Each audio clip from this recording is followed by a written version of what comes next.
day out, the hard work paid off, and you were there every step of the way. Enjoy the crown. Own it, because this year is your year. A part of your legacy that will never be forgotten. So celebrate this moment, show your pride, and shop the largest selection of official NBA gear at NBAstore.com. A Fanatics experience.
If you're heading into summer without a medical emergency kit, you're taking a risk most people don't think about until it's too late. Summer colds linger and can turn into sinus infections that last for weeks. Getting sick right now before vacation can derail everything. And when you're traveling, finding a doctor and pharmacy is stressful. That's why I ordered a medical emergency kit. It's like having urgent care and a pharmacy right at home. It includes essential prescriptions like amoxicillin and generic Z-Pak to treat a wide range of common and serious illnesses. So if you wake up sick at home or on the road, you already have what you need. No waiting for your doctor, no hours at urgent care, no pharmacy lines, no copays. Just match your symptoms to the right prescription in your guidebook or call their telemedicine doctor standing by. Start on your meds sooner and feel better faster. Every home needs at least one medical emergency kit. Order yours online in minutes and it's shipped to your door. And save $45 with my promo code 880 at urgentcarekit.com/880. That's promo code 880 at urgentcarekit.com/880.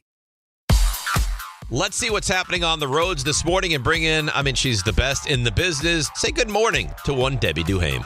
Good morning, Dave. Welcome back. Alternate side parking rules are in effect. Eastbound BQE building getting up past the Battery Tunnel. Watch for slowdowns as you take a ride to the FDR Drive south through the 100s with an accident just cleared.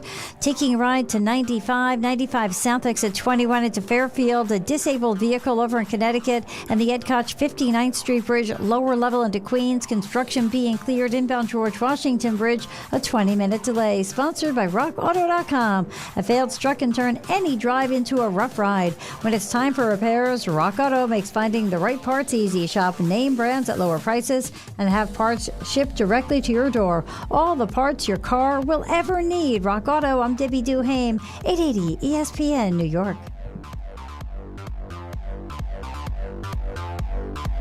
Download to see if you qualify. Not all customers will qualify. Transfer fees may apply. No Albert subscription required. Albert is not a bank. Albert loans are issued by FinWise Bank, member FDIC. Not an actual client. Terms apply.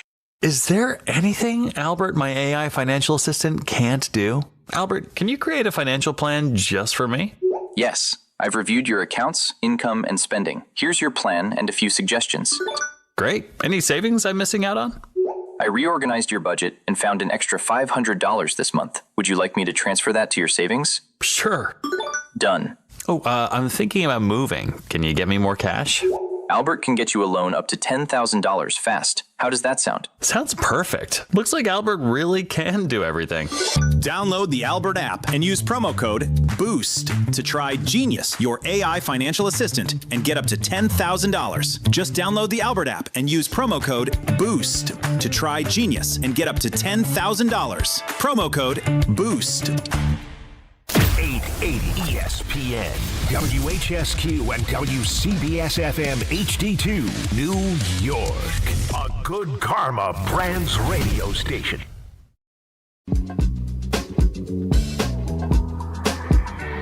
Got the number one pick in the NHL draft, but the men they can't seem to stump. Do something dumb, that's an observation. CLT make them need to run. That's Lawrence Taylor. Cut on every trash, EMT for short. Wonder if we best once you peep the score. Up at the crack of dawn, top stories of the morning. While you're yawning, grab your coffee, rise and shine with 880 AM. This is Drop Time. We provide highlights from your favorite teams. Got Dave and Rick making plenty of picks. It's Rule 76. Well, the gang is back together. DNR with you, ESPN New York, as we sit here in a really just a very busy time in the world of sports. He's Rick DiPietro. I'm Dave Rothenberg. We got RJ. We have Raymond. And RJ said in his email yesterday he thinks it's the first time in about a month that the four of us have been here doing a show together. So good morning. Good morning. I'm happy. I thought you were gone this week. When did you find out I was here this week? Yesterday. I was telling Cassie on the way. We were at, we'll talk about it, I'm sure, at some point. We were at Ripken over the weekend, and then I kind of got the, like we all do once your vacation starts to get to the end, you start getting like the, oh, God, I got to go back to work. Yeah. And she's like, that's fine. You, Dave. I was like, no, Dave's not here this week. Because I just I forget, I thought you said the 17th, something, whatever you said to me at the beach bash, and then we usually take this week off with nothing going on with the baseball's All-Star game. As we're sitting here today, it's like, you know what? Remind me next year. This is a week that's just, listen, there's some stuff going on with France and Spain and the home run derby, but this is, Bart saying wild stuff that he thinks Geno Smith is could be better than Jaxson Dart. But remind me next year. This is a week I'd like to take off. Well, listen, the beach bash happened when the beach bash happened. The right? Let's just be happy that we made it through the 115-degree weather, and we get times worked out where it's like, okay, this makes sense with the 4th of July and everything else. So, listen, we love these kind of shows. We say it all the time. Yeah, no, these are good bouncy shows. We got Buster. He's going to be fun to talk to, right? So there is some stuff going on. But, yeah, I mean, next year, RJ, if you could pleasantly remind me that, hey, this is the week you'd like to take off. I think looking the way that you look right now, no hat, hair done, I mean, I don't think I would allow you to take any days off the way you look. I'm down a lot of weight, by the way. I can tell. Can you tell or no? Yeah, we can tell. Everyone can tell. RJ said it. You can see it in your face and your neck. Yeah. Yeah, a lot. It actually looks like a big head on a skinny body now. Really? Yeah, because you've thinned up. Like here is very thin now. Yeah, very this thin. area. Well, you should see my stomach, my chest. It's all very thin because while I was, you'd think, luxuriating on vacation.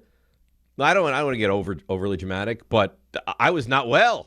I heard. I was not well at all. So at the beach bash, that was 100. Literally, it was like 105 at least, and I was feeling terrible.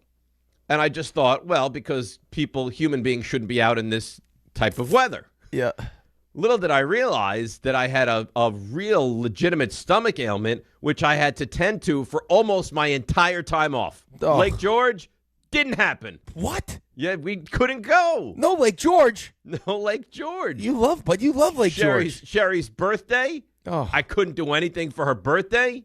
It was terrible. So I'm driving home, and I'm like, man, if you would tell, I have a terrible pain on my left side in my stomach, right? Okay. If you had told me it was on the right side, I would say clearly I have appendicitis. Right. So like lower left, real pain. Driving home, I was like, I need gas. This is funny. Need gas. Like 40 miles, way up north on the Garden State Parkway. I'm like, you know what? I have no appetite. Here's what's going to happen. I'm going to stop. I'm going to get gas. I'm going to go into the Quick Mart, get myself an iced coffee, and kind of make the way home. As I go into the place, Tim Hortons actually. Oh, Garden Timmy State House. Parkway, right? I'm double, eh? Getting my iced coffee. Who walks in? Carlin. No way. Carlin. Yes. Well, it doesn't need that. So, yes. So he walks in, we're chatting, get my iced coffee, get home, like, cool down. I was like, I don't feel well. Right. I just don't feel well. So the next day, July the 3rd, Sherry's birthday, we're supposed to go to Lake George. Right. Go to sleep. Figure, you know what? Good night's sleep, whatever this is, knock it out of me. Wake up the next morning. I feel terrible. I feel awful. Like, all right, I can't go. I was like, sure, I can't go to Lake George. I was that bad. She's like, well, why? I was like, something's wrong with my stomach. I have zero appetite. Yeah. None. So text my doctor. Here's the thing. Lower left side, he goes, I just looked back at your colonoscopy from a couple years ago. You have diverticulosis, which is like the name of this thing you get before you get diverticulitis. Right. It's like, it can lead to it's the like itis. the condition for when you get diverticulitis. Right. For the flare-up of the itis. Exactly. The itis is the flare-up. The osis is the general. Correct. You have this issue overall. So I'm like, oh, great. He goes, I want you to go to the urgent care, get a CAT scan, have bloods drawn. I want to see what's going on. Now, remember, this is Friday of a 3-day weekend. Right. So I go into the urgent care. My doctor wants to, the CAT scan, it's not working. We don't have it up and running this weekend. Great. So I text him. He goes, well, go back in and get your bloods drawn, because at least I want to see what your white blood count is, because this could be a real serious thing. Right. So I'm like, all right. I go back in. Oh, the lab is closed. Yep. So I'm like, what? He goes, here's what I want you. Go home, and I'm going to call you. So he calls me. He goes, I this is what I think it is. I think it's diverticulitis, but we need to know. I'm going to put you on antibiotics. I'm going to put you on almost a liquid diet. Oh. Right. Why does that sound erotic to you? I didn't. That wasn't my erotic. That was I'm very interested in the story. Okay. So I'm on broth. Yeah. But this is you've been on diets like this before. It's self-imposed diets. Ice pops, but I don't feel it. It's weird because I don't feel like sick, but I don't feel well, and I feel like something is wrong. Now it's my wife's birthday, so I'm like, guys, I can't go. You got to do something. Now the trip is off, so the trip's not happening now. I said, you got to do something. So they planned a nice day with her. They took her kayaking nice. on the Croton River. Then they planned to take her out to dinner. I was like, you know what? I'm going to be a hero. I'm going to go to the dinner. Now, I can't really eat at the dinner, but I'm going to go. So they go to Mexican food, and they're eating chips and salsa and guac. And I was like, yes, I'd like, do you have a bone broth that I could possibly have? Yeah. So I'm sitting there eating bone broth, right?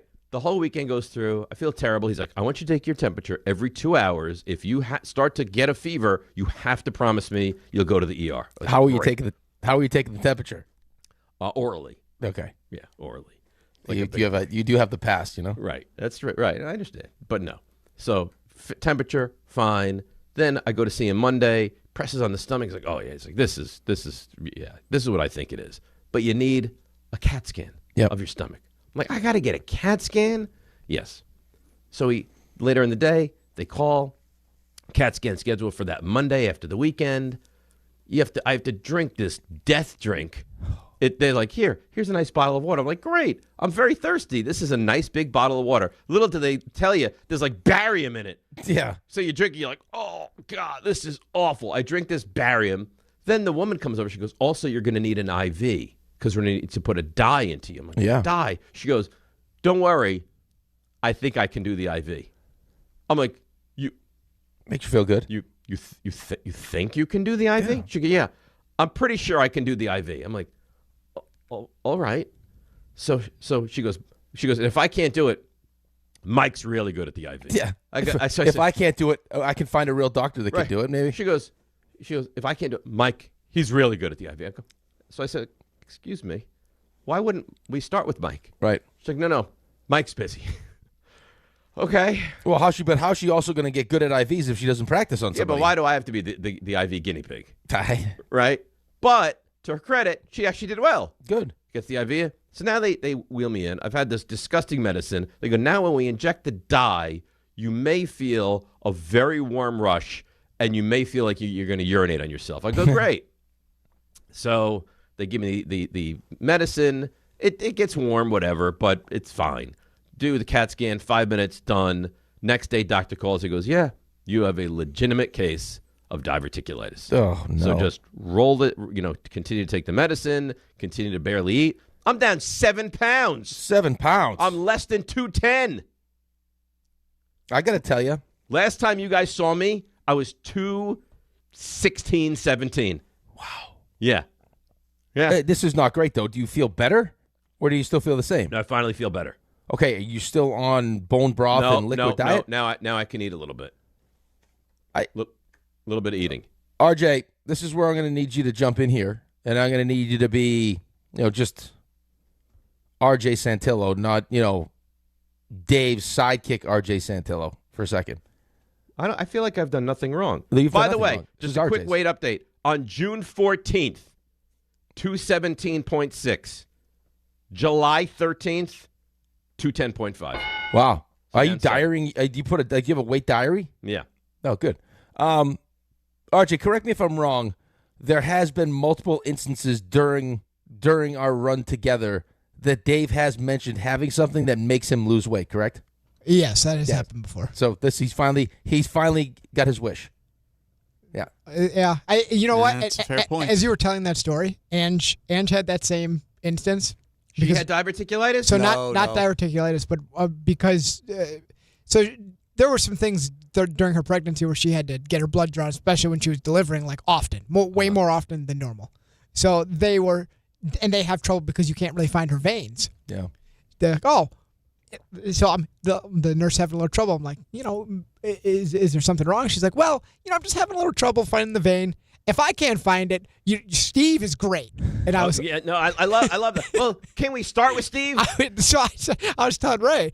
At one point I was like, maybe we check out what Steve's doing. Yeah. And so here he comes in, like they go get him. He's got younger guys, got I forget what the head cover that the doctors wear. It's like a University of Miami football. I was like, oh, this is like the Mariano Rivera of like drawing blood. He comes in, he can't do it. He can't do it. I'm like, the bullpens, we're running through arms here. What do we do? So I get Tatiana, and then they bring in Mike, or she said then Mike, and she goes, and if Mike can't do it, then we'll get a nurse. I'm not an expert. Who are you? I'm not an expert in bedside manner, but I feel like telling the patient, oh, I think I could do this, but if I can't, so it's okay. She goes, don't worry, if I can't. Now, mind you, earlier that day at my primary care doctor, which, by the way, We PCP. learned that Rick doesn't have a primary care doctor, which is borderline criminal. I don't think Alan does either. Well, that doesn't make it any better for you. I actually think we use the same pediatrician. It's very nice. I mean, RJ, does this not concern you? My urgent care doctor's a quack. That these, I mean,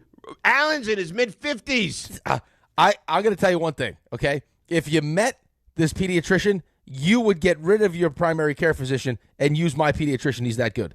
Do you know what the definition of pediatrician is? He's Child's doctor. It doesn't matter. It's only because He's he not chooses. equipped at the spleen. Yes, he is. He doesn't know all the underlying illnesses that adult men, middle-aged men come down with. I imagine he went to the same medical school. He's like Dr. House. I'm telling you right now. He's probably the smartest person I've ever. You know what? met in my whole life. I would actually pay money. I would actually drive out to Long Island, even bear the traffic to watch you in a pediatrician's waiting room. Like you reading the Highlights magazine with children. You get the little sticker on the way out. Yeah, you walk out with a lollipop. Now, I will say, I used my pediatrician until I moved here when I was like 22. That's also strange. It was different, yeah. But I didn't really go to the doctor post, like, I don't know, you get your shots for college. I don't think I went to the doctor. I just needed him for my forms. But I would like to see, like, Rick's feet dangling over the side where he could, like, touch the floor. Him in the waiting room with, like, hey, little Greg, who are you here to see? It's like Billy Madison is what it was like. So, well, that's so yeah. So I'm back to being much better. I'm down 7 pounds. Wow. The trip never happened, and I'm excited to be back with you guys for the rest of the week. So no Flapjack Pete's then? Flapjack Pete's. I finally, on Sunday of this week, after going more than a week, had a bagel. Oh. I felt bad because that was the very first question I was going to ask him. How was Flapjack Pizza? Yeah, and I'm sure it's nice, but I wasn't there. And then he tells me he got sick. I feel terrible. Have you rescheduled the Lake? Go ahead. Have you rescheduled the Lake George vacation, or is that just completely done? I don't know that we're going to be able to go this summer now. Oh, no. Yeah. Ray, of all people, I guess his mom has this. So he feels very badly for me. He's like, oh, my mom has this. This is terrible. I'm so sorry. I'm so sorry. Yeah. Like, you're going to have to manage it now. I guess. Now that it's flared up. They did tell me that the couch cast, probably not a good idea. That couldn't be further from the truth. No, that's what they said. They're like, listen, you watching the Giants game on like you live are not, TV, RJ, not a great idea. RJ, in front of God and them boys, he is not allowed to use his colon as an excuse to get out of a tailgate or a couch cast ever again. It did happen once. It's not happening again. Yeah, I'm not going to be able to do that couch cast. It's not a great idea, and I'm not going to be able to do it. I have never in my life seen anybody use a colonoscopy to his benefit more than Dave Rothenberg. That's a shame. And apparently you left quite the impact at the beach bash, because Don and Peter were talking even the next day or the next week, excuse me. So this is last week, about your disdain for doing the couch cast. Ugh. I would rather get a relapse of diverticulitis. No, don't say that. Don't say that. It's one game. It's one game. It's against the Commanders. I had to do it. Okay, first of all, couch cast implies you'll be sitting on a couch. I haven't sat there in a Giants game since I'm like 4. No, it's not really sitting. It's going to be all about you. The only reason we're having it is because of you. People want to see you, like I think Ray said last week, in your natural habitat. Like it's okay. So in my like natural going to the habitat, zoo. so if I spit on Peter, you punch him in the testicles, whatever, then that's my natural habitat. If that's what you do at home. Okay, give the people what they want. Okay. Right. I mean, that's what we're all signing up for. I mean, we've talked about having a pay-per-view site where we could watch you watch football. Great. I also don't think you have to punch him in the testicles. Yeah, or spit. I don't have to, RJ. It would be a choice. So you're going in with like, all right. I know, like you all think this is like funny, like, oh, Dave, I know under the microscope. This is my nightmare, and on top of being my nightmare, everyone that knows me, like my wife Nuno up in Bristol, he's like, this is a horrendous idea. Nuno chimed in. Nuno told me the day we were talking about with Gross, he's like, this is a terrible idea. I'm actually concerned for what it's going to do with your relationship between what I already deem to be a teetering one between you and John, because I've already my relationship with John has never been worse than it is right now. Wow. And I'll tell you. You want to know why? I'll tell you why. All right, because I texted him last week. I said, John, I've got what you have. I said, it's terrible. I feel badly for you. Go, oh, what do you? He goes, do you have Crohn's? He starts listing on. Yeah, what do you got? Crohn's? You got diverticulitis? Like, what are you working with here? I said, was diagnosed just now with diverticulitis. It's awful. He goes, oh, that's terrible. He goes, don't worry, you'll feel better quickly. This is on like last Wednesday. Guess the next time I heard from John was? Weekend. Haven't. Still haven't, No. Wouldn't you think that a friend tells you they're dealing with the same ailment that you have and how badly they're feeling, that you would reach out to that friend at some point and be like, how you feeling? What's going on? Nothing. Well, maybe he knows the time frame and he knows that it does get better, so he wasn't that concerned about it. Well, it's not great friendship skills, I'll tell you that. I think RJ's right. I don't think this relationship's in a good spot. Yeah, I mean, on top of that, you voiced in real time when this idea was pitched to you. Correct me if I'm wrong. Your exact quote to John was, "Why are you trying to ruin my life?" And as a result of that, the next day, I saw him in a big, gigantic meeting, which he's a huge part of, saying, no, this is happening. Yeah. Okay. The fact that you were fighting it the way you were fighting it, in his mind, makes him believe it's a great idea. Okay. Because you're going to act crazy. Until I do one of the listen, that's fine. Now, if the Giants, that's like what, middle of the season, right? If they're like 2-5, whatever. If the Giants, but you don't expect them to be 2-5. No, I don't. We've already gone through if their it's schedule another 5 times. typical, the Giants stink. You're not going to get a crazed lunatic. But if the Giants like 4-3, and that game matters on a Thursday night standalone game, you're going to get a crazy man. No, Is that what great. you want? Yes, that's what everyone wants. All right, great. You're going to have to be there too, you know. Really? Yes. It's a Giants game, though. I was told. Me, you, Peter, and Don. Yes. That's what I'm told. Now, maybe you can weasel your way out, and that's fine. I wouldn't want you to have to be held captive during that event. I'm sure there's no chance I could weasel my way out. I don't think he'll want to weasel. We know his asking price. That's right. You should up your rate. I'll fight for you. I think I should. Get 2 comp days. Well, don't play for 1 comp day anymore. Play for 2. Yeah, inflation. It's like the new free throw shooting in the NBA I watched the other day. It's like, hey, take 1 foul shot. You make it, we'll give you 3 points. Right, I love it. Yeah, do that. I will. Yes. I'm going to put that in my my negotiating notes. Yep. That's right. And you know what? Say we're experimenting like the NBA is.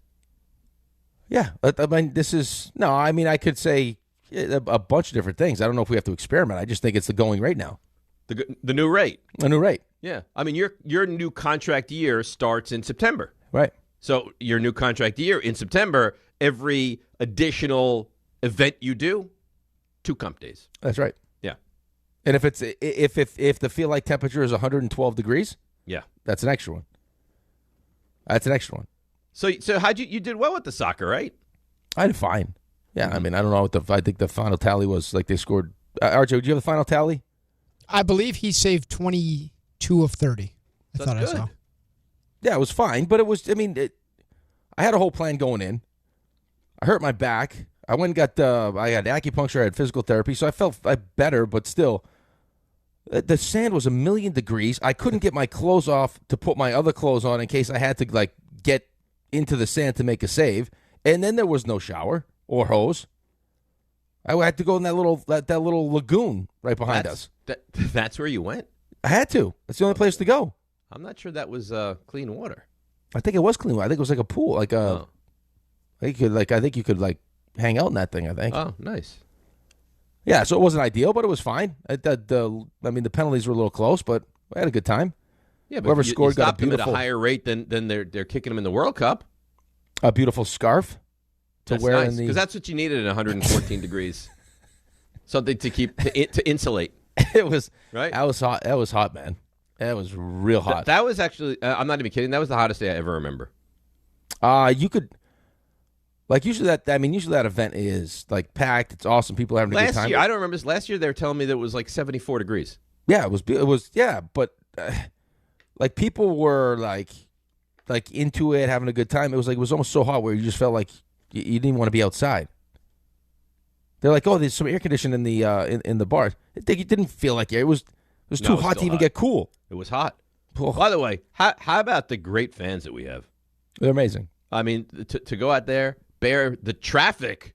Yep. Which was my trip there was horrendous. My trip home wasn't nearly as bad. My trip there took me over 3 hours to get there.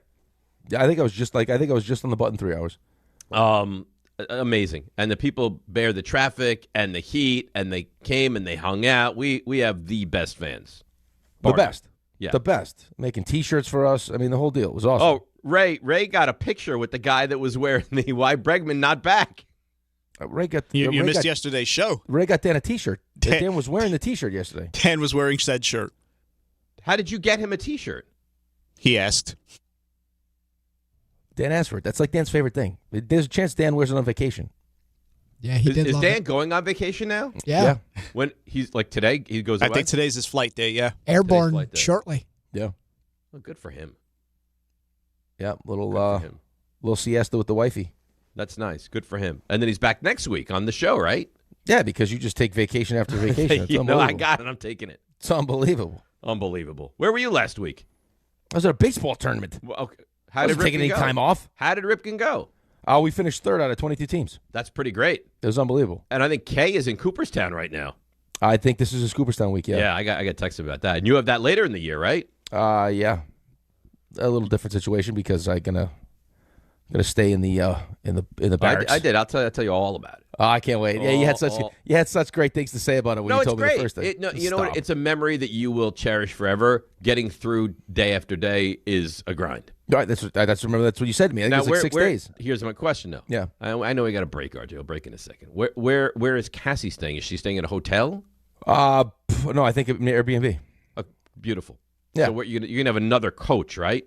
Yes. Okay. So at Multiple. some point during the day, when there's some downtime, you're going to go to the Airbnb. You're going to shower. You're going to eat, You're going to replenish, and then you go back to the hell that is Cooperstown with the kids. Yeah, that's good. The kids are so excited about it. Oh, it's so good. I'm sure it's going to be great. But it's a memory you will have with. Well, but it's also in like the middle of nowhere. Because I was like, hey, even if it's uncomfortable, I'm sure I'll have some time, during the day. Like maybe I'll go to the gym. There's no gyms. No, there's no gyms. No. Mm-mm. All right. So let's take a break. We'll come back. We'll get into the home run derby, which I think was a little better last night. It felt like it was quicker. It didn't take over 3 hours, which is that was the fear, though. The fear was at the time. Jeff Passan hated the no time thing, but I liked it because sometimes. Well, let's not talk about it now because RJ's going to have a nervous breakdown because it's already 6:23. All right, listen. If we can provide a nervous breakdown live on air, how good would that be? No, it wouldn't be good. He's got a new baby. That Ange needs him. All right, so let's take a break. We'll come back and we'll break down the home run derby and the unofficial first half of the Mets, which was really good, and the Yankees, which ended on a real high note. It's DNR with you. 800-919-3776. Buster, 735 CMT. After Buster, stuff you missed, the whole thing. DNR with you, ESPN New York. Hey, let me ask you something. Would you seat your 3-year-old child on a windowsill? Would you seat them beside a lit fireplace or by the deep end of a pool? One last question. Would you seat your child in a car seat that's not correct for them? Car crashes are a leading killer of children ages 1 to 13. Secure their future. Seat them in the correct car seat. For more information, visit safercar.gov/the right seat. Sponsored by the New York State Governor's Traffic Safety Committee. Hi, this is Don LaGreca. Just like the New Jersey Devils bring intensity on the ice, Viking Pest Control brings the same level of protection to your home. And I know because I use Viking at my own place. The season may be over, but pests are always in play. So it's time to lock in your off-season defense. As the pest control provider and proud partner of the Devils, Viking delivers 45 years of trusted experience to keep ants, cockroaches, stinging insects, rodents, mosquitoes, and more out of your zone. And when you bundle pest control mosquito services, you score big savings. One call, one company, total peace of mind. Visit VikingPest.com. Protecting your home inside and out. Prizes, flyaways, even cash money. You want it? We've got it. Find a list of all contests and official rules by visiting ESPNNewYorkContests.com. That's ESPNNewYorkContests.com. Fans, arrive early at Yankee Stadium on Saturday, August 8th for the 78th Annual Old Timers Day presented by Fresh Direct. See Yankees legends put on the pinstripes again and take the field at Yankee Stadium. Relive memories of your favorite former Yankees and make new memories with your family. After the Old Timers Day ceremony and game conclude, stick around to see your Bronx Bombers take on Atlanta. Get your Saturday, August 8th Old Timers Day tickets presented by Fresh Direct at Yankees.com/tickets today. In sports, the tape never tells the whole story. Hiring is no different. AI can make candidates look like an MVP on paper, so knowing the person and the skills behind the resume matters. That's where Robert Half changes the game. Our recruiters combine their expertise with award-winning AI to evaluate skills and fit quickly. Learn how we can find you specialized talent in finance, accounting, technology, and more. At Robert Half, we know talent. Visit roberthalf.com/talent today. Empower. Ellie here is getting the sleeve she's always dreamed of. She worked with Empower and planned for her next move, so she got good at money. Now she can be a little bad. Oh, by the way, you spelled journey wrong. No worries. She can afford the cover-up, too. Ooh, check out my tat. It says, invest well, live a little. Start today at empower.com. This is Bart and Carlin on ESPN New York. Joe Girardi. Boone and Cashman, how long does that last as far as being able to keep getting opportunities and still falling short? I do believe in places that you have a shelf life. It was time for a change with me. Aaron Boone has done a really good job. It really comes up to Hal Steinbrenner when he thinks it's time to make a change. Bart Scott, Chris Carlin, weekdays at 10 a.m. on ESPN New York and streaming live on YouTube.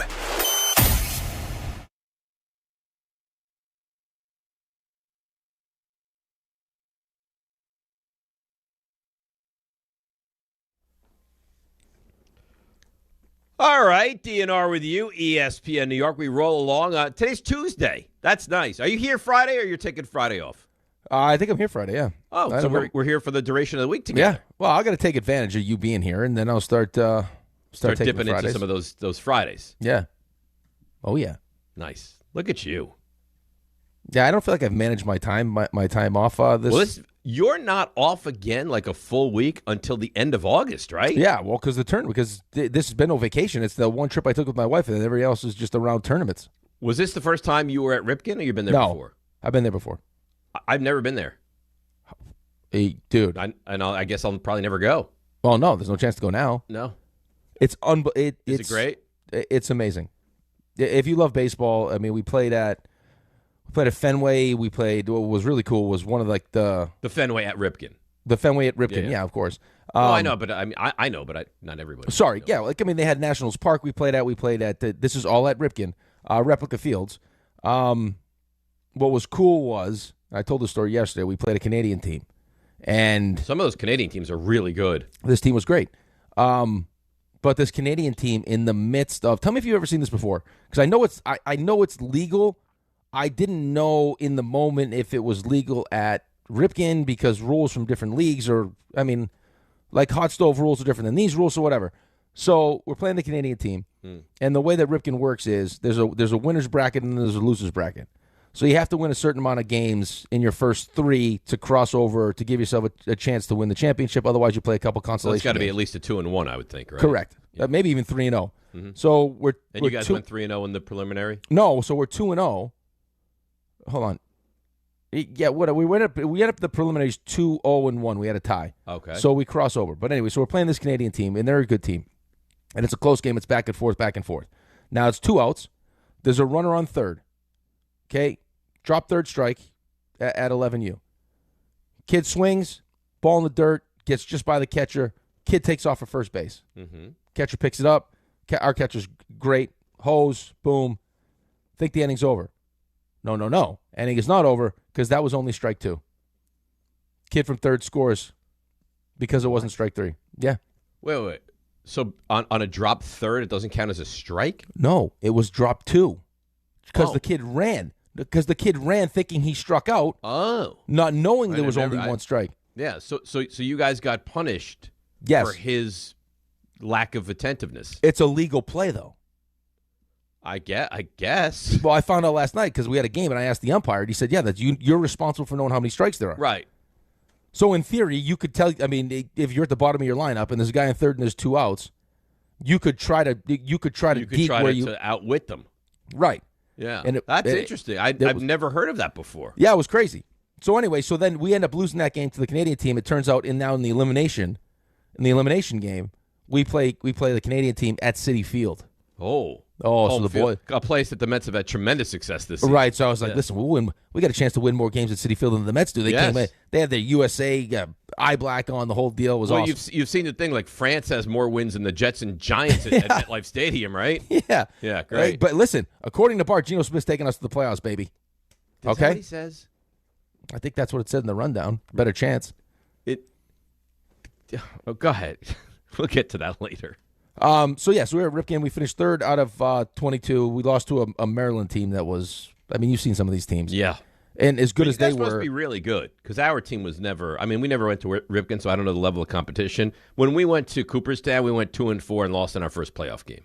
So you're talking about like legit all-star teams that take from like we were the entire a town team from Westchester. This to me, of all the things that I learned going to Cooperstown, was the most wild thing. So you play these teams, early on, first couple of days, they'll crush you like 11-1, whatever, and it's like, do you guys have enough pitching? They're like, well, we fly in our aces when we get to the playoffs, so they don't even have the ace pitchers go and spend the week. They fly them in like the day before the game, and then they fly them out the day after. Yeah, because I had asked when you know what the ordeal Cooperstown is, like setting it all up and everything else. I said, well, how many should I bring? And they're like, well, it depends. Do you think do you think you have a chance to? Do you have a chance to win the tournament? It's like, I don't know, but I think we're going to be playing some good teams. They're like, well, just take 10, so you don't have kids sitting on the bench, and then once you can bring some kids in later to pitch. I was like, I don't know if I don't know if we're going to drive kids up to pitch, but no. By the end of those tournaments, though, like you have no pitching. You have left. no pitching. No. Yep. But it's not. You're not expected, nor do you think you're going to win. You're not. Gonna no, win. but then you get to that point, and it's like, oh man, I wish. You know what I mean? Yeah, you wish that you guys had can it make left. it that far. If you could make it to the Sweet 16, you've had a hell of a run. We made it to. I think we were a team like 97 of 105 or something like that. No, Dave, the team that we lost to was a Maryland team that was awesome. I'm assuming we didn't see their best pitchers because I think they thought that they were going to beat us anyway. The team that they played in the final, like, destroyed them. I think the first time they played them like 12 or 13 to nothing, and then 11-4. Yeah, some of these teams are unbelievable. It's like, you watch these kids, you're like, well, that kid looks like he's... Well, you're going to see kids that wind up going to Major League Baseball, like Bryce Harper. Like, if you look at who's played at Cooperstown, it's littered with people like that. Yep, it's crazy. All right, so now this is interesting because I don't know that we should start a new topic now, but I feel like we should continue. You know what? Why don't we do RJ? Hi. How you doing? Good. Are you upset with me yet? No, why? I don't know, just because I'm butchering the clock. You know what? Today's the kind of day. And we haven't all been together. So it's nice to be back with you guys. I say this often, and Jordan, Dan, everyone great. But whenever we all get back together, there's always a time where I kind of sit with myself or I look at Ray and be like, you know what? This is a great show. But we need all four pieces together to do it. Correct. So, no, you're doing a great job. It's nice to have you back. Well, that's nice. Well, I know you'll do a great job. Do you want to do a little read for us? Oh, sure, I can do that. Oh, that'd be great. So Dave even mentioned before the show, he said, you know what?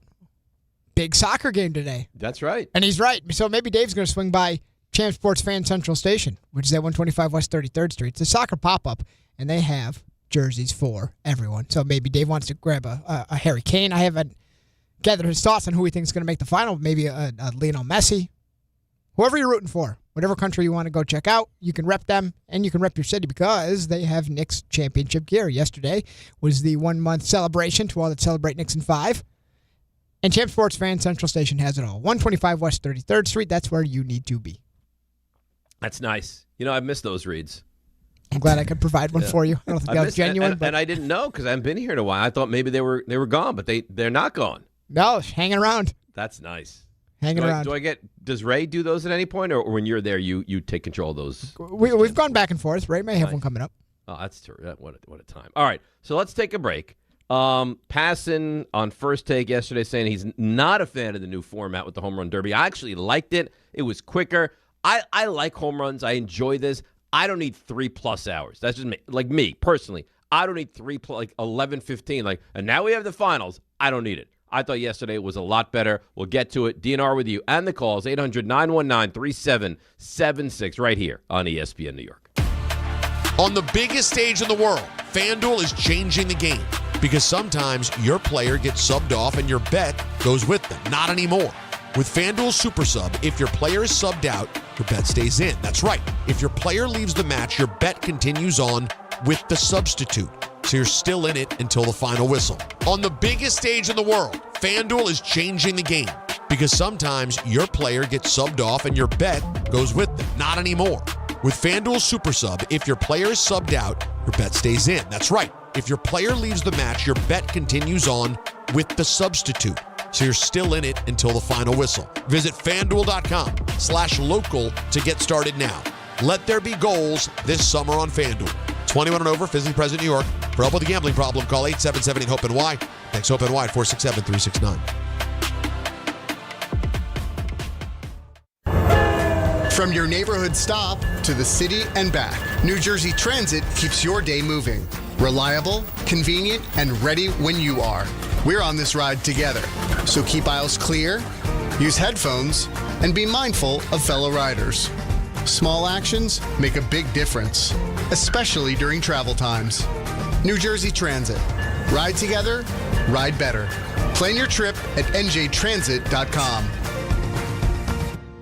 Smalls here. If you're heading into summer without a medical emergency kit, you're taking a risk most people don't think about until it's too late. Summer colds can turn into sinus infections that last weeks, ruining your perfect vacation getaway. And when you're traveling, finding a doctor and a pharmacy, it's stressful. That's why I ordered a medical emergency kit. It's like having an urgent care and a pharmacy at home. It includes prescriptions like amoxicillin and generic Z-Pak to treat a wide range of illnesses. So if you wake up sick, at home, or on the road, you have what you need. No waiting for your doctor, no hours at urgent care, and no pharmacy lines. Also, no copays. Match your symptoms to the right prescription in your guidebook or call their telemedicine doctor. Start meds sooner and feel better faster. Every home needs a medical emergency kit, so order yours online in minutes. It's shipped right to your door. Save $45 with my promo code SMALLS at urgentcarekit.com/smalls. That's promo code SMALLS at urgentcarekit.com/smalls. Prescription required. Always consult your doctor to determine if this product is right for you. Drip Drop is doctor-developed, proven fast hydration that helps your body and mind work better.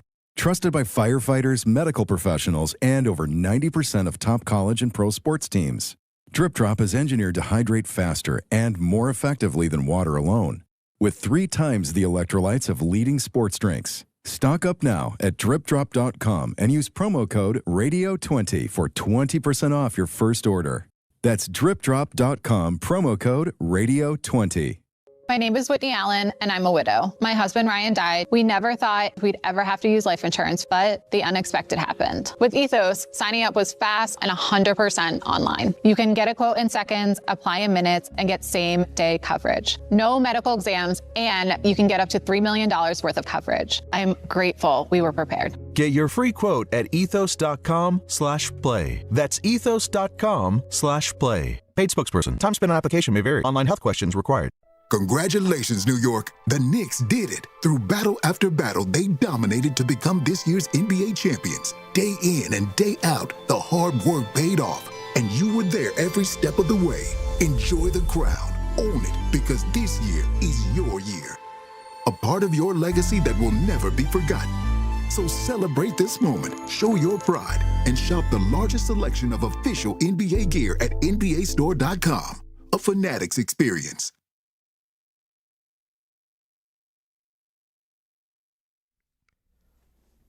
All right, DNR with you, ESPN New York and ESPN New York's MLB All-Star Game coverage presented by Pella Window and Doors of New Jersey. Visit Pella.com/Eisen to find your local showroom today. You want to take some calls, or do you want to hear Jeff Passan saying he's not a fan of the new home run derby? Let's take some calls. You want to take some calls? All right. Yeah. Let's go to, I've missed her. I know you miss her as well. Robin in Dobbs Ferry. Robin, how are you? Good morning, guys. Welcome back. Welcome back. I'm so sorry to hear that you weren't well, Dave, but you look great Robin. on TV. I wasn't well. I'm sorry. Yeah. I'm sorry. Are you familiar with this diverticulitis nonsense? Not personally. It sounds terrible. It was terrible. It was terrible. Well, I called because I just got back from my vacation in London where I was at Wimbledon last week. That's amazing. So it was very cool. First day walking in the gates in front of center court, and who do we bump into literally? Scott Van Pelt. Oh. And, yeah, all dressed up, told us it was the first time he was attending to watch, so he was very excited. Couldn't have been nicer. Then we sit down. We're right behind center court, and who's sitting like maybe not even 50 feet away from us? Roger Federer. So I How got about video that? of him. Look at you. You're I know, it was hobnobbing. very cool. Yeah, and then we got to see great tennis. But then, of course, we were there during England playing Norway, and you want to talk wild? Oh my God, there was screaming in the streets, the pubs, everything packed. It was very cool. So So you had a great trip. Had a great trip, but of course, I'm glad to be home, and I'm glad to be able to watch you guys. So take That's care. so nice. She's so sweet. Thank you, Robin. All right, take care. Bye bye. All right, that's on my bucket list. Is Mine too. Wimbledon. I said the same thing to my wife. I'd love to go do that. Oh, that would be great. Hey, you should do it. I mean, I'm going to at some point. Listen, I can't go now. I'm not this time in my life, but within the next 10 years, I would like to do that. Yeah, I mean, you said your fun Lake George vacation that you always look forward to it got ruined. Deserve it. Not only that, but we lost money on it. Oh, of course. Yeah, because we Gonna had to refund your cancel money? day of. Oh, Yeah. I'm sure Just people terrible. at Flapjack Pete's were looking forward to seeing you. None of it. Nothing happened. We didn't get because you know how good I am with the boat. I know. You're That a didn't boater. happen. None of it happened. It turns out you're a great fisherman too. Like it would have everything. Well, that's ruined. not really true. Really? That was a spur of the moment. I lost my composure and I said I was a great fisherman. You're bluefish. They're for the bluefish. Right. Yeah. I'm there for the bluefish. That was still one of the weirder things that's ever happened to me. Yeah, I think the machismo kicked in. You know, Well, like, hey, you can fish, I can fish. Well, no, it's like I was on a golf cart a couple of years back with someone at the station, and it was like a man's man. It was Yeah, like passing out boiling hot tequila. That Yeah, it was wasn't great. my thing though.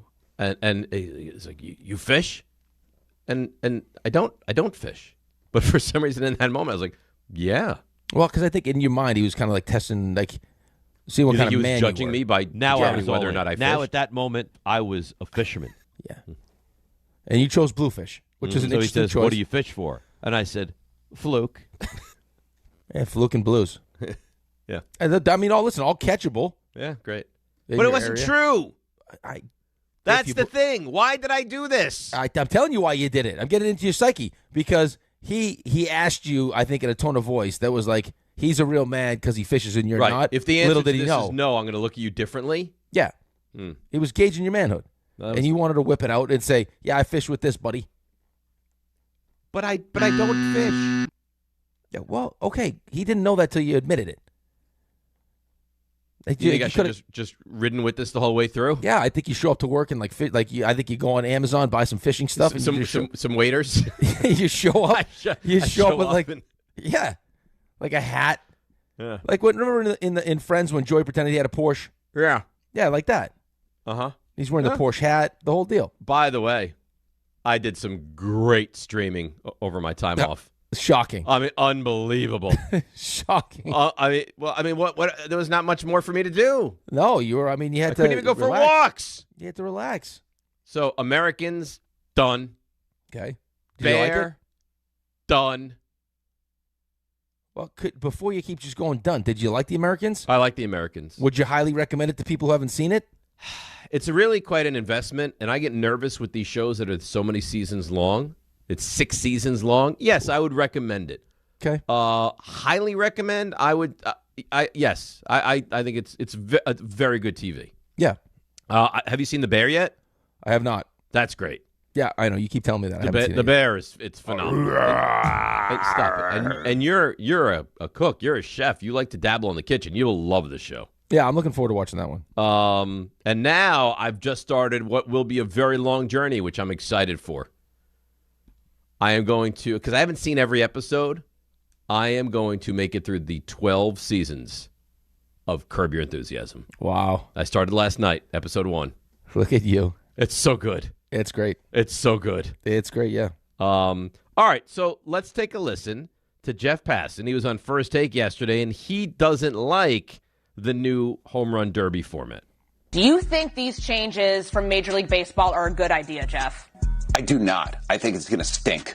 And I'm genuinely I'm worried about that because the whole reason that the timer came in the first place is because it felt really slow. And the timer brought urgency and the timer brought a countdown and an end. We're just going to see tonight, I think, time between pitches. It's going to grind a little bit. But look, when you have Junior Caminero in there and Kyle Schwarber in there and Bryce Harper and, luminaries who can hit the ball 500 feet, it's still going to be a good show. And at the end of the day, all we want to do is see people hit balls really far. And I think we're going to see that tonight.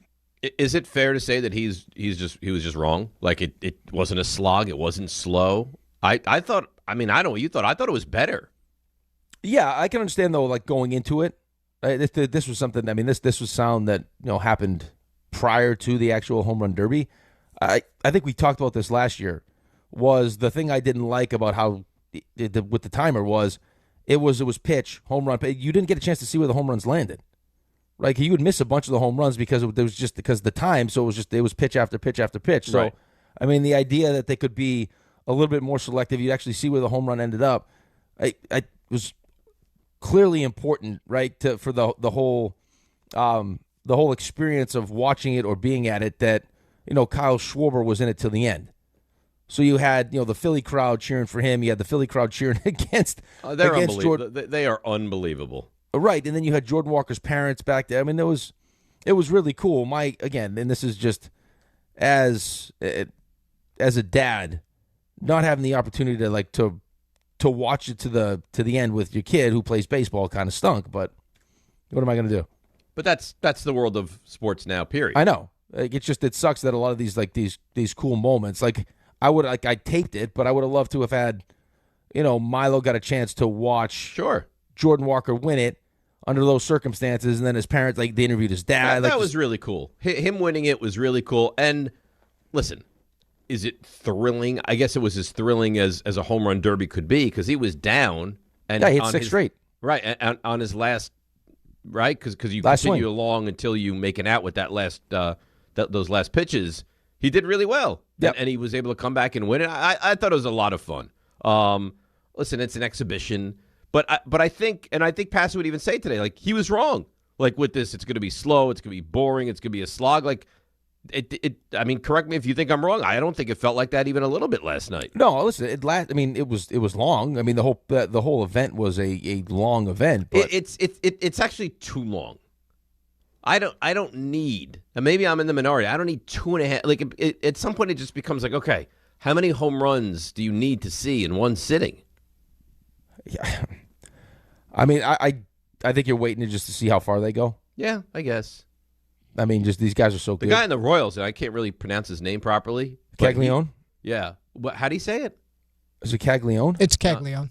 I thought it was, but there's an N-O-N-E at the end. There was confusion as to whether it was Caglione but it's Caglione. Caglione, okay. He didn't advance out of the first round. He has tremendous power. Yeah, so does Contreras. Yeah.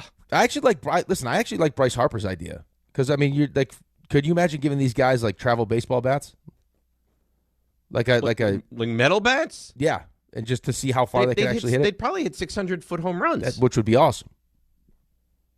That's part of the kids with those. I mean, especially these travel bats, how juiced up these things are. I mean, the shows that they watch on the shows my kids watch on YouTube where the guy tests the bats.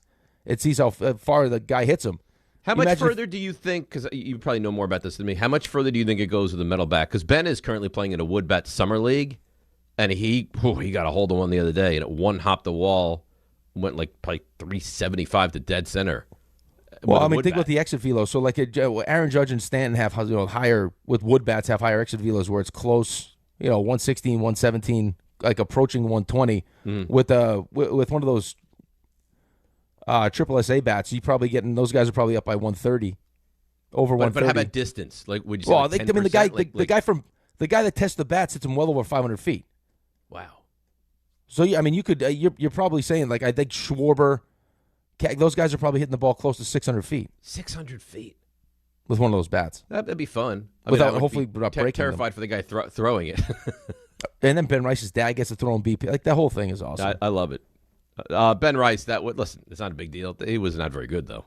No, but listen, I mean, it's funny. I was he was ripping doubles all over the place. That's right. Because everyone gets nervous. The adrenaline, just getting all the swings you're taking, but also now you're trying to hit home runs. Does it affect your swing? And he's had such a good first half, but he's awesome. He's great. You know, I was reading the other day, the same scout that found Schlittler found Ben Rice up in that New He England went to area. He went to Nobles. Yeah. He was one of the teams that we played at St. Seb's. Oh, really? Yeah. During the independent school league with us. Ben Rice has kind of salvaged the Yankees' first half at the end there. He did. Terrific. Well, on the comeback stuff, here's the thing, though.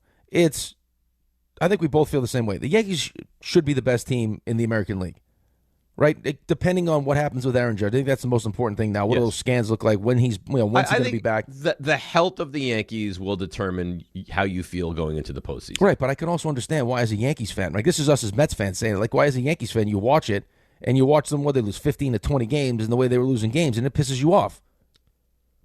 Yeah, I think you're allowed I don't to get think you have this in frustrated. every sport. Like I think football, you go on a bad streak and you're done. Baseball, they just play so many games that you can rebound from a really bad streak. Right, but I think Yankees fans in their mind keep asking themselves the same question, which I would ask myself, is why under Aaron Boone do they have these long stretches of time where they're not good? Like, it happens every year. What I didn't like, I guess, when I was away is there was intimation of we're just not really focused, right? Aaron Judge came out and said it. That would upset me. I think that's probably part of it, though. That would upset me. Like, you just mentally, it's the physical part, obviously, because it's every day, too, but it's just getting yourself mentally ready to go every day. All right. Well, I mean, it's your job. I know it's your job. I mean, do you always have great shows? I'd like to think so. Well, that's the truth is you don't always have great shows. It's not a lack of effort. It's just sometimes mentally it's harder to get focused. Okay, and I think that's fair. And you never who knows? You're fight with your wife, you're not feeling well, any of these things. But it's not like they didn't have a great show. They didn't have a great month of shows. Yeah, and I think it's just Bellinger not hitting and Rice not hitting at the same time with no Judge in the lineup is going to make it hard to score runs. But it's the controllable stuff. It's the defense stuff. You're right. It's the mental part of it that made it look bad. They should thank God for the Nationals bullpen. They should thank God, yeah. Because Yankees could have gotten swept in that series, wound up winning all three, and I think scored double-digit runs from the 8th inning on in that series? Yeah, I think they scored, 10 runs? Yeah, and we're trailing in every game late and came back to win. Well, good on them. So now, and then they had because last time people were freaking out. So they win the last game against Tampa, and then the 3 against Washington. Now you get a little respite, and hopefully things have settled down a little bit, and that they'll be okay. Well, it feels like things have settled down. Now now you're kind of just anxiously waiting to see what happens with Judge. Yeah, which I think you should have a little bit of concern with still. I don't think that's an out of the woods definitively. When do you think he's going to come back? Sounds like he's not back till at least early September. I think it all depends on what the scan shows. Which is supposed to be now, right? Are they supposed to do it this week? Over the break, yeah. Yeah. So we'll get some answers on that. But that would worry me a little bit. Pitching's going to be great. They're going to make moves at the deadline, which is in a couple weeks here. Yeah, but I would imagine depending on what his health situation looks like, it is going to maybe dictate how aggressive you are at the deadline. Yes. Because you're not. There's nothing you're going to do if he's not back. There's nothing you can do at the deadline that's going to that's going to make you a World Series. If he's not back, you're not winning the World Series. Correct. But if he's back, if you're not going to go all in this year, when would you ever go all in? That's a good question. I mean, I think it's a fair question. Also, I think that they always add at the deadline, and I think everyone thought that last year's deadline, especially with the bullpen stuff, were good additions. It's just there have been plenty of times where it's there's a guy that you'd want, but the Yankees choose the lesser because they don't want to give away prospects. Right. I don't know what next year's going to look like with the CBA, and how many games they'll miss. I mean, players sound like they're dug in. It's easy to say now. Right, we're all dug in until all of a sudden the thought of missing paychecks is a reality. Right. Well, we'll have Buster. We'll ask him that in about 40 minutes. Oh, I also think what's interesting, because Rob Manfred, I said this to, I don't know if I said it to you or I said it to Dan when we were doing shows. Rob Manfred's retiring at some point here. Mm-hmm. Right? So, what does he want his lasting legacy to look like? Yeah. I mean, you just saw what the Seattle Seahawks sold for. Almost $10 billion. That is crazy. Right, but the true benefit to owning one of these teams is how the valuations continue to go up. And a way to get the valuation of your team up is cost certainty, which is a cap. And you're the only sport that doesn't have a salary cap. Right? So, I mean, that's... I mean, could Rob Manfred want to be the guy that finally breaks the union? Oof. Can you, though? And what will it take? They can if they want. And what will it take to do that? Like, the strongest union of all... Missing time. A lot of time. Well, yeah. I mean, that's the only way you do it. The owners, I mean, they're billionaires. We're not. No, I get it. But how much... Like, where's that line where you say, if we miss half a season, if we miss three-quarters, if we miss a full season, are we willing to miss a full season of baseball to impose a salary cap? Like, you're going to wind up doing real damage to the game. I think that's the real... They come back, though. I mean, the NHL's back. It might take a while. Yeah. I think what also different... I mean, I think it's also different because what they would tell us is that, you know, part of owning a team, and an NHL team, was it's the arena business. Right? We own the team, we own the rink. We'll be fine because we'll just keep renting the arena out. Like, we'll make more money renting the arena out than we will be paying, paying to play game. Right. So... I don't know, man. I just hope that we don't miss any time. Of course you hope that. Could you imagine what next year would be like end of March, April, May, if we don't have baseball? It depends on what the Knicks look like. Right. But even the Knicks, like end of March, April, yeah, I guess when the postseason starts. Knicks are going to be good. I have no doubt about that. Of course the Knicks are going to be good. Yeah, really good. Leon Rose did an unbelievable job. It's funny, I had a coach yesterday say to me, we were talking about the Mets, and he's like, I've given all my other teams a year reprieve because of the Knicks championship. Mm-hmm. I'm just gonna enjoy that. Yeah, the Knicks have made it. Now, I won't feel like this about the Giants, but the Knicks have made it a lot easier to be a Mets fan. Yes, they have. Yeah, I mean, just because we haven't had to sit and talk about it every day because we're talking about the Knicks, but now watching it every day. Oh, it's brutal. I said it to Dan. I was like, I mean, watching that Lindor play. Unbelievable. It's not like he just made an error. Then he goes to get it and he kind of fumbles and falls on his face. It's like, but of course he did. We're in Jets territory now. Yeah, we are. All right, let's break. We'll come back. First half of the season for the Mets, we got some Soto sound. Yankees, we got some Ben Rice sound. 800-919-3776. Buster 735. Following him, we have CMT. So a lot to do today. DNR with you right here on ESPN New York. Oh, boy, have I missed her. Here she is with the traffic update. It's the great Debbie Duhane. Hi, Dave. Welcome back. Glad you're feeling better. Good morning, Rick. Hey, guys, let's see what's going on with the LIRR. Watch for this issue with the Ronkonkoma branch. A partial suspension between Ronkonkoma and Wyandanch with fire department activity. Morrison, Essex, and Gladstone branches of New Jersey Transit. A 15-minute delay. Ongoing investigation by Newark Broad Street Station. Inbound GWB up to 40. Inbound Lincoln 30. Holland 35. Sponsored by RockAuto.com. A failed truck can turn any drive into a rough ride. When it's time for repairs, Rock Auto makes finding the right part easy. Shop name brands at lower prices and have parts shipped directly to your door. All the parts your car will ever need. Rock Auto. I'm Debbie Duhame, 880 ESPN New York.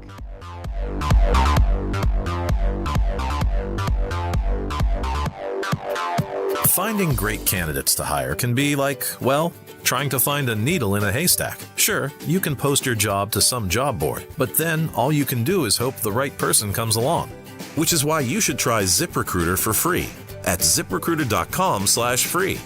ZipRecruiter doesn't depend on candidates finding you. It finds them for you. Its powerful technology identifies people with the right experience and actively invites them to apply to your job. You get qualified candidates fast. So while other companies might deliver a lot of hay, ZipRecruiter finds you what you're looking for.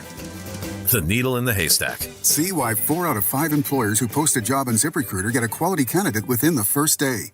ZipRecruiter, the smartest way to hire. And right now, you can try ZipRecruiter for free. That's right, free.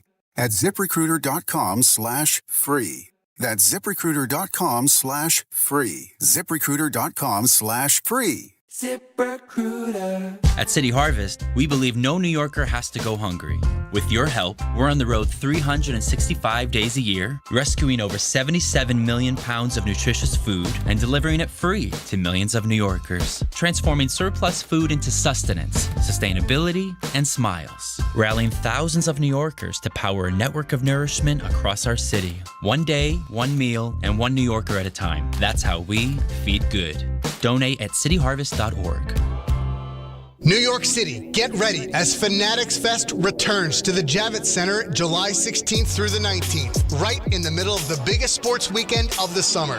With more than 500 athletes and celebrities, every major league, and hundreds of thousands of fans for the ultimate sports fan experience. Get your exclusive merch, rare trading cards, free photo ops, and a full tailgate zone all weekend long. Grab your tickets before they're gone at fanaticsfest.com. When we started Oakland Roots Sports Club, we needed a strong foundation. Gusto has had our back since day one, making sure every hire, every paycheck, and every player is taken care of. They're the team behind our team. With Gusto, we stay rooted and give Oakland the love it deserves.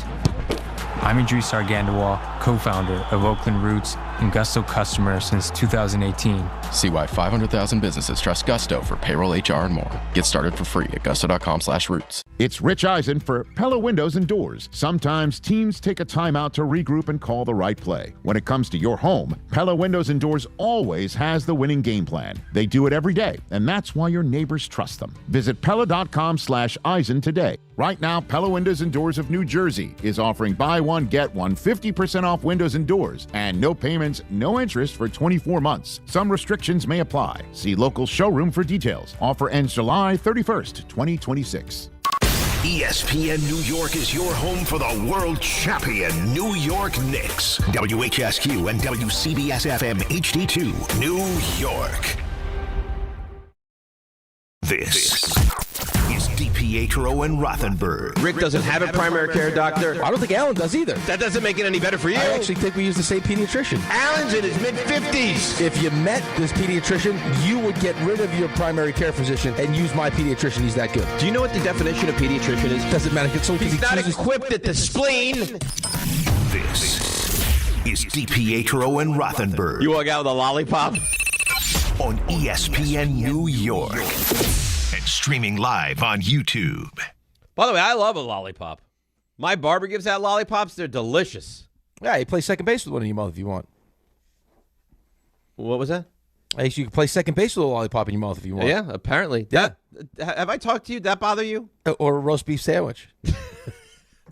Well, where do we draw the line? I guess roast beef sandwich.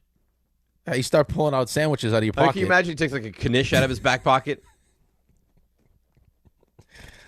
There's time in between pitches. Maybe you get a little hungry, you want a snack. Well, the thing I don't understand, like, it's the Yankees, and they say what you want. The Yankees, they hold themselves. They think they hold themselves to this higher echelon. Right? We're better, right? We're different. We're the Yankee. You can't have a beard until lately. We handle our business. We don't win a World Series. It's a failed season. We're the Yankees.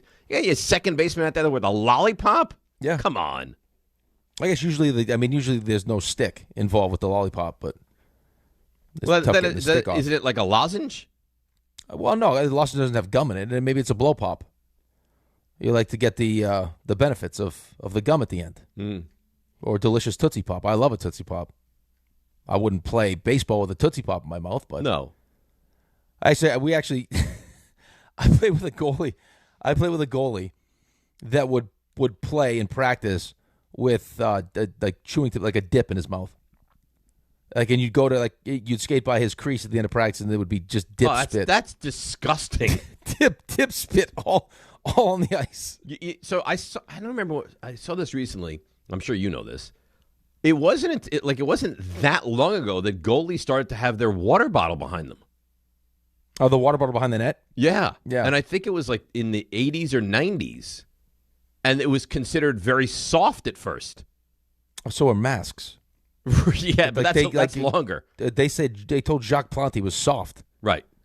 Because he wanted to protect his face. Meanwhile, you watch some of these the Eddie Bauer videos where he gets high stuck in the face 10 times as he's trying to make saves. But I think it was in the 80s. And I guess a goalie was dehydrated. Like, you know what we could do here? We could probably put a water bottle on the, on top of it. That's like, you would just think that was something they did since the 30s.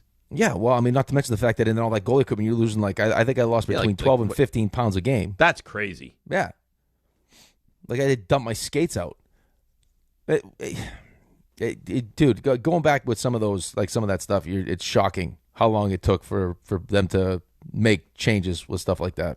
And then it's stuff you just Of course it should be. Like there was a time that you didn't have a water bottle on the top of the net, or that like all these things, they're like second nature. But well, I mean, but seriously, like, wouldn't you think at some point when the position of goalie was created that there would be someone that's like, you know what, maybe we should figure out some way to protect the goalie's head and face? Yes. Because we'd rather not have someone die. I mean, football players didn't. I mean, they had like leather helmets to start in the NFL. I almost wonder though if you went back to something like that, would it be would it be safer? I can't imagine as such, but I know what they said. Like guys wouldn't do some of the stuff they do if they weren't wearing, like, use yourself as like a human, like a missile, right? With your head. How about the ones that still would? Well, I mean, you always get those guys, but I just like if you watched, and I know you don't, but if you watch college hockey or even going from like, I mean, I watched some when my brother was playing in high school, and with full cages as opposed to when you have to wear a half shield, how much different it is. Because guys have the full cage and they have no fear. They're running around like animal, like crazy. But it's definitively safer.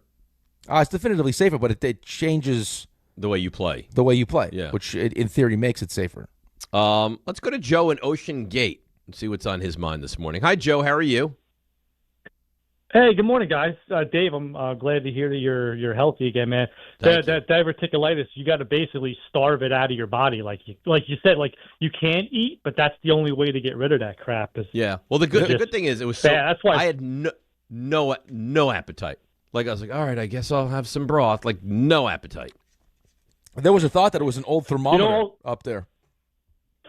And also too, after like this extreme heat and stuff last week, a lot of people, they get this bad stomach pains, which and all that stuff because of being dehydrated, and heat is without drinking water is extremely dangerous. But yeah, it was actually nice to meet you, Dave. I didn't want to just say hello to you. Yeah, it was you guys glad to have you guys all back together again. Jordan and Dan filled in fantastic, but to have you four back is you guys got real good camaraderie and everything like that. So yeah, just want to say hey, love to have you guys back, and 65 or sooner. We're going to do this, Dave. Well, that's the goal, right? That's nice. Now, listen, if your wide receivers are on jet skis, you're all set. I don't like that stuff. What? Any of that? Stop, would you please? Off boats I love when older people forget how it was when they were young. You know what? First of all, don't categorize me in this older people crap. You're an older person. You're past middle age. How dare you have fun? You're 23 years old. Okay, fine. You know what? Get in the film room. Like the people on the Empire State Building. Tomorrow, Jaxson Dart, he's going to scale the Empire State Building. Is that what we're going to do now? He might. Like, why stop there? Why stop at a boat? Oh, here we go. Just do whatever. Now we're roast beef sandwiching. Here we go. No, really. Go all the way. Jump out of a plane. Climb a mountain. Why stop at jumping off a boat? I'm not saying I was horrified by it. I would prefer he didn't do it. That's a terrible thought. I would prefer not to take. I would prefer to eliminate as much risk from your life as possible. And that's my point. But is that because I'm old? No, yeah, it is kind of, because as a 23-year-old kid, when your buddies are jumping off the boat and everyone's having a good time, it doesn't feel like that much of a risk to you. As a 23-year-old kid, you had a lot to lose. As a 23-year-old kid, I did not. Okay, here's the difference, though. So, here's the best way to frame this thing, because I've been in situations like this. So, in your risk management, where you was like, I guess they made a deal. If he completes this pass, he's going to jump off the boat. Mm-hmm. So he just had a buddy do a flip off the boat. Okay, so in his mind, him jumping off the boat isn't risky. Him making the decision that, hey, if I complete this pass, I'll do a backflip off the boat. That's a step too far. So in his mind, just jumping off the boat, that's not real risk. Okay. Doing something crazy like a backflip or something stupid like that. If you said Jaxson Dart jumps off a boat or does nothing, I'd prefer the nothing. I know, but I don't think nothing was the option, though. All right. Like as a 23-year-old kid. I didn't bring it. I wasn't like horrified by it. No, I know. I led the show with it. I'd prefer not to have that happen. But this is what happens, though, is like, especially here, and I don't know how it is in different cities, but when you're a younger player and you're the quarterback of the Giants and you put yourself out there as much as Jaxson Dart has put himself out there this offseason without really, actually doing anything yet outside of getting you excited for what his future could be, you open yourself up for criticism. Yes. That's the reality. Like, I mean, the more people see you out and doing stuff, the more opportunities you give them to criticize you until you can shut them up. Say what you want. The way Eli Manning, and I know he was groomed for it and the whole thing, the way he handled himself, I preferred than the way Jaxson Dart does. And I'm not saying it's the worst thing in the world. He does some stuff that feels kind of unnecessary. Well, it's also a different generation of athlete. It is. It is. I mean, look at dude. There was no one back when I just got into the video game stuff. Now you're in the hey, you got live streams. You got Jaylen Brown doing live. I mean, everyone has. You got the Instagram, all these different things. The importance of building your brand. Yeah, we were always told that. We were always told that your performance on the ice or the field will build your brand. Winning will build your brand. You don't need to. All those opportunities will come once you've actually established yourself and you start playing the way that you expect to play. Then you can start taking advantage of those opportunities. But I mean, again, I wasn't the quarterback of the Giants. I wasn't getting the same, invitations that he's getting. Right. But hey, it's fine if you go do it. Now you have to make sure, and this is a new offense. This isn't a continuation of last year. It's a new offense. Oh, by the way, and you didn't spend much time with him anyway, but still, who knows when Malik Nabers is going to start the season, and expectations now with John Harbaugh are through the roof. Through the roof, yes. But if memory serves correctly, they only played a half together, right? Yeah, but I'm just saying that was his first start, and then Nabers got hurt. I think it was the first half of that game. Right. So, but I mean, with the expectations and how they've changed, and 65 or sooner, how you've mapped. I'm not saying you're saying 10, 11, but you've mapped this thing out where it's hey, 8 or 9 wins, and this, and you're in the midst of a new offense, and you may not have your best offensive weapon. It's going to make your job harder. It's the reality of it. Of course. And you have all eyes on you because you've been out there a lot. You've been living the life of the Giants starting quarterback. Yeah. I mean, at the softball game, he was very involved, and he was, taking hacks off of, 80-mile-an-hour softball pitching. He is at the forefront of being visible with the Giants. He's been everywhere. And that's great, as long as you're good. Because if he sometime, it's weird to say, because he won 4 games last year. But if he takes a step back, or you watch him in year 2, you're ugh, I don't know. All that goodwill is going to go out the window pretty quickly. You know how quickly it changes here. Forget here, anywhere. I mean, look at the conversation surrounding C.J. Stroud right now. And he's won a playoff game every year. Yeah, but not because of him. Well, I mean, no, because the defense is awesome, but still, he won a rookie. I mean, he won a playoff game as a rookie. He was awesome. He was good as a rookie. He was great. But I mean, Mark Vientos was great in his first year. Yeah, you never know. It goes quick. But it feels like he is a football he's a football junkie. He's just has now opened himself up to extra criticism if he doesn't play well. God forbid. Can you imagine if he's bad this season? What happens? No. To you, no. I can't imagine. To everybody that's excited about but I'm not worried about everybody. RJ and I are worried about you. Wait, what do you mean? You guys have discussed that you're worried about me? Yeah, we're worried about you. RJ? It's on record that we're worried about you. RJ, you're worried? Very. What are you worried about? I'm worried that this goes the way of someone else you gave your heart to. And that person has treated it very poorly. Stomped on it. That'd be Mr. David Stearns. I know he didn't hold the same place in your heart as Jaxson Dart, but I mean, if this was The Bachelor, you gave him a rose. Oh yeah, and I would invite him into that sexy suite. More than a rose, RJ. This was full fantasy suite. Yeah, this is where they close the doors and you only hear the sounds. Yeah, and then all of a sudden, sometimes you get the night vision. Yeah, and then all of a sudden, you see Dave retreat under the covers. Dave, no. You use your night vision goggles, and he's prancing off in the middle of the night to sneak off with someone else. You like that guy from the show that we watched whose girlfriend kept cheating on him.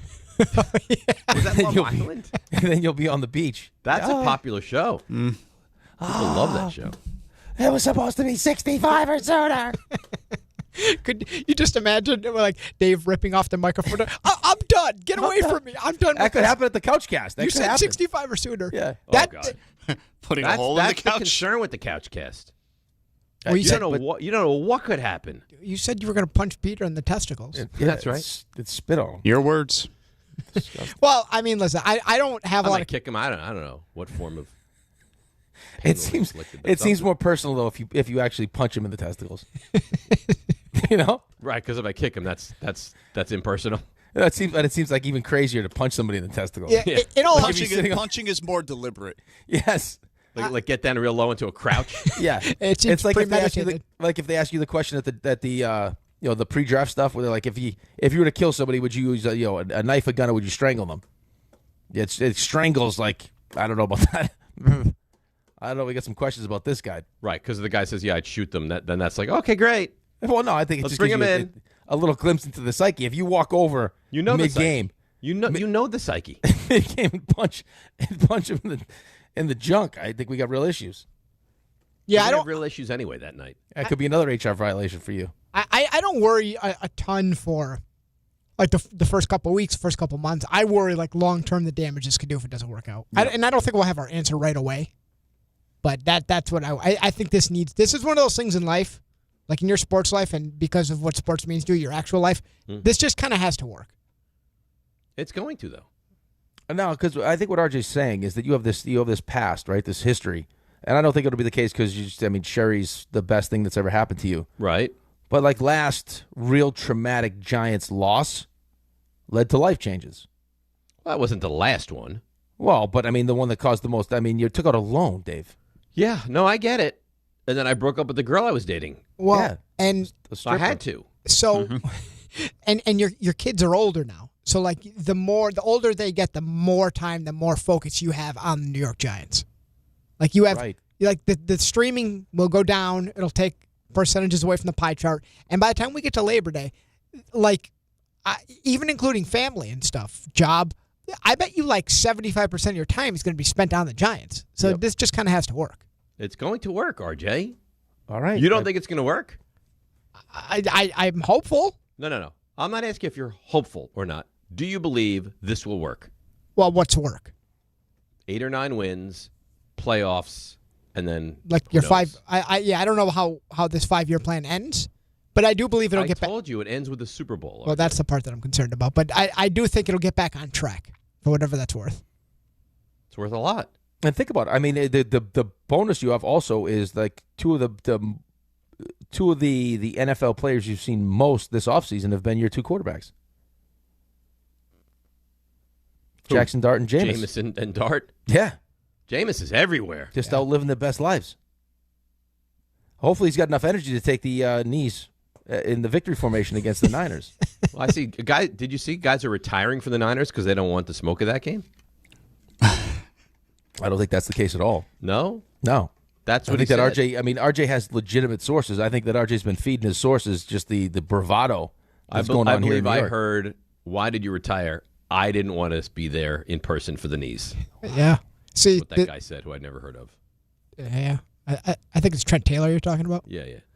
But whatever that guy's name is. Yeah. But you see how this can go sideways though. Like even Couchcast. So you're going to be forced to do this by John, and then there you are on film. It's one thing to talk about. It's one thing when we see it. You crouching down, punching Peter in the testicles. if he goes down into a full crouch just to punch him. You ever play Mortal Kombat, Dave? No. Like the old Johnny Cage move. He does a full split and then punches somebody. And then you could do that. Here you are the next day, meetings, up and down your schedule to explain why you did that. You'll be like, I'm not having meetings.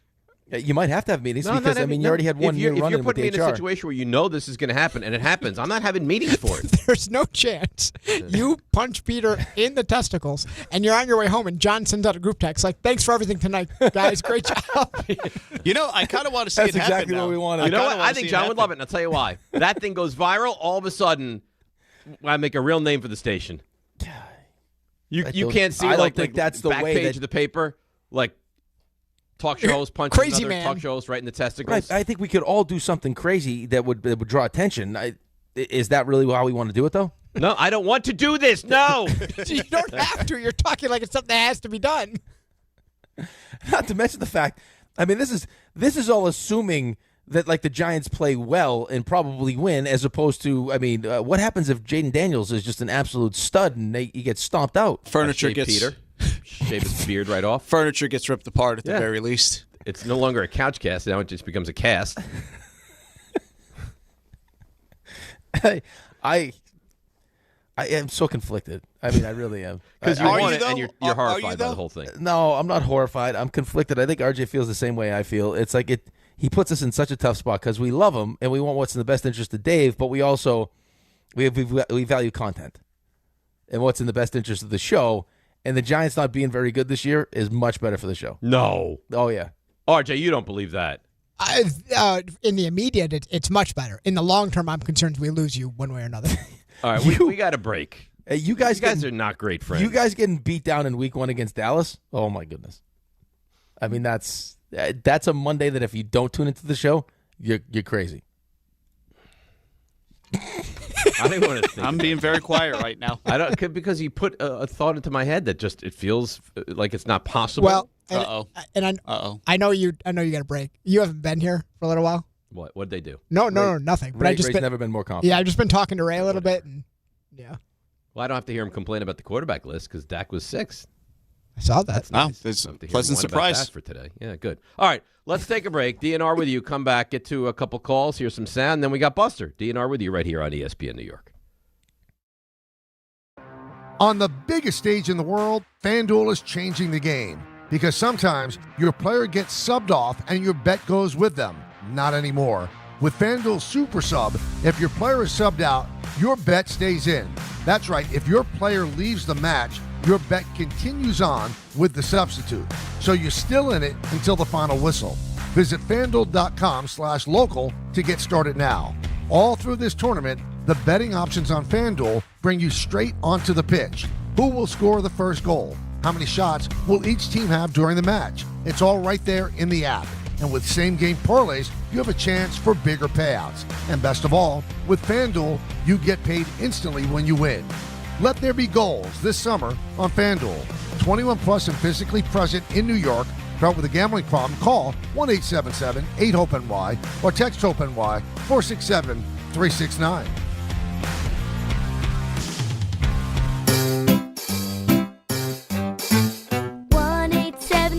Cars for Kids. KARS Cars for Kids. 1-877 Cars for Kids. Donate your car today. Call 877-CARS for Kids to reach a friendly live agent. Donation is super easy, and your car can be picked up as soon as tomorrow. Call us now or go to carsforkids.org. 7 Cars for Kids. Donate your car today. Did you know you can donate real estate too? You're in charge of ordering boxes. Small boxes, big boxes, really big boxes. You're in charge of tape, labels, mailers, bubble wrap, extra bubble wrap, just for fun. You're in charge of warehouse cleaning and safety supplies. Good thing there's Uline. Thousands of quality products for your business and warehouse needs, always in stock, ready to ship same day, and backed by Uline's legendary 24/7 customer service. Uline makes it easy because you already do enough. Uline, we warehouse for you. Kenny here to help you get in on the sweet life with Cotton Candy 5-Hour Energy. It's that classic throwback cotton candy flavor, but with 0 sugar and a 5-hour energy boost. I keep these with me so I can tackle that sweet tooth with a tasty caffeine kick and no guilty sugary aftermath. Bring on the sweetness with Cotton Candy 5-Hour Energy Shots. Available online at 5hourenergy.com or on Amazon. In this business, time matters. You're always looking for ways to be more efficient and stay ahead. We all have our own time-saving hacks. But if you're a business owner, how can you save time hiring? The answer? ZipRecruiter. ZipRecruiter has a new feature that shows you the most interested qualified candidates first. Save time and meet great candidates sooner with ZipRecruiter. 4 out of 5 employers who post on ZipRecruiter get a quality candidate within the first day. Try it for free at ZipRecruiter.com/sports. That's ZipRecruiter.com/sports. Meet your match on ZipRecruiter. Do you have trouble getting in and out of the bathtub? Are you afraid you'll slip and fall entering or exiting a tub? Safe Step walk-in tubs can transform your bathtub from an area of concern to a calming refuge. Call them today at 1-800-731-4558 and save $1,600. Safe Step walk-in tubs and showers are proudly made in Tennessee and offer an ultra-low step-in, avoiding that difficult climb over a traditional bathtub wall. They also offer a variety of therapeutic benefits that may help soothe your aching muscles and joints, increasing your mobility, boosting your energy, and improving your sleep. Safe Step walk-in tubs are designed to easily fit your existing tub space and are often installed in as little as one day. Just dial 1-800-731-4558 today to save $1,600 and receive a free shower package. That's 1-800-731-4558 for a free no-obligation consultation and to save $1,600. Safe Step walk-in tubs. Safety never felt so good. This is the Michael K. Show. You might all disagree with me on this. 7th game of the World Series. Yankees have to win to be champions. Every single one of their starting pitching is available. I could choose between Garrett Cole, a former Cy Young Award winner. I could choose between Max Fried, Carlos Rodon, Will Warren, Ryan Weathers, or Cam Schlittler. There's one guy on the staff that's dominant and great, and that's Schlittler. The Michael K. Show, weekdays at 1 on ESPN New York and streaming live on YouTube. Presented by the Parisman Firm. All right, DNR with you, ESPN New York. Buster Olney in about 8 minutes, and then we have a little CMT, which RJ has beautifully prepared, and I look forward to that. We have stuff you missed, 9:15. Got a quarterback list that's out. I guess they're coming out with a different position every day, and now we have the quarterbacks came out yesterday, and it's going to be there's some issues with it. I have a couple issues with it, and I think you will as well. But Raymond, I think, would be very happy because his beloved Dakota Prescott is number 6 on this list. Ray, quick question about Dak. The picture I just recently saw him. The really jacked one? Is that real? I don't think that's real. I think that's enhanced. Right. I saw a picture of him running the other day, and he does not look nearly as jacked in that photo. His arm was humongous. I mean, he's always been a pretty big guy, though. So I don't know. Yeah, but that wasn't like just a pretty big bicep. That was like Mr. Olympia. Massive bicep. upper body. Yeah, that's not him. I think that would impede throwing the football. Photoshopped. Wow, you can't tell now. I guess that's can't true. tell what's real.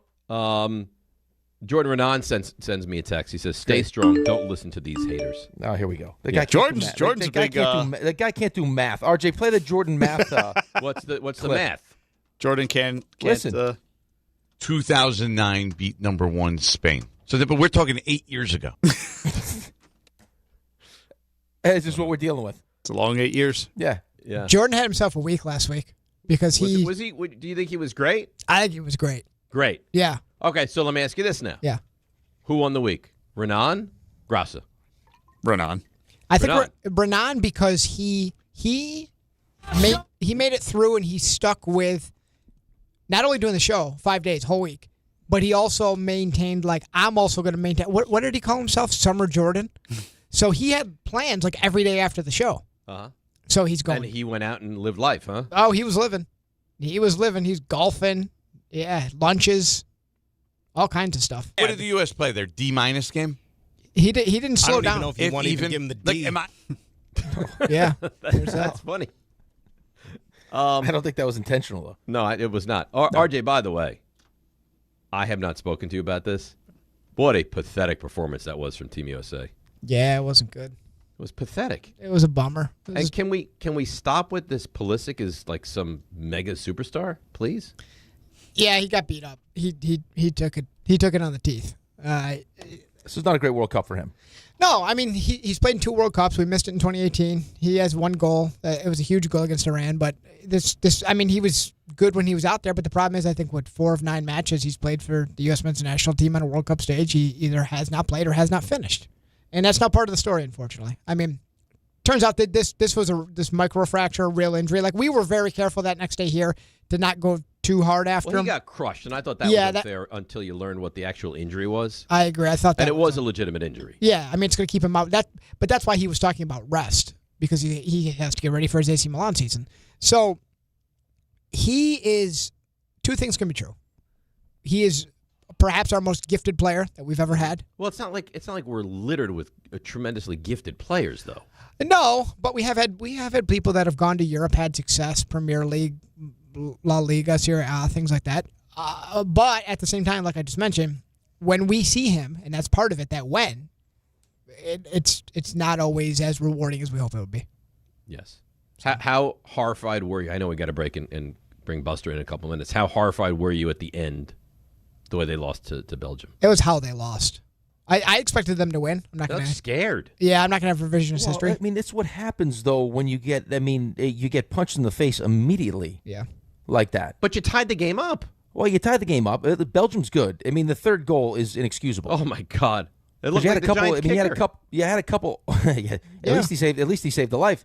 The Giants kicker. Yeah. Because you did have a couple opportunities. I mean, Reyna had a great opportunity, just missed the net wide left, and then Balogun had a ball he probably should have kept on his wood. He switched to his left. He probably should have kept on his right foot, but I think Berhalter had a good chance too.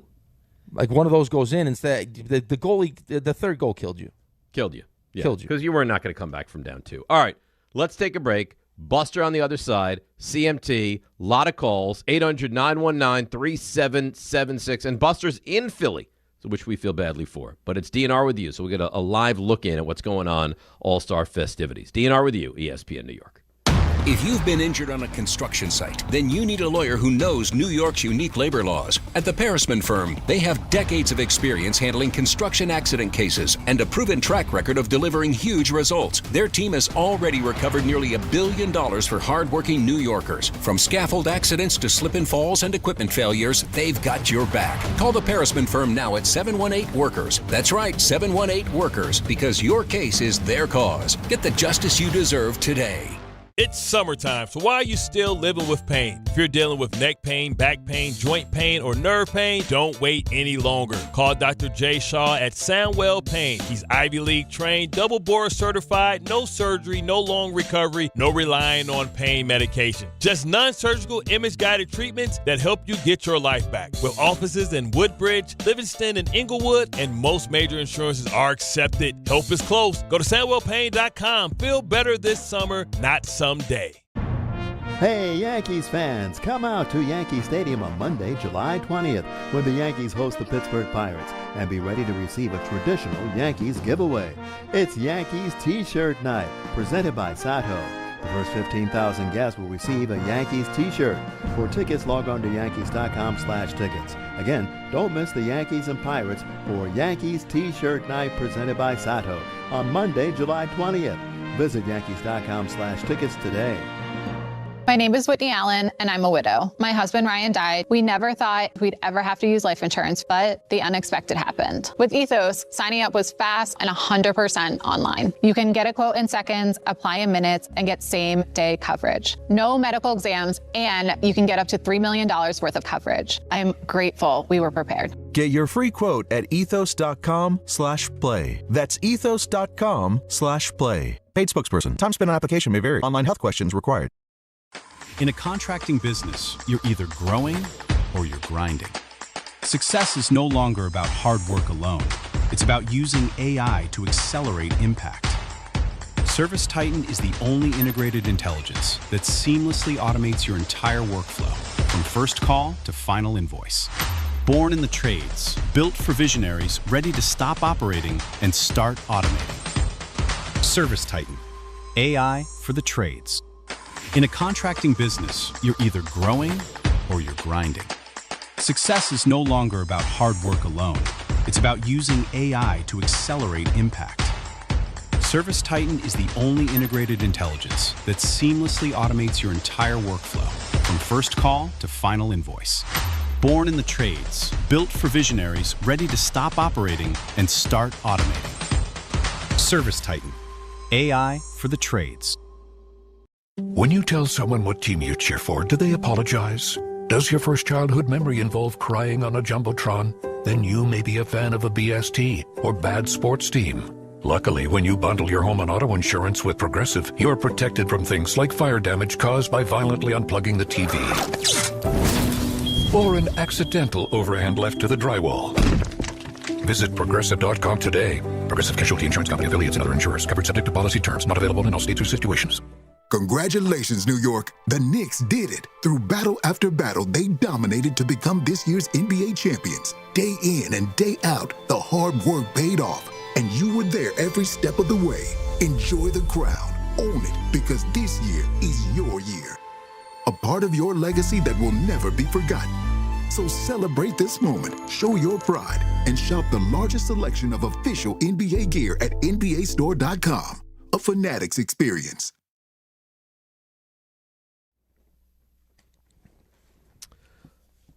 All right, DNR with you, ESPN New York. Usually I get the Buster intro theme song, but Raymond has decided to go in a different way today. It's fine.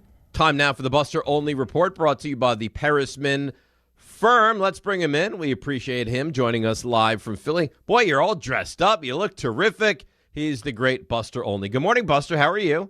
Good morning, Dave. You look like you lost weight. A lot of weight, Buster. Exercise regimen that you picked up with?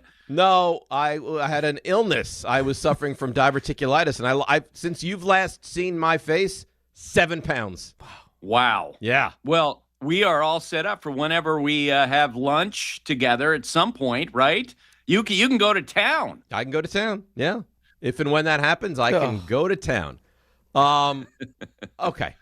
So let's start with the home run derby. Now, Passan said yesterday that he thought it wasn't going to be as good. I watched that thing from pillar to post last night. I thought it was better than the home run derby they had done. What were your thoughts on it? It was excellent. And I was worried. A lot of people were worried that it was going to drag because of the possibility that hitters were going to take more pitches, and that's not what had happened. Now, the first two hitters, it was kind of moving a little bit slowly, but then Jack Caglione's dad, Jeff, got on the mound, and he was like, let's go. And he's firing pitches, and all of a sudden the pace began to pick up. The one cool thing, and I always heard this complaint when I was doing sideline reporting in the Derby, and I talked to friends afterward, a lot of people who watched it wanted to see where the ball went. They didn't want to have this barrage of home runs, which really started with Todd Frazier and his brother Charlie, where they're just firing pitches. It felt like there were 3 balls in play at all times. Last night, you could actually track the ball and get a sense of the building drama. And, man, it was spectacular. What a finish. I went into it expecting a D grade, and I finished. That was one of the best home run derbies that I've ever seen with how Jordan Walker, man, he dunked on Phillies fans. It was something. How much, though, that Buster, the fact that Schwarber was in it, though, in the final? So it had the crowd behind him. You had them booing Walker. How awesome that was. I think it would have been. And look, every year we get a hometown guy in the Derby, right? And you had Schwarber and you had Harper. And you're right. The fact that you had a situation where the fans were clearly behind Schwarber and Harper before he got knocked out, it was so funny. At the beginning of the event, when Ben Rice was introduced, they booed him loudly because he's wearing a Yankee uniform. And Junior Caminero was introduced, and they booed him loudly because the perception was he might be the biggest threat to beat either Schwarber or Harper at this event. And then they booed Wilson Contreras loudly. They're booing Jordan Walker. And, man, when Jordan Walker completed his comeback, I did the game on radio last night. I'm watching this. That ball didn't even land, and the Phillies fans got out of there. Like, Kyle Schwarber was so gracious in defeat, came over, gave a hug. By the time that happened, half the ballpark emptied out. It was amazing how quickly they got out of there after Jordan Walker finished that comeback. Well, they're a really kind fan base, and we know that from the history of that city. Did they boo you when you were walking around, or no? You were able to escape? I would feel like I was in good company if that happened, right? I mean, I got to say, it was super fun because typically the home run derby, it's all feel good and everybody gets cheers. And that was a distinctly Philly event last night and how it played out. Buster, let's get to some of the locals. How important was it for the Yankees to finish off the first half into the All-Star break the way that they did? Yep. I agree with that premise because they had played so poorly, and they're going to have to figure it out without Aaron Judge. We're going to get an update on where he stands with his MRI here in the week ahead. But as we talked about last week, he's not coming back anytime soon. Giancarlo Stanton is not coming back anytime soon. They have to make it work with what they have. And so it was, I think, important for them to make a stand here before you went into the All-Star break because the Rays aren't going away. I mean, the Rays right now are clearly the best team in the American League with how they've played, with Caminero in his last 19 games before the break hitting 13 home runs. And the expectation among other general managers is whenever the trading starts, the Rays are going to be aggressive. And so I thought it was important for the Yankees to show something good by the end, but before they went into the break. So Yankee fans have been just beside themselves with 5-15 and that awful run. I know it matters, but in your mind, how important is it for the Yankees to win that division? Because we know they're going to get in, but how important is it for them to win the division to you? It's important, but it's not a backbreaker. Look, in a wide open American League field, you can go in as the last wild card entrance and do damage. This reminds me of 2023 when Texas crawled in to the postseason and they wound up winning the World Series. I could see that happening, especially in the American League, which generally stinks. I think the biggest reason why you want to win the division is because you want to get that first round bye. You want to set up your pitching. But I do think the Yankees pitching is going to look a lot different by the time we get to the end of the year. They're going to add bullpen help. That is absolutely the priority before the deadline, along with a right-handed hitter. And if you are in a postseason, we saw last year, right, where they got through the Red Sox, but then they faced the Toronto Blue Jays. They're kind of on their heels with their pitching, and they wound up being at a disadvantage there. That's the biggest reason you want to win the division, to set up your pitching in the postseason. Buster, what are some of the names you're hearing around the Yankees? I keep hearing Luis Arias. Is that something that would fit for what the Yankees are looking for, or do you think it's got to be a right-handed bat? I think, generally speaking, that their preference would be a right-handed bat. And we talked back in April and May about Ryan Jeffers. Here's the problem, that the American League is such a morass right now. The Minnesota Twins are tied for the third wild card. Like, they can convince themselves that they're in it. So he may not even be available. And in fact, I talked to 3 GMs yesterday who told me that is the number one question right now. How many sellers will there actually be? Because if you're, 3-4 weeks ago, it looked inevitable that the Tigers and the Red Sox would be sellers. Well, guess what? The Red Sox are, half a game out now? They have that excellent pitching. They're on a great run. The Tigers, I talked to Dylan Dingler, their catcher, yesterday. They're on a 100-win pace for the last month. They're surging. They're making a run at it. They're not going to sell. So all the names that idiots like me have been talking about, guys like Tarek Skubal and Casey Mize and Sonny Gray, Garrett Whitlock, Aroldis Chapman, it doesn't look like any of those guys are going to be up for sale. So all the other teams are going to be circling the rosters of the San Francisco Giants, the one declared seller, the Colorado Rockies. I think the Cincinnati Reds are going to wind up being sellers, but they're just not going to be a lot out there. I wonder about a Spencer Steer being potentially a fit for the Yankees because he's a right-handed hitter. Maybe he could help balance. I wondered about Tyler Stevenson, their catcher, but he's not perceived to be a good defender. That's not something teams will typically want to take on. In some respects, I think the Mets are in an excellent position to take advantage of where the market's going to be because they're going to be one of the few sellers. Do you anticipate the Mets just unloading everything not nailed down? Like, you think they're going to be real busy at the deadline? Yeah? Yes. It'll be a busy deadline for them. I think Clay Holmes is going to be coveted in this market because, as I mentioned, Skubal's kind of come off the list of starting pitchers going to be available. Casey Mize, Sonny Gray, with those guys off the list, I think now everyone's going to be watching Clay Holmes, who's respected. He's a type of starter that teams like to add because, the ground ball guy, the fact that he has established himself as a starting pitcher, they're going to do well there. This is the one time a year when small sample size can matter. So how Freddie Peralta pitches out of the deadline is going to be really important. And then, bullpen guys, for sure. I mean, we heard Steve Cohen in that interview he did with the New York Post basically say he's concerned about this team, next year moving forward. They have to collect as many prospects and assets as they can with this year's trade deadline. Buster Olney joins us here on the show. Buster, so do you think we live in a world where there's a potential? Because, Mets, we had 2 catchers, right? I got 2 that the Yankees and Mets could make a deal, or no? Most years, there's no chance, right? But I feel like that, first off, the Mets have fully declared themselves. They're on a pace to win 66 games this year and be the worst Mets team since 1993. So this isn't one of those cases like the Tigers where you're sort of on the fence. You can flat out say to your fan base, look, we stink and we have to move forward. Potentially they could match up. The other thing, too, is and this is just my perception. Maybe I'm wrong. I always thought there was real animus between George Steinbrenner and who was always wary of how the Mets would take the back page in the Wilpons, right? That felt like a real thing, and it was very rare that deals were made. I don't sense that with Steve Cohen and the Yankees. Like, I think if David Stearns were to go to Cohen and say, look, the best deal we have and I'm just speculating here, okay, for someone like Alvarez, the Yankees are throwing something big out there. What do you think? I would imagine Steve Cohen, more than previous Mets owners, would say, yeah, let's do that. I mean, I can give you myriad stories from the past where it looked like the two sides are going to make deals, and then an owner pulled a plug on it because he didn't want to deal across town. I don't think that exists as much anymore. I know that Cohen said, you mentioned it, about how, don't expect big things next year. You don't think, with the amount of money they spend, you don't think that the Mets can find themselves to be a playoff team next season? Like, right now we're punting on next year too?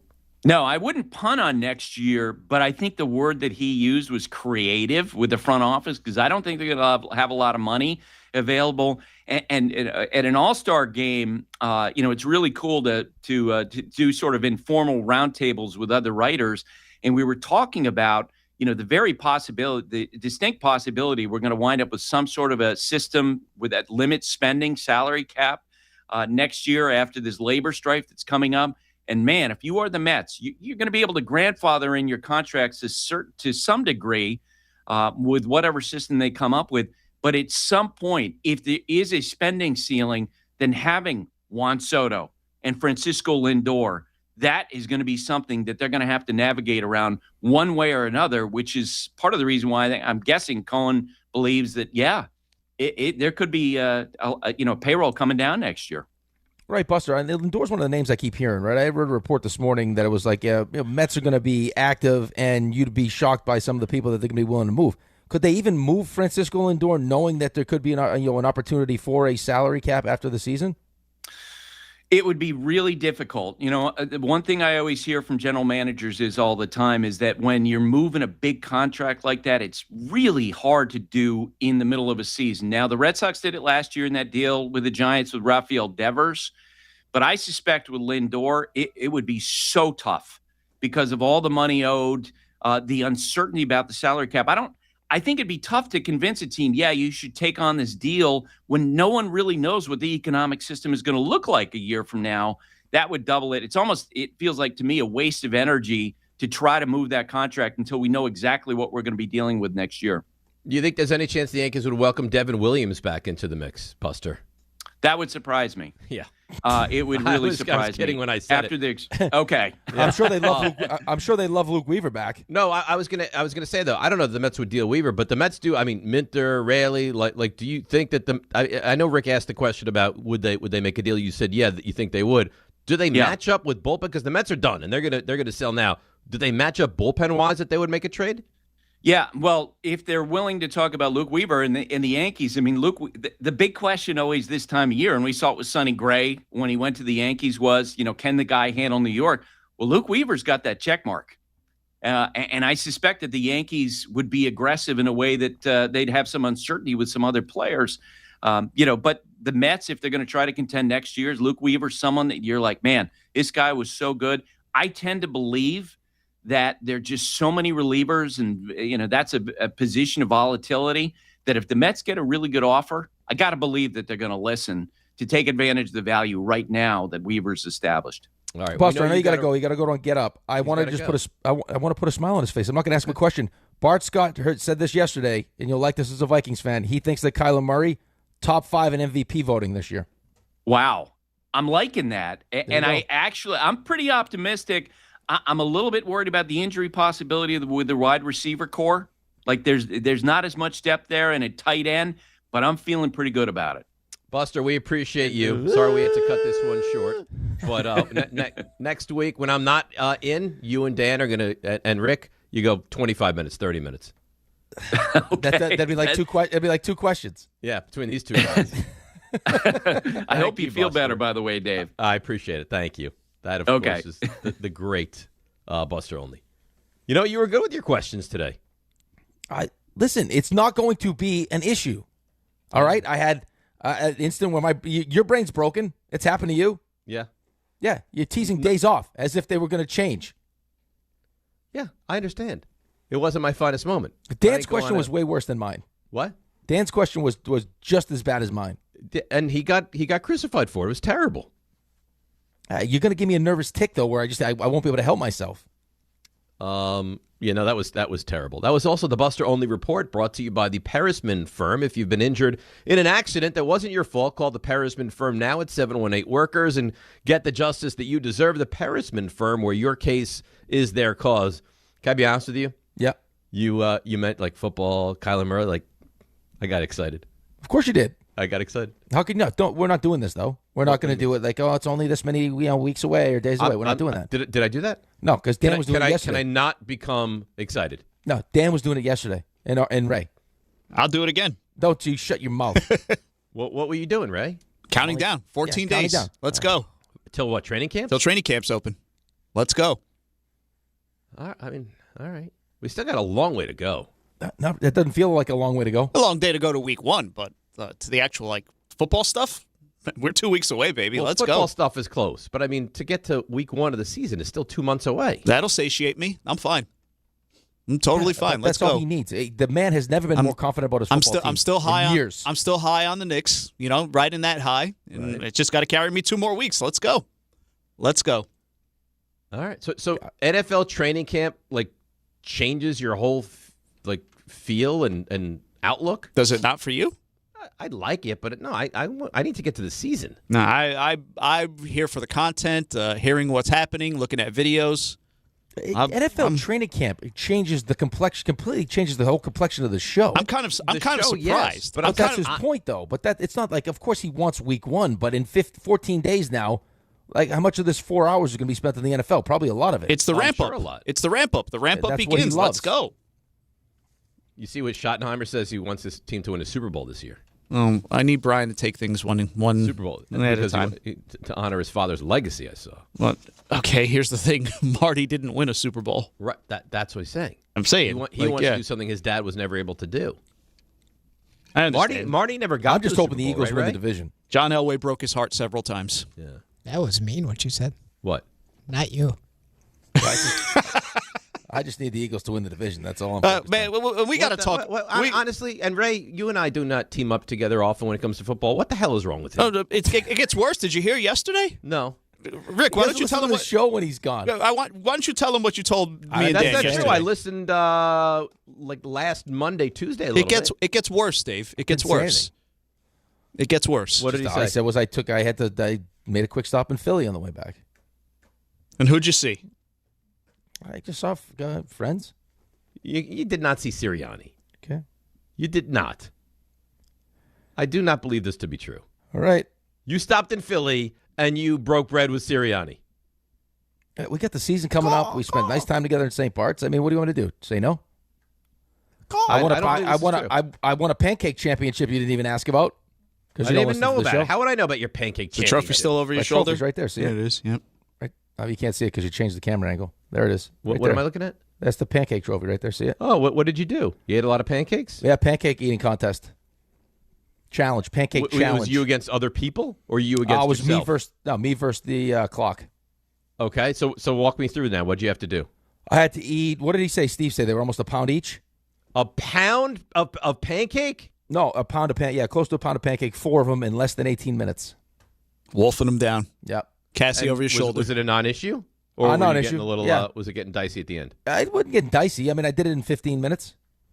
I got through half of them and real fast. But I wanted to be a gentleman though. You know, I didn't want to. I was cutting them and eating them properly. What was the rest of the day like? It was a nap involved. Yeah, it was a nap involved. It was a lot of food. Did you feel unwell? No, I didn't feel unwell. Felt fine. So you won the whole thing. Now were your kids with you? Of course, yeah. So they must have been so proud of you. They've never been of all the things in my life that I've accomplished. This was probably the most excited I've seen them. That's nice. They got to take a picture that they're going to put up on the wall. It was great.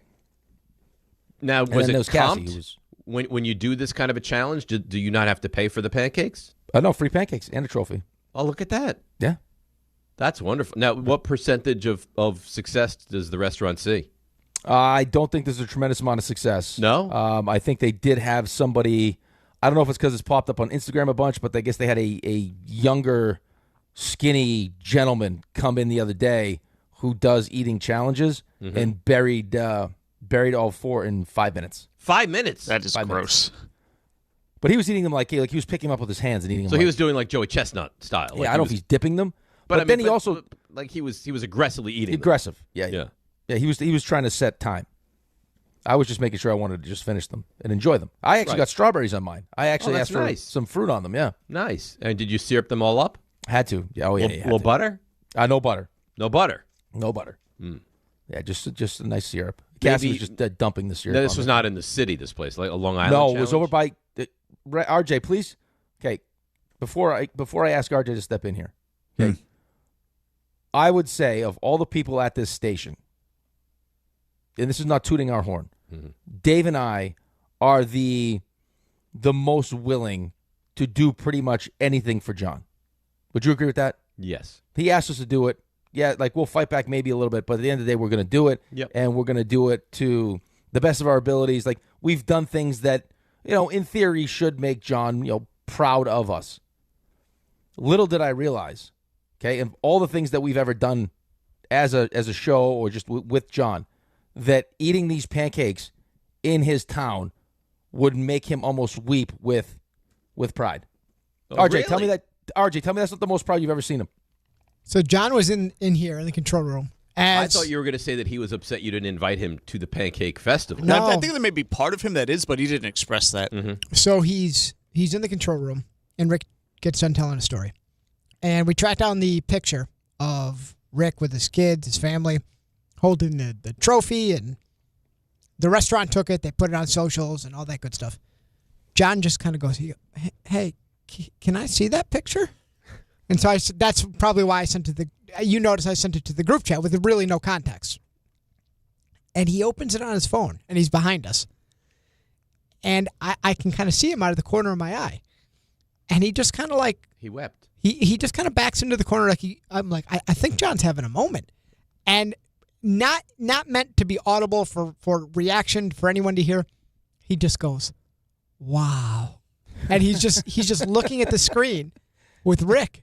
And I turn around, I go, John, you okay? There's a little FOMO there. He goes, I have to go to this restaurant to see this picture now. I'm so proud. Really? Yeah. Oh yeah.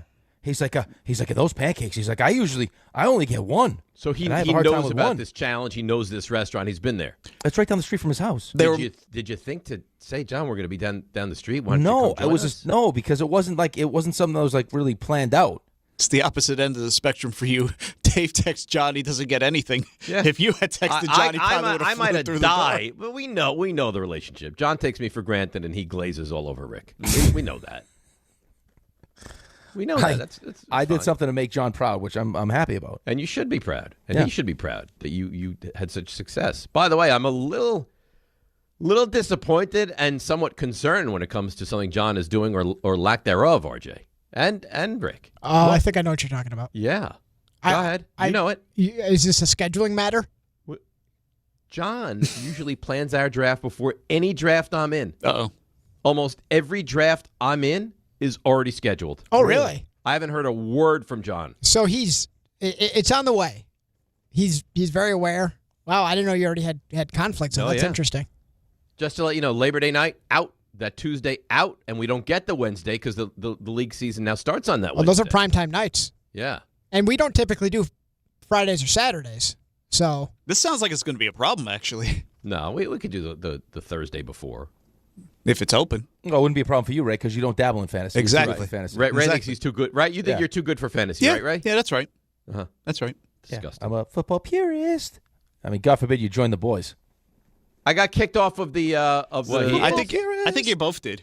Oh, yeah, nice. because it says People station not connected. People just staring at the top of my head right now. yeah, we're back to me and Ray. Yeah, Oh, that's I tried. nice. Hi, everyone. I tried, fellas. Yeah, you'll be back at some point. Will maybe. I? Eventually.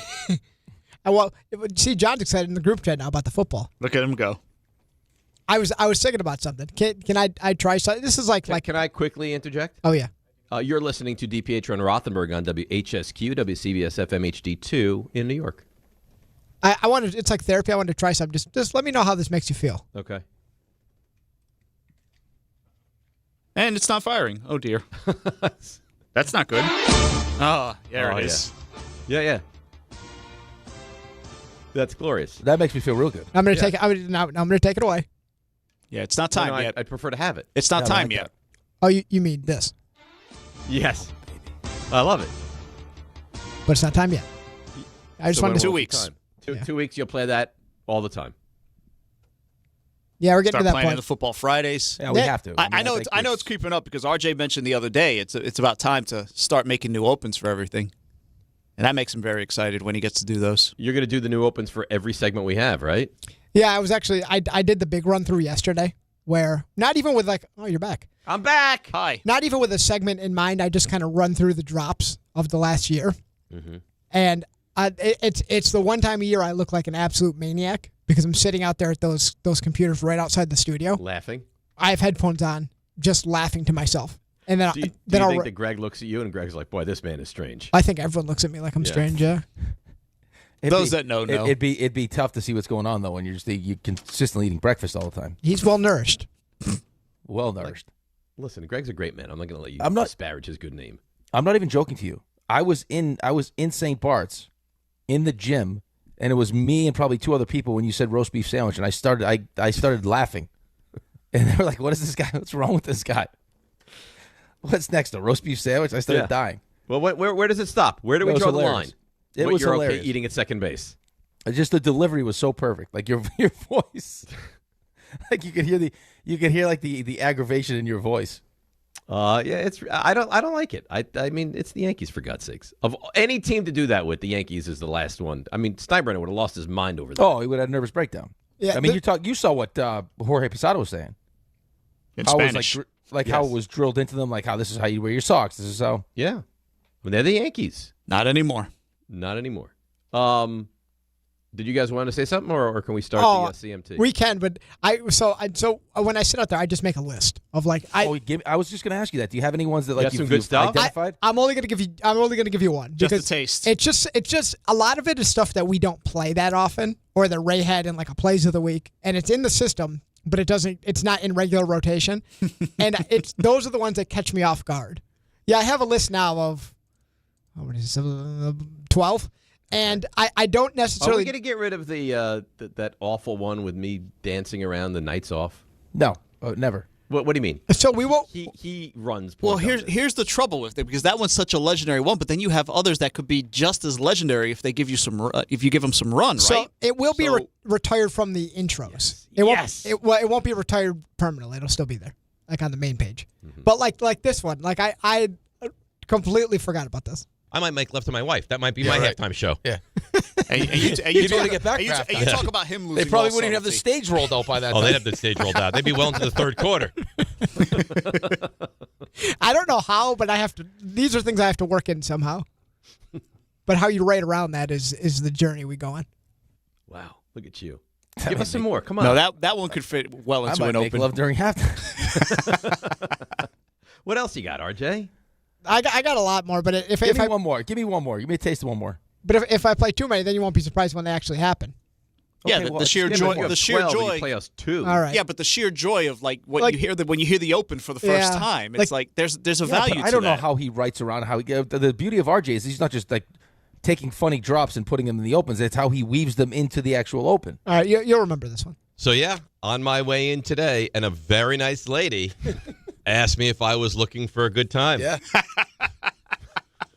See, that's a CMT right there. That's a CMT. I wonder what she's up to now. And I told her, I was like, of course I'm looking for a good time. Who's not looking for a good time?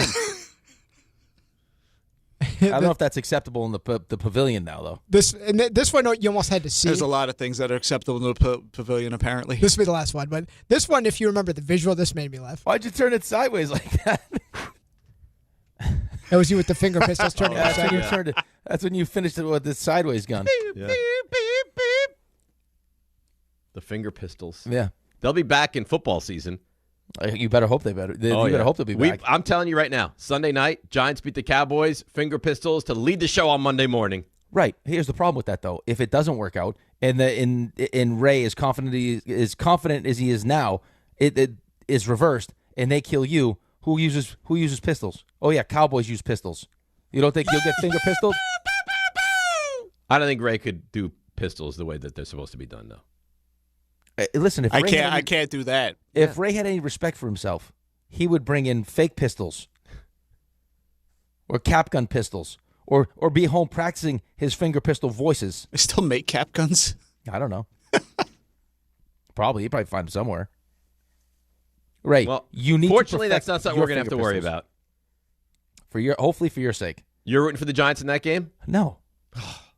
RJ, who are you rooting for in that game? I root for the Eagles. Honestly, and someone's going to drive right you now, off the road. And right now, me and Dave are on the same wavelength. In Maryland, I did. I got into a car accident in Maryland. Oh, no. Oh, yeah. Not saying I'm happy about it, but of all things, too, it broke the air condition. No air condition. Oh, no. Oh, yeah. In like 104 degrees? Yeah. That's nice. RJ, Giants Cowboys, game 1, Sunday night. Who you rooting for? Come on, RJ. Don't lie because you want to stay on his good side. Be honest. I think the Giants, because I'm concerned of what will happen. Because if they just go out, I'm confident the Cowboys can recover to have a solid to good season. I think if the Giants come out and just get smashed, I just don't know if that could just be a sign of what's to come. 27-23. You don't have any real concern. No, that'd be fine. That's highly acceptable also. The Giants got real winnable games, though, after Not you week get 2, past they week don't. 2. Yeah, well, you get the Rams coming back. I mean, then the odds are they're not going to beat the Rams. Well, I want to see that side of Dave, not just like the fake. Oh, we're not embarrassing ourselves. We got to win. Like I believe of what's about to come. You haven't seen that in a long time. I haven't seen it since we've worked together. Imagine if he loses to Brian Dable and the Titans week 3 boy. at home. That'll be if the Giants are 0-3, forget it. No, I'm not even kidding. If the Giants start out the season 0-3, forget it. Well, what's going to happen to 65 or sooner? Well, we'll kill it. We'll smother it with a pillow. Oh my goodness! What? You've been pretty dark today. No. Oh, what do you mean no? You said you were going to bend down to punch Peter in his junk and then spit on him, and now you're gonna suffocate something with your pillow. That's right. 65 or sooner would have to die. Well, you euthanize 65 or sooner. Why? They start at 0-3. It's a little adversity. What are you laughing about? Back in week 4. You have a 5-year plan that after 3 weeks you're going to punt on. Yeah, well, euthanize this thing. I can't handle 0-3 again. You got a very winnable game Every year I'm 1-5. I can't handle it again. I mean, you go from a 5-year plan with like charts and optimism to like after 3 weeks it's going to be like. Well, I don't think it's going to happen. It's But gonna if be it happens, yes, I will kill 65 or sooner. the 5-year plan will be like Big Daddy. I'll kill What's your alive on plan? air. Don't die. You'll hear it struggling for life. Maybe it's a 10-year plan. 70 or sooner. The legs will be flailing away as I smother that thing. See, this would be the part of like 5-year plan dead in 3 weeks. Yeah. That'd be terrible. But that's not going to happen. No. Don't bring the negativity in, you guys. Of course. It's not negativity for me. It's not going to happen. No. How could it? No, it's not going to. No, I don't think you have anything to worry about. And then the Couchcast would suck. Couchcast would be great. Giants would be 2-6. We're like, whatever. Hit myself in the testicles. I think that would do big That's numbers. it. I feel like that would be great on the Couchcast. Dave just let's check in on Dave at the Couchcast. Dave himself in the groin. Dave destroying himself like those monks. Remember that video? Just wailing away. If the Giants start out 1-5 again, I might become a monk. On the Couchcast? just they can bring me into the monkhood. Wemby did it. Worked out for Wemby. Is he not allowed to speak now? No, he can speak. I mean, he trained with him. You remember seeing they guarded him down low? Videos? I don't know. I mean, maybe that's. I don't know if they work. Because monks traditionally are not huge. He probably had a great height advantage. Probably down low. Take him down in the low block. Probably abuse him on the low block. Right? How do they call out defenses? I don't think they speak. Signals, hand signals, gestures. They're probably on a different plane though, where they could just I think mentally probably just know, you know. Yeah, Because I think you don't speak for years. You just pick up, yes, hand signals, gestures. Yeah. Right. Slaps. Claps. Got it. I can't. I might punch myself. Oh, my God. Oh, boy. RJ? Hi. How you doing? Great, honestly.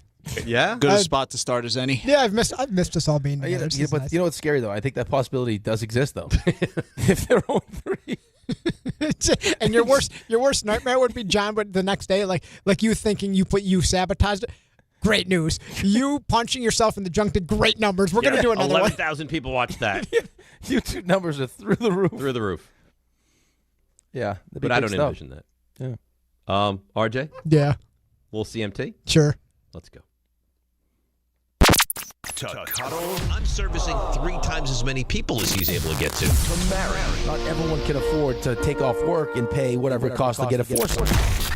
Or to trash. Let the wild rumpus begin. That Want a meat stick? Is the question. You ask and receive. John's text already. He's on it for draft scheduling. Yeah. Looks like September 1st to the 3rd. And he admits he's late with the draft planning. But so let's just hope for his sake he's the only one that's late. Wait, we don't need That'd another be winter. unfortunate. Well, we don't need another winter burn around. What would that be, 6? Oh, my goodness. I don't know if it's ever totally off the table, though. Those Disney bills through the roof. Yeah, boy. Ray's got videos. Is that Ray hysterically laughing? Yeah, because he said this in the video. I would have bet every dollar I had that in 30 seconds the video of the guy getting kicked in the junk repeatedly was going to pop up. On the Guy's group punching chat. himself. Yep. Like Dave should start training in this. Yeah, I don't I think don't think I'm going to have to. I don't know if that's something you could just jump into, though. One guy's taking a battering ram. I think you got to ease into that. Yeah. Like that poor guy that got attacked by the bison. Oh, he got launched. That was that poor that's man. not a funny story, That old guys. man That was a got launched. grandparent. That poor man. Okay, but The guy's in the hospital. I hope he's okay. But seriously, they tell you Ocho Cinco doesn't think it should have happened. they tell you to stay away from the bison, especially during the certain season. Yeah, like mating don't season. get close. I The think they guy call went it. up in the air. I think they call it rutting season. Like, stay away. You got to be more evasive than that, though. You can't just run in circles around the trees. Stay away. He doesn't look like he's got much mobility. They hit a guy in the junk with a unfortunately. 2x4. Yeah, but you got to hit a hezi or something. You're talking about two different things. I heard that they can't really move side to side. Yeah, so, right. You got to hit a hezi or something. You got to do something. Go left to right. He's a grandparent. Well, I mean, what does that mean? Stay away from the animals of Yellowstone, please. Yeah. Poor guy. Yeah, they live there all the time. I think he took Oh. his grandson on like a trip to the national park. Right, this guy in the blue was hammering on this guy. I'm saying. Oh, my I'm God. Where do saying. you get to the 2x4? That's a battering ram, Oh, sir. he's taking a brick to them. That is a battering ram. Is that a brick? Yes, that's Yeah, a he brick. can't have it. He must have no. There's no way he has. No, there's no way. No. Obviously, they're wearing some kind of protection. Well, here's the problem, though. There's Ray, no way protection would protect. Like, that would still hurt. Ray, how many views does that have? Oh! 705K. 705,000. See, Dave, Goodness. this would backfire on you. Yeah, Dave, this would be too good. You'd become, I think you'd be that guy. Look, he's got people joining in. Like They just call it random- iron crotch. It's not. It's not gonna, I'm not kidding. That's what they call it. Is that Yao Ming kicking sounds him? like a cooking show. Oh. They got just random people that are coming in. Oh, dear. Alrighty. So, Buster, I'll be honest, I had a question with the Mets set to go. We haven't talked too much about them, about what concerns you most moving forward. And Buster brought in a new option that I really hadn't considered. So, of these options, what about your baseball team right now concerns you the most moving forward? Would it be that seemingly David Stearns will be the one to lead them for not just the rest of this year, but 2.5 years. yeah, rest of the contract? Would it be the clubhouse chemistry, or perhaps lack thereof, that you just can't seem to find between your two stars? Or would it be the possible spending ceiling that, as Buster alluded to, could be coming, that could actually drive payroll down for the Mets? Well, I think all are concerning. I would marry Stearns. I would cuddle the spending ceiling that they would potentially put on here. And although I do think it is an issue, of these three, I would trash the chemistry between what you probably mean is Lindor and Soto. Whew. Accurate. Yeah, just the leadership vacuum that appears. I would like to, RJ, this is a good question, and I'd like to answer it differently, but I'm going to agree across the board with Skinny Dave. Skinny Dave. Yeah. I told him he looks vibrant, despite his hurdles he's had to overcome recently. I think he lost 5 of the 7 pounds in the neck area. Yeah. You look great. Well, I don't know. Wait till you see my, live and in person tomorrow. Take your shirt off. I will not.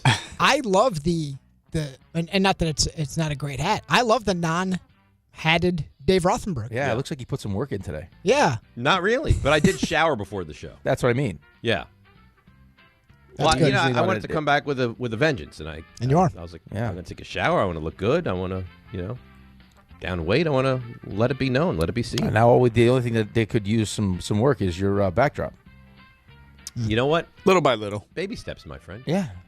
John took not so subtle shots at you yesterday in the chat. Oh, that was at me? I can only imagine. Oh. What did you think it was? I didn't really think about it. Can only imagine. All right.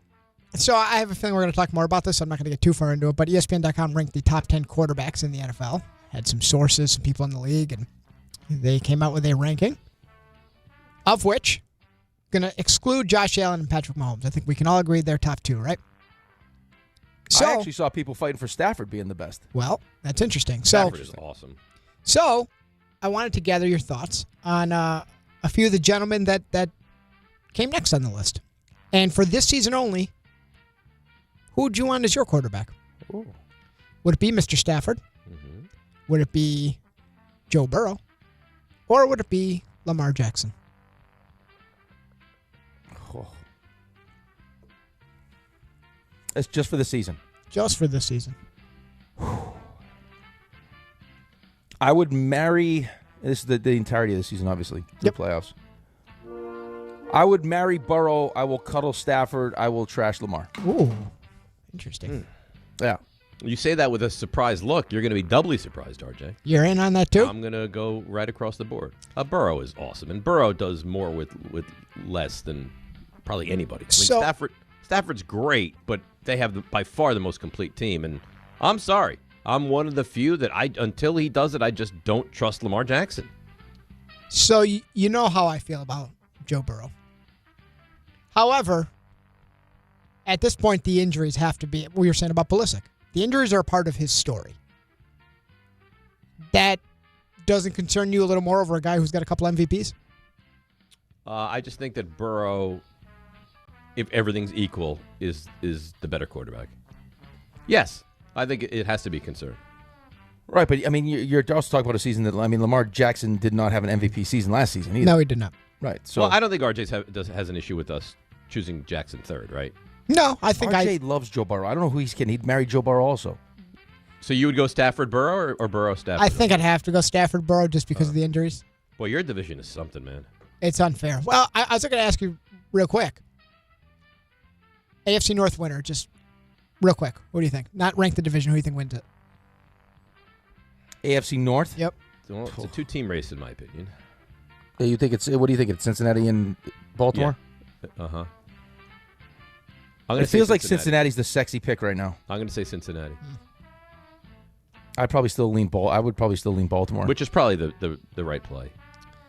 Alrighty, so sounds like a decision on LeBron James is coming the next day or two. So Rich Paul at SportsCenter talking about how LeBron James is not chasing rings regardless of where he goes. So wanted to split these into 3 groups and see where you believe LeBron James will be playing next year. Would it be the Cleveland Cavs for a 3rd time? Would it be the Golden State Warriors? Or would it be the other bracket, of which headlined by Sixers?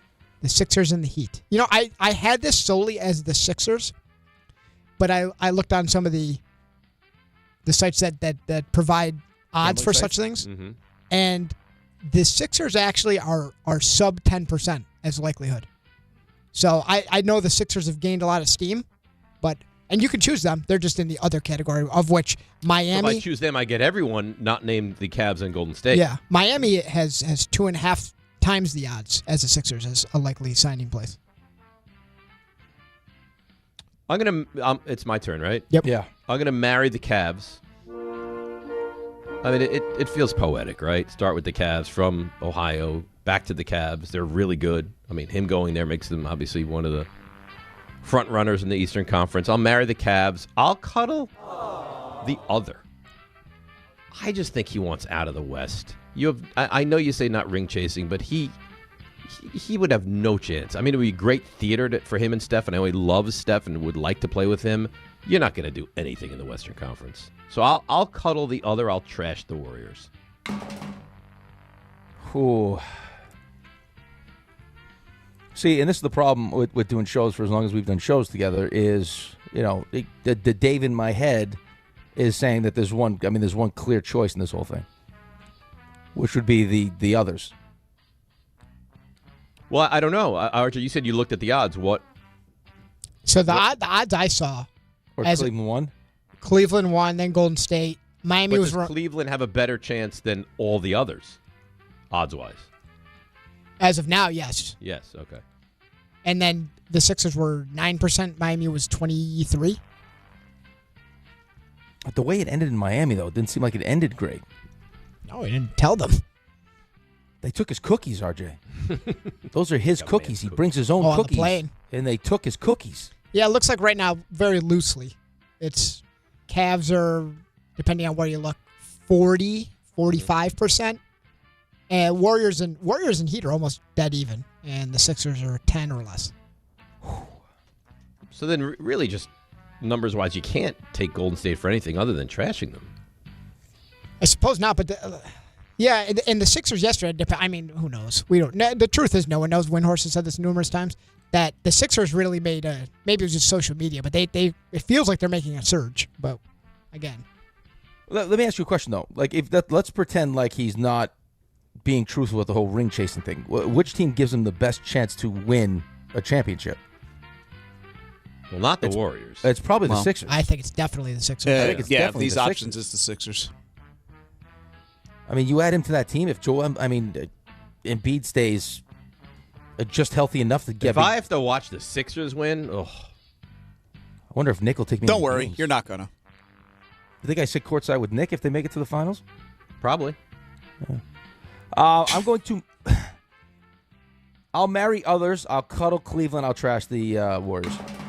Boy, could you imagine that late game huddle? LeBron, Maxey, intensity, Embiid, Edgecombe. How about Jaylen Brown? Jaylen Brown. I'll keep saying what I've been saying. There's only one ball. How are you not concerned, Ray? I'm not. All right. I am not. Alrighty, and finally. If you had LeBron to that team, though, you could almost, you listen, could do whatever you wanted with Embiid. Right? I mean, you could manage him the way that the Knicks managed Mitchell Robinson if you wanted. Absolutely. Just play Embiid once a week. You think Embiid goes for that? No. Well, there you go. At some point, Embiid would probably like to win a championship. I listen. I do think Embiid's personality is a big issue there. So, I give you credit for bringing it up. And off the air, you took even more shots than were on the air at our buddy Buster Olney about the lunch. Who's so nice, by the way. Dave, I hope you feel better. Yeah. Yeah, well, that was really nice. But there's a reality that now needs to be dealt with. So cut my trash when or if this lunch happens. Would it be before the end of the regular season? So now through September. Would it be now until the end of the postseason, which could deliver Buster Olney here for work duties in New York for a series? Or would it be after the season, and let's be honest, probably never? Ooh. A question, though, quickly before I answer. Dave, were you here when Dan dropped an F-bomb on the radio? No, he didn't. He was not. That is the thing. Oh, that you weren't happened. here for that? No. Were you? No, I got a chance to hear it yesterday. No. Because he almost said the S word yesterday. And I was When like, he climbed the mountain, Oh, my God. Yeah. Yeah, that wasn't like the dump the one time with you. It wasn't that. I got some titillating news for you, my friend. Right? It's not quite the same. When he climbed the mountain, big difference between the two. He dropped the big bomb. one? The bomb. The bomb. Wow. Yeah. Oh, yeah. Yep. How about that? Wow. That was something. I just dumped it. No, you did. I did. All right, back to this question. RJ, just quickly run through the options again one time. Lunch with Buster. Yep. Before end of regular season. Yep. Before end of the postseason. Yep. Never. Okay, I'm going to trash never. Oh.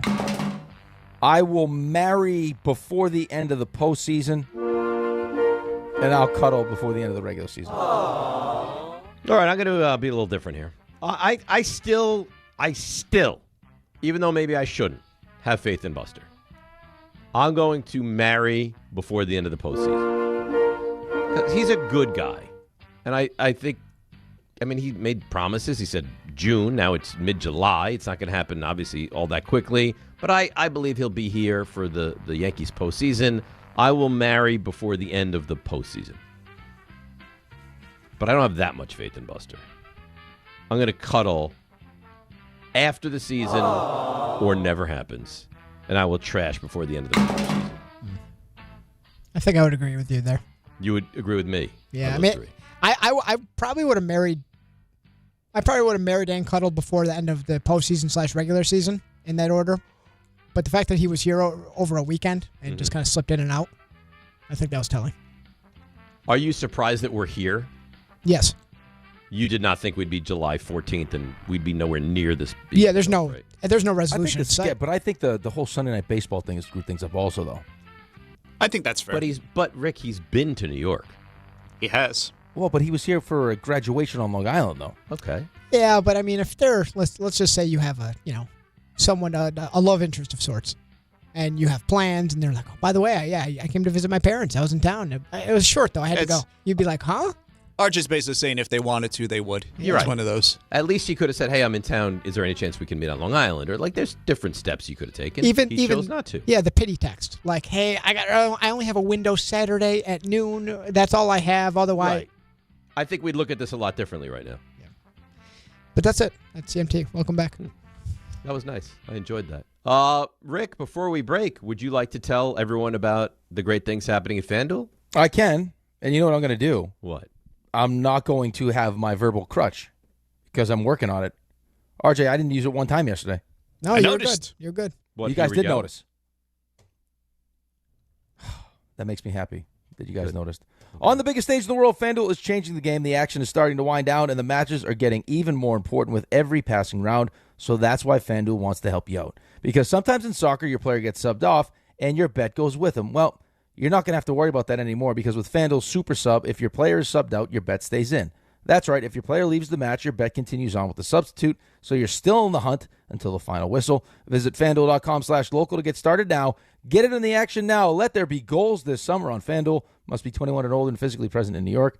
For help with a gambling problem, call 1-877-8-HOPE-NY or text HOPE-NY at 467-369. That's nice. No verbal crutch, and you did it very well. Let's take a break. We'll come back, and the quarterback list. We haven't really looked at it. Let's look at that. We'll do it next. DNR with you, ESPN New York. Oh, let's see what's happening on the roads. Here she is, the great, vivacious, one might say, Debbie Duhane. Good morning, Dave Rothenberg and our pancake-eating champion, Rick DiPietro. Guys, let's see what's happening with New Jersey Transit. A 15-minute delay on the Morrison, Essex, and Gladstone branches with an ongoing investigation. LIRR, extremely limited service on the Ronkonkoma branch because of fire department activity. Downtown 1 trains delays. Expect delays on 6 out by 293 in Woodbury. It's an ongoing accident investigation. Westbound belt to Cropsey Avenue, a collision there. Sponsored by RockAuto.com. Event Time Rock and quickly bring a drive to a halt. For the parts needed to get back on the road, visit RockAuto.com. Find a wide selection of quality parts at reliably low prices delivered right to your door. All the parts your car will ever need. Rock Auto. I'm Debbie Duhane, 880 ESPN New York.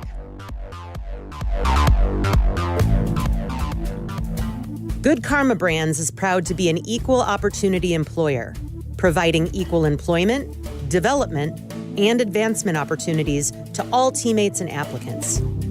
To learn more about careers with us, please send an email to talentacquisition@goodkarmabrands.com. That's talentacquisition@goodkarmabrands.com. Hey, it's Alan Hahn. At Rings End, they're there to help realize your modern design visions. That's why they partner with Marvin. Engineered for big ideas, Marvin modern windows and doors deliver effortless elegance, expansive views, and industry-leading innovation, all in a modular system designed to meet the exacting principles of modern architecture. Experience Marvin Modern at a Rings End showroom today and create something stunning with them. Rings End is a certified Marvin installing retailer.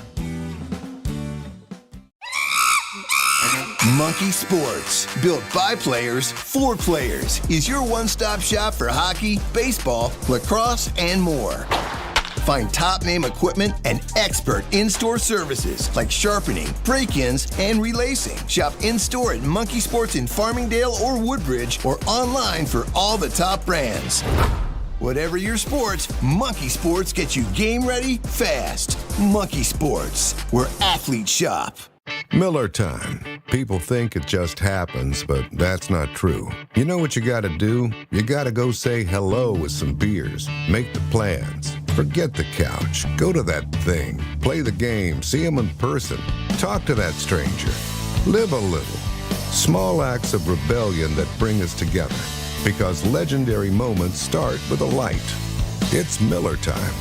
Celebrate responsibly. 2026 Miller Brewing Company, Milwaukee, Wisconsin. Do you have trouble getting in and out of the bathtub? Are you afraid you'll slip and fall entering or exiting a tub? Safe Step walk-in tubs can transform your bathtub from an area of concern to a calming refuge. Call them today at 1-800-731-4558 and save $1,600. Safe Step walk-in tubs and showers are proudly made in Tennessee and offer an ultra-low step-in, avoiding that difficult climb over a traditional bathtub wall. They also offer a variety of therapeutic benefits that may help soothe your aching muscles and joints, increasing your mobility, boosting your energy, and improving your sleep. Safe Step walk-in tubs are designed to easily fit your existing tub space and are often installed in as little as one day. Just dial 1-800-731-4558 today to save $1,600 and receive a free shower package. That's 1-800-731-4558 for a free no-obligation consultation and to save $1,600. Safe Step walk-in tubs. Safety never felt so good. Rich Eisen here with some advice. If high-interest credit card debt is grinding you down, it might be time to call an audible with a SoFi personal loan. It consolidates your debt into one low monthly payment with no fees required. And with as soon as the same-day funding, you can make the right play fast. Call an audible on your debt today at SoFi.com/debtplay. Loans originated by SoFi Bank N.A., member FDIC. Terms and conditions apply. NMLS 696891. Fast funds terms apply at SoFi.com/debtplay. This is the story of the one. As a maintenance engineer at a beverage manufacturing plant, he starts his day knowing every line is ready to run because Grainger delivers the industrial-grade products he needs to keep mixers, conveyors, and packaging equipment moving. With Grainger's vast selection of bearings, belts, and motors, he keeps operations running smoothly, so nothing grinds to a halt. Call 1-800-GRAINGER, click Grainger.com, or just stop by. Grainger, for the ones who get it done.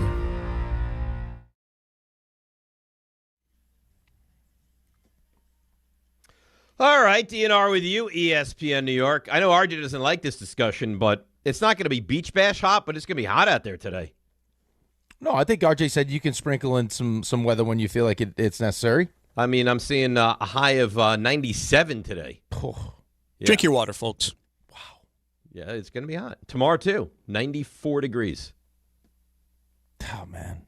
Hot. That's almost too hot. What do you prefer, 97 or 14? Probably 14. Really? Yeah. Yeah, I think the older I'm getting here, the more I prefer the colder than the extreme heat. RJ, you a 97 or 14? 97. You don't want any part of the old Rochester days. I'm good with that. I'm all set. That heat at the beach bash was debilitating. Well, you weren't at the beach bash. RJ, it was... I believe it. I'm not saying either are great or ideal or preferable. But 17, I just got no interest. RJ, Carlin was... He had the hat on. And he was sweating. He was sweating through the hat, his straw fedora. It was going up. By the way, we never made mention. Sweating right through that thing. Because today's my first day back. Of the unbelievable Family Feud victory we had. Oh, yeah. I listen, it was a great victory. and we pulled it off at the very end. I mean, that was just a last gasp. If we got it right, we won. If we got it wrong, we lost. Right. So that was great. The performance I put together yesterday on the feud was, I mean, RJ, am I wrong? Ray, am I wrong? Was good. Oh, I ate up a whole category. I chose to kept it right through it. Just really ran through it. Just ran through it. Who hosted? RJ. RJ hosted. Yeah. And then it was what? Ray against you, and then Dan waited, or how did that work? No, I went against Dan first, right? Correct. And then Ray waited for the finals. And then Ray waited. Ray beat Dan because Dan apparently in his previous job did some real weird stuff. Questionable things. Oh yeah, so it was I think it's something, I don't know, like water balloons. Water balloons? Like wet T-shirts or something. A wet T-shirt contest. So the question... Where did he work? At the Penthouse Club? The question was Sounds that way. inappropriate games to play in an office work party. And I brought these white T-shirts. Oh my God. He went wet T-shirt contest. He had a wet T-shirt contest at a former place of employment? That sounds like it. It makes it sound that way. Did some stuff with balloons. Yeah. Wow. Yeah. We don't do anything like that here. No, nothing like that. No. Maybe we spice it up. Maybe that's something that Dan wants to bring to the table. Holiday party? Yeah. Wet T. Maybe what we do is kind of like a kickoff to the summer. We have a station wet T-shirt contest. That's what the Beach Bash was essentially anyway. I mean, it's... Yeah, and then afterwards... Sweat through every piece of clothing you owned. Afterwards, HR will just say, that was something you did. Have a nice break. Don't come back. Correct. Ever? Maybe that's how Dan ended up with us. Maybe that was the end of his first stop. His time at the other job? And if anyone's wondering where HR is, you could ask Dave, because Dave's familiar. He knows. I don't know where it is. You're lucky. And everyone thought the entire time it was going to be me. Well, That's it hasn't what been me. everyone thought. I haven't gotten called to HR. It's still going to be you. I'm not saying I haven't done things that are HR worthy, but I haven't gotten called to HR yet. Once or twice. Yet. Yours is way up here. I didn't realize people are so sensitive. Way, yeah. I can't even put my hand on the screen. It's that high up. ESPN New York's MLB All-Star Game coverage presented by Pella Window and Doors of New Jersey. Visit Pella.com/Eisen to find your local showroom today. All right, so I have the quarterbacks list right in front of me. You want to hear it? All right, yeah, I've got it. Yeah, let's go. Okay. So number 1, Josh Allen. Could you play me the NFL music? Oh, yeah. Right there with you. I love it. Highest ranking 1, lowest ranking 4. Last year he was 2. He's 30 years old, and he checks in at number 1. You can't have a problem with that, right, Alan? No, I don't have a problem with that. Outside the fact that he's in my division, my biggest problem. Number 2, Patrick Mahomes. Highest ranking 1, lowest ranking 9. Last year he was 1. This year he's 2. Same age. He's 30. Now, we know coming off the ACL, but you can't have a problem with that, right? I do not have a problem with that. No, I mean, I guess you could make the argument after the season he had last year that if you wanted to put Stafford, I guess, 2 coming off an MVP. I think it's fair. Stafford really was sensational last year.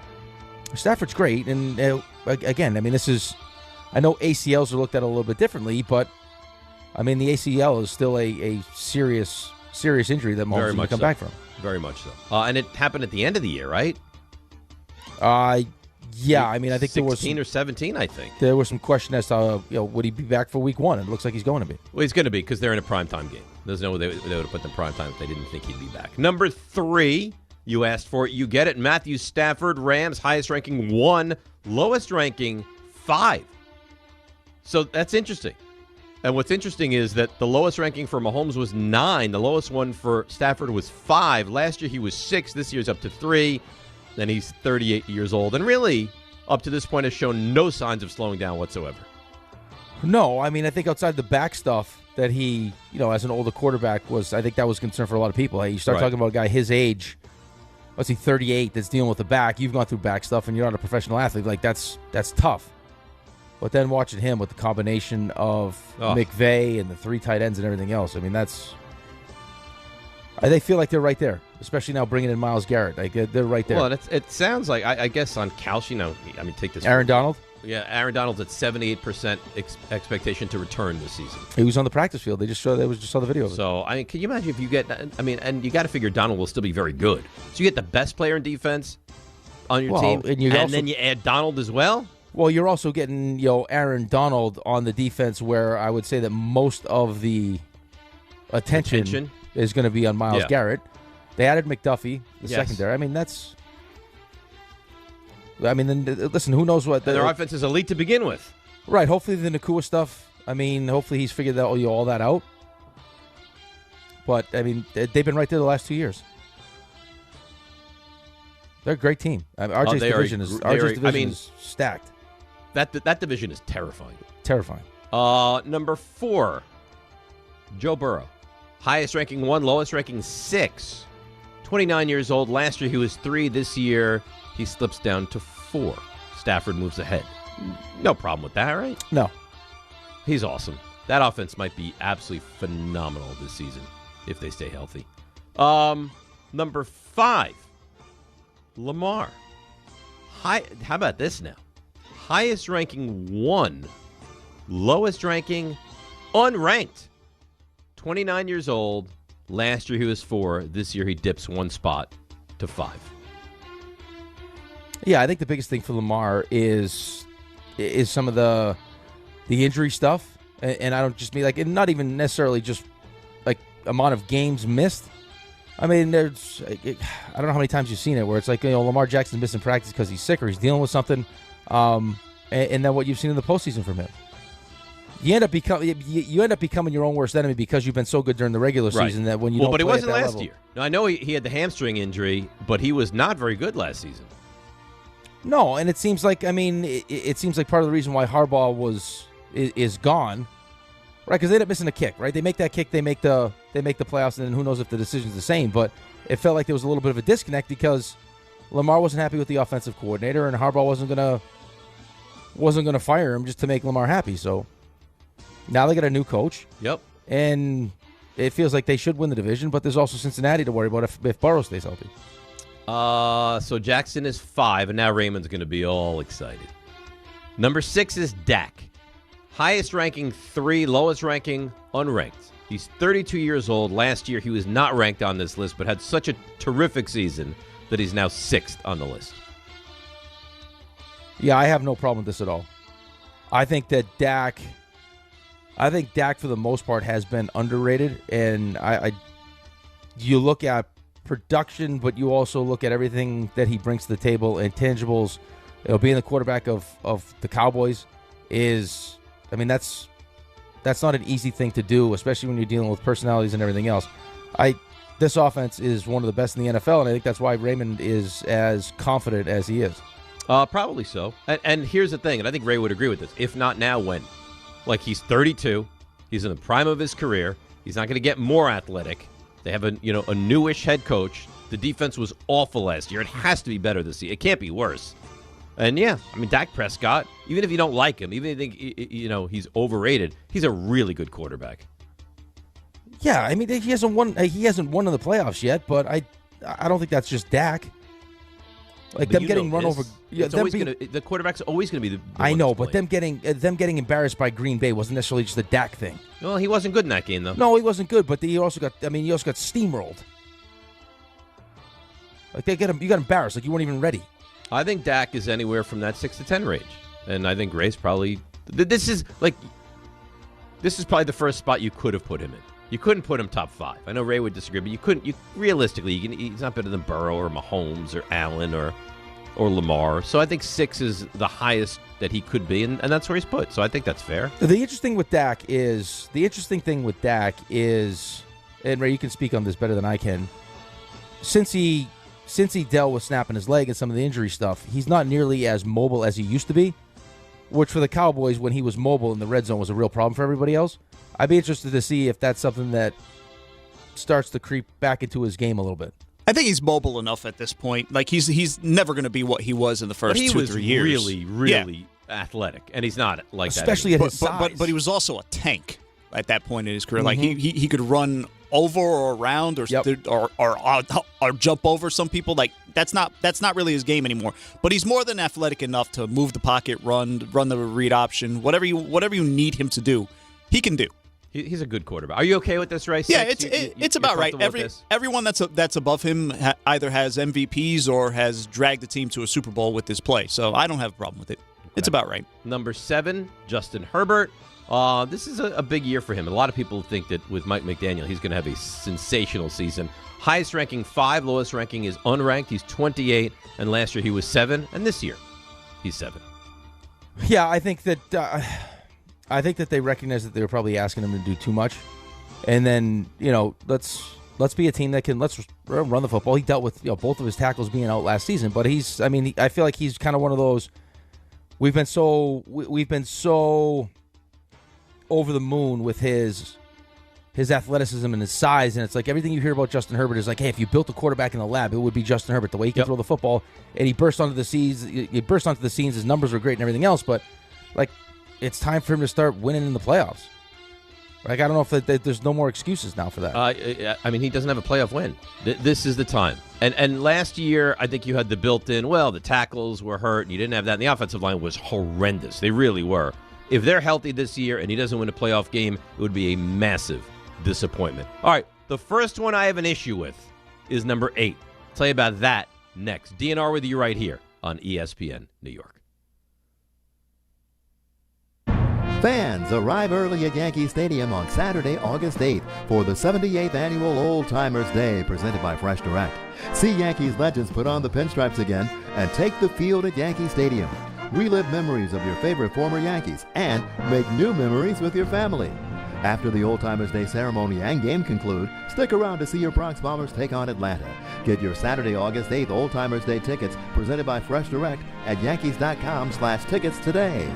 If you're heading into summer without a medical emergency kit, you're taking a risk most people don't think about until it's too late. Summer colds linger and can turn into sinus infections that last for weeks. Getting sick right now before vacation can derail everything. And when you're traveling, finding a doctor and pharmacy is stressful. That's why I ordered a medical emergency kit. It's like having urgent care and a pharmacy right at home. It includes essential prescriptions like amoxicillin and generic Z-Pak to treat a wide range of common and serious illnesses. So if you wake up sick at home or on the road, you already have what you need. No waiting for your doctor, no hours at urgent care, no pharmacy lines, no copays. Just match your symptoms to the right prescription in your guidebook or call their telemedicine doctor standing by. Start on your meds sooner and feel better faster. Every home needs at least one medical emergency kit. Order yours online in minutes and it's shipped to your door. And save $45 with my promo code 880 at urgentcarekit.com/880. That's promo code 880 at urgentcarekit.com/880.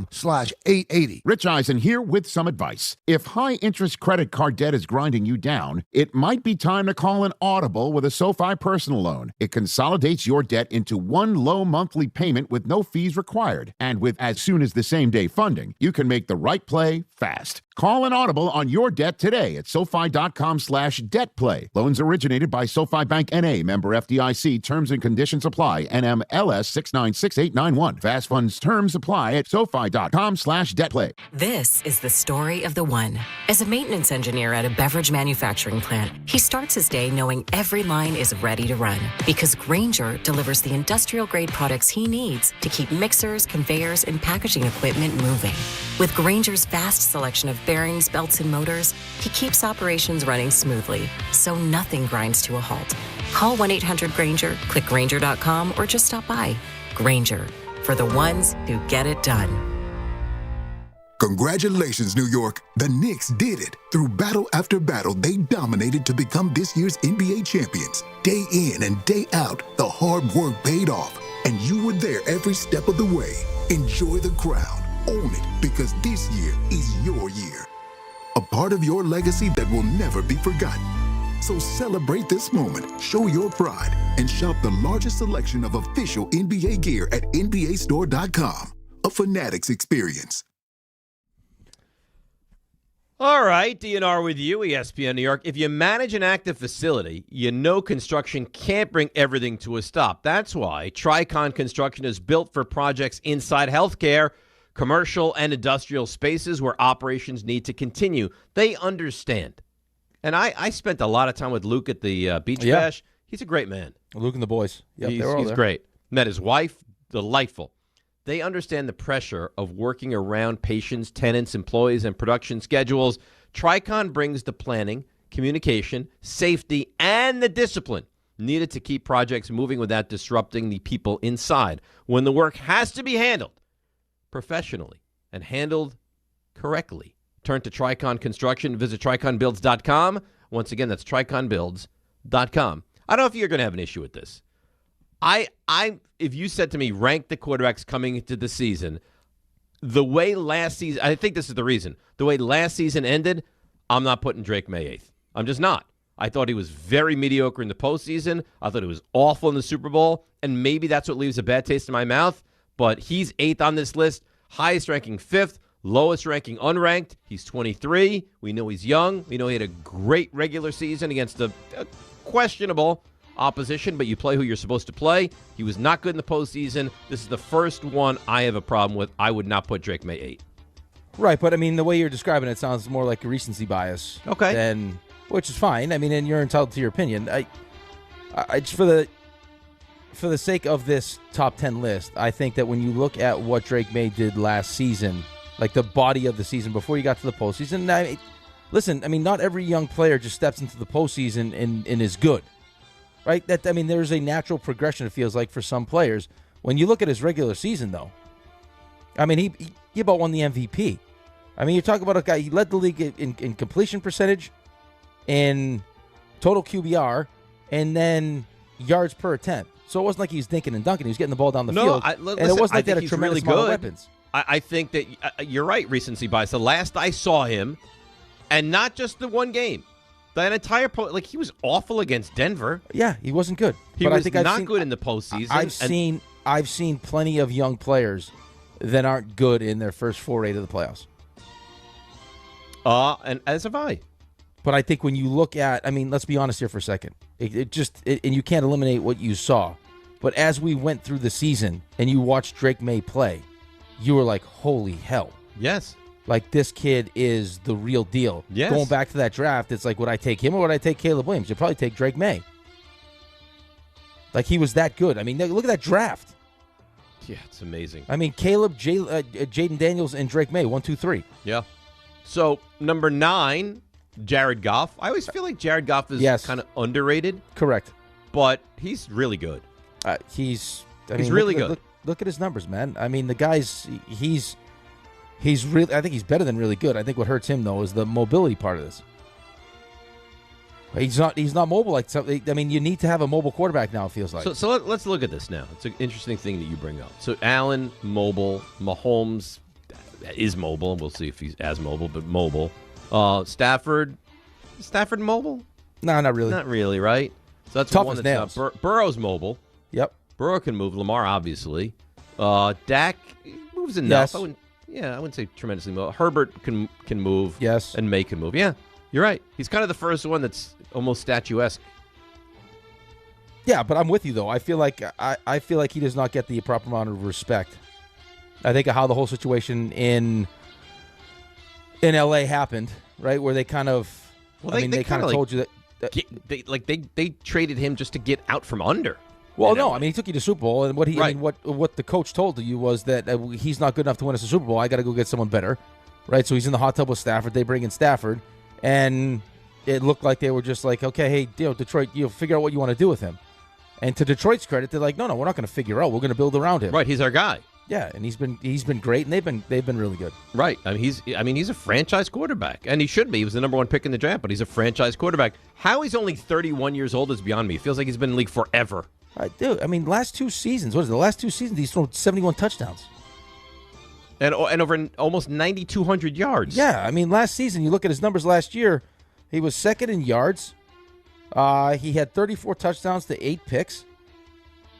I mean, he completed 68% of his passes. He's a good quarterback. Big numbers. He's got nice weapons around him. Okay. But so does Stafford. That's not his fault.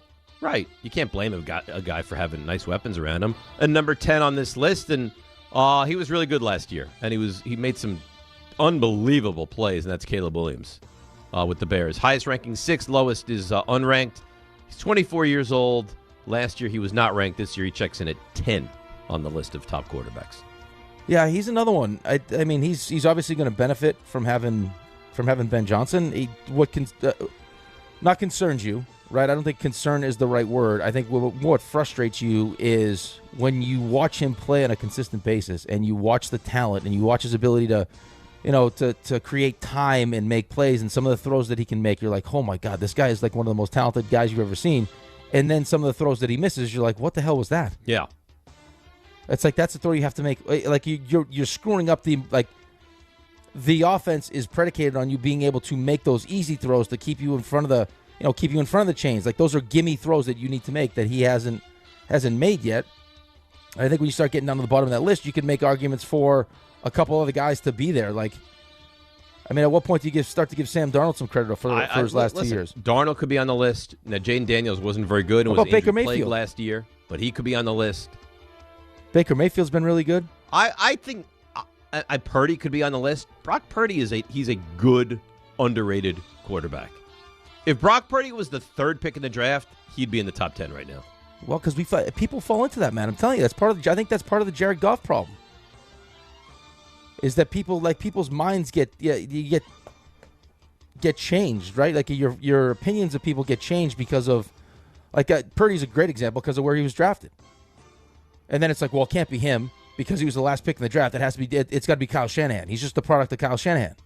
It's like, well, at what point do you have to just give the guy credit for? He deserves a lot of credit. A lot. Your honorable mentions: Darnold, Jaden Daniels, Jordan Love, Brock Purdy. I think Mayfield. I think he should be top 10. Trevor Lawrence and Jalen Hurts, so I don't think should be top 10. Why is Tampa messing around with Baker Mayfield right now? I don't get it. I don't know. Also receiving votes: Bo Nix, Daniel Jones, and C.J. Stroud. How is C.J. Stroud receiving votes to be a top 10 quarterback? Because I think that's another one, though. Like, on the opposite end of that was he was so good in his first year. It's like at some point, do people feel like his first year was a long time ago now? I know, but people feel like he'll return to that. Maybe. Because you've seen it. Like, when you see the talent, like, it's in there, right? Yeah, like, you feel like it's in there. And he was, what pick was he in the draft? 2? Yeah. He was behind, what's-his-face from Carolina? Bryce Young. Mm-hmm. Yeah, which, again, I would have loved to have been in that draft room, how that worked. Yeah. And it turns out, looks like they maybe made the right decision in Carolina. Yeah. Right? Yeah, but look at how they handled that whole thing. I mean, the entire process felt like the coaching staff liked with C.J. Stroud, then they turned to Bryce Young, and then 10 weeks in, coach is gone. Yes, that was not well orchestrated. All right, let's take a break. We got to get back to the baseball, and then something. I can't even believe this is a conversation about the New York quarterbacks, but we'll get to that as well. We got stuff you missed. Busy 9 o'clock hour. DNR with you right here on ESPN New York. The World's Game at BetMGM is here. Bet on the soccer showdowns with 2-up early payouts so that if you're up 2, BetMGM will pay you. That's right. Place a pregame, straight match result bet on any tournament game. If at any point your team is up by 2 goals, you'll instantly win your bet. Then enjoy BetMGM's same-game parlays, daily promotions, player props, and so much more for the World's Game. Don't miss your shot at an early win with 2-up early payout to get paid out if at any point your team is up by 2 goals, regardless of the final outcome of the match. Make it a tournament to remember with BetMGM. BetMGM and GameSense remind you to play responsibly. Gambling problem? Call 877-8-HOPE-NY or text HOPE-NY 467-369. See BetMGM.com for terms. 21 plus years of age to wager and physically present in New York only. New and existing customer offer. Subject to eligibility requirements. Additional terms and restrictions may apply. 1-877 Cars for Kids. KARS Cars for Kids. 1-877 Cars for Kids. Donate your car today. Call 877 Cars for Kids to reach a friendly live agent. Donation is super easy, and your car can be picked up as soon as tomorrow. Call us now or go to carsforkids.org. 7 Cars for Kids. Donate your car today. Did you know you can donate real estate too? Summer's here. People are outside walking more, traveling, going to games, barbecues, the beach, just enjoying life. But if you have joint pain, sciatica, or back pain and still holding you back, you don't have to live like that. I'm Bart Scott, and Dr. J. Shaw at Sandwell Pain is the real deal. Ivy League trained, double board certified with non-surgical treatments that get real results. No cuts, no downtime, no pain medications, just a smart, targeted approach that gets you moving again. Same day or next day appointments are available. Go to SandwellPain.com. Don't let pain steal your summer. Progressive presents the Passionate Sports Fan Checklist. Signed jersey of your favorite bench warmer? Check. 14 bobbleheads that look nothing like the players they're emulating? Check. Twin TVs so you can watch the game on 2 different networks simultaneously? Check. Life-size wall sticker of your favorite player that routinely freaks you out at night? Check. A second life-size wall sticker so after the first one freaks you out, you see the second and you're like, oh right, the wall stickers. Check and mate. Bundle your renters and auto insurance with Progressive and save on protection for the things on your checklist. Get a quote at Progressive.com. Progressive Casualty Insurance Company affiliates and third-party insurers not available in all states or situations covered subject to policy terms. This is the story of the one who keeps multiple buildings running smoothly day after day. Plumbing that flows, HVAC that hums, cleaning supplies that keep surfaces sparkling. That's why she counts on Grainger. With easy reordering online and 24/7 support, Grainger helps her keep the products she needs on hand. So shelves stay stocked and buildings stay ready. Call 1-800-GRAINGER, click Grainger.com, or just stop by. Grainger, for the ones who get it done. ESPN New York is your home for the world champion New York Knicks. WHSQ and WCBS-FM HD2, New York. This is DiPietro and Rothenberg. I love when older people forget how it was when they were young. Don't categorize me in this older people crap. You're an older person. You're past middle age. How dare you have fun? You're 23 years old. Like the people on the Empire State Building. Tomorrow, Jaxson Dart, he's going to scale the Empire State Building. Why stop in a boat? Oh, here we go. Just jump out of a plane. Climb a mountain. This is DiPietro and Rothenberg. We're a band. The four of us. Like a new hot boy band with an older gentleman. On ESPN New York and streaming live on YouTube. You know what's crap about that? What? Is that older gentleman line. Like, he brought that back. That wasn't even from today. He's That's got not that me. in his staple of sound drops that he uses. Yeah, it's not me. No, I'm not blaming you. It's him. I just think that maybe like in this boy band, you're so important to the boy band that we don't care that you're a little older. You know? Like, I mean, it's just I young can't guys. even fight it. I mean, I am the oldest one on the show. Yeah, I mean, you're an older gentleman. But I will say this. There's something I can do about chronological age. Level of immaturity. Who wins You're that? right there. Yeah, you're right there. Right there, right? Yeah, I would say that there's probably at least 2 guys on the show that are way more mature. Ray's more mature than me. 100%. And RJ's more mature than I am. Yep. And Yeah, I think I'm probably you're battling with me. Yeah, I think I probably have a slight edge just because I'm able to do more things than you are. Well, but it's not maturity based on ability, is it? Well, I think adulting. I think I'm better at adulting than you are. You think? Yeah. But the things I do really well. Well, that's fine. I mean, the things that I do really well. I do more of them, I think. You think you're stressed out about baseball picks? Well, of course, because I want to do good. Well. Like you should have seen me after the car accident. I was running what around happened in this car accident? I was running around the highway picking up pieces of the van. What? I shouldn't laugh. So what happened? Are you putting it like under your arm or running back? Yes. Yes. I've got the taillight. I got a side panel. Was this on 95? No, it was in Aberdeen. It was in Maryland. Right, but that's 95. It was on. It was not on a high. It was on like a main, not a highway, but like a main kind of 3-lane road, like a Jericho Turnpike kind of thing. Exactly or more right. highway-ish than that. No, like that. Okay. And then there was a turnoff to get to Starbucks. So it was like the 3 lanes, then a turnoff lane to get into Starbucks. And I got caught up with the blind spot situation. And by the time I recognized it, the car was already in the side of my. Wait, hang on a second now. This was your fault? Maybe, yeah. Oh. I'm not really sure. But it wasn't great. Wait, don't you have the car? Your car must have like the thing that lights up that shows someone's in your blind spot. I didn't see it. Really? Until it was too late. Huh. But this happened. Like this wasn't even like it was like back tire all the way to the front. Like the initial contact was like back tire. Like it happened that instantly. And how much damage to your car? A lot? A lot. Yeah, the whole driver's side. Yeah. Not great. And then it broke the air condition, which was luckily, and this is no joke, it's why I get all my cars from them. All American Ford is the absolute best. Is I called Chris and I was like, listen, accident, I'm going to send it to you to fix anyway.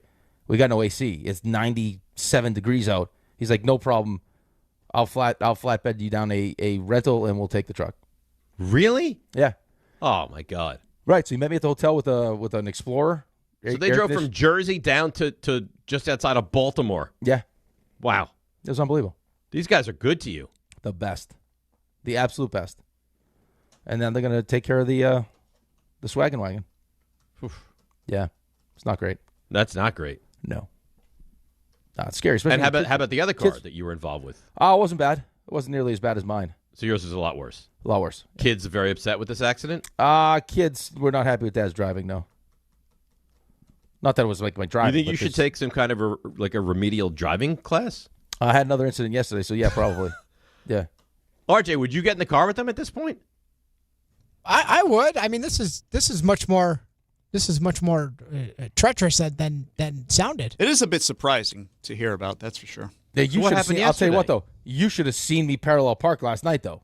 I completely made up for it with the parallel parking job. You can't make up for a massive accident with a good parallel park. No, but you got to get back out there, though. Yes.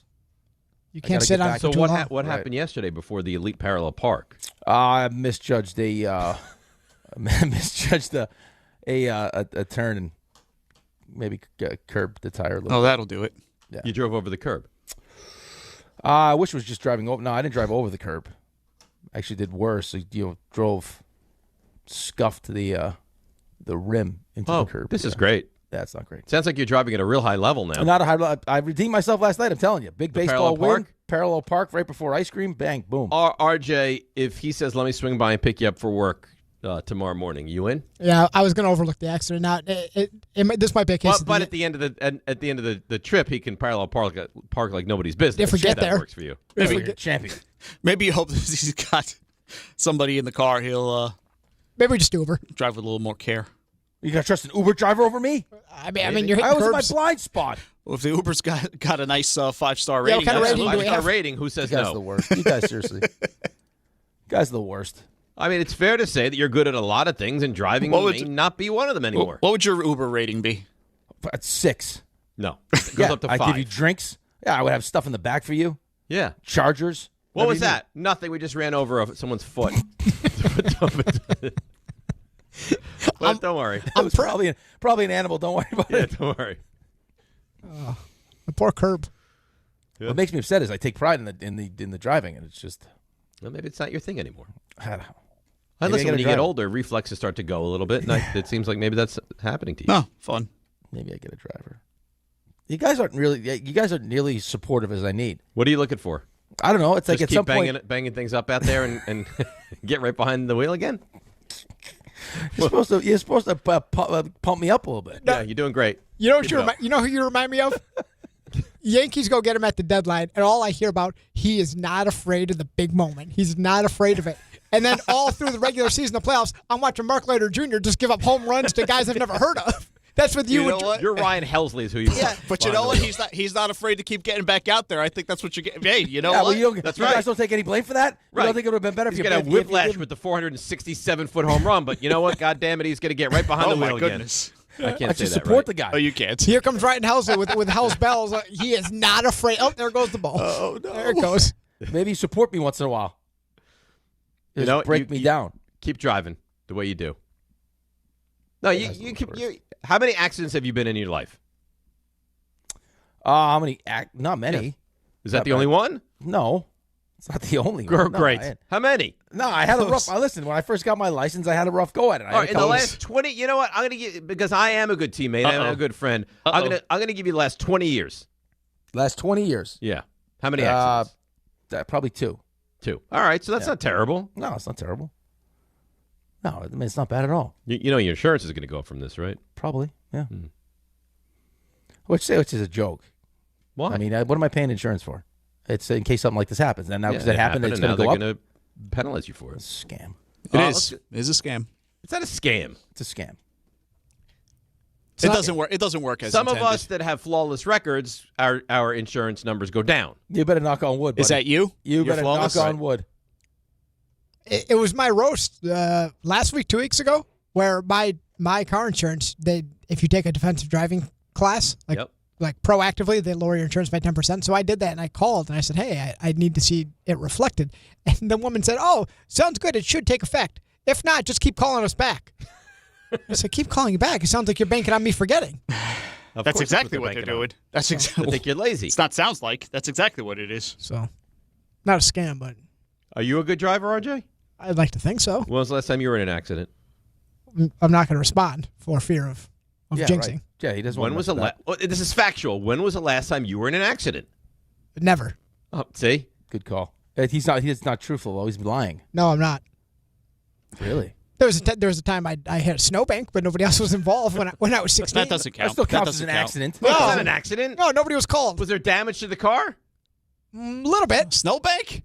A little bit. boy. Tow truck might have been involved. Oh See? no! Oh That's no! an accident. No, it's not an accident. No, that does count. Not as far as insurance knows. It's a self-inflicted accident. You still have to. I mean, you have to get your He truck was 16. Yeah, the snowbank was fine. I asked. Swipe away anything when you're 16. I talked to the snowbank. Didn't want to move further with any kind of litigious nature, so we're good. It's unbelievable. Exchange numbers with the phone. Raven, bank. how's your driving in that Jeep? Well, I mean, I did get hit the one time a few years ago, but you were hit. I was hit. Yeah. So that's not you. Yeah. That's a gorgeous Jeep. I got a chance to. I was right next to the Jeep the other day. Beautiful, right? Beautiful Jeep. Yeah. When I made Rick walk about a half a mile. Half to a go mile, get his your swag. ass. It was almost a mile you made me walk. For what? I told you didn't have to do Scalding it. heat. To give me my Knicks championship stuff. I was gonna make him walk and get it by himself. How far away did you park? There's a lot, like across in the street. Town, in the town over. Actually, I think you technically crossed the town line. Right. I needed we needed a shuttle bus to get to it.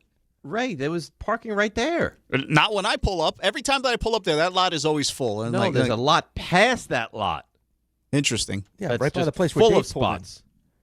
Yeah, it's all you do was make a phone call. It was like trying to go to a World Cup game at MetLife, where we had to park, where he parked. I don't recommend walking by MetLife. Don't do that. France, Spain today, 3:00. Big game. Baby. That is a huge game. The motherland is battling out against France tonight. Spain. First game in the motherland. RJ, correct me if I'm wrong. France is the wagon of this thing here? Yes. France is the wagon. France is the wagon. Spain just gave up their first goal of the entire World Cup in their last match, but France are. When was the last time France gave up a goal, though? France have been scored on, but they. Not in the last couple. They haven't. But they are. France, if they finish this thing off and it looks convincing in any way, we will be talking about them as one of the great international teams of all time. I think they're saying they got I was listening to something the other day. They said that France has the best attack they've That's maybe in the history of the World soccer? Cup. Yeah, yeah. Since the Brazil team with Ronaldinho. Oh my, that was a talented team. I mean, Mbappe he had some jibs on him, didn't he, Ronaldinho? Mbappe is perhaps the best in terms of international tournaments, like body of work. By the time he's done, best goal scorer ever because. On a World Cup stage, because like Messi's been red hot his last couple of World Cups, but before that he was quiet at times. I mean, by his standards, and I mean he's not even the most internationally accomplished in terms of like Dembele he won the Ballon d'Or, which is the best player in the world. And don't they have that child also? Their entire roster is, if you just like pluck, like a 19-year-old stud, don't they? Spain does. Spain, Lamine It was Yamal. his birthday when? Yesterday? Yeah, he just turned 19. Lamine Yamal. He turned 19. Yeah.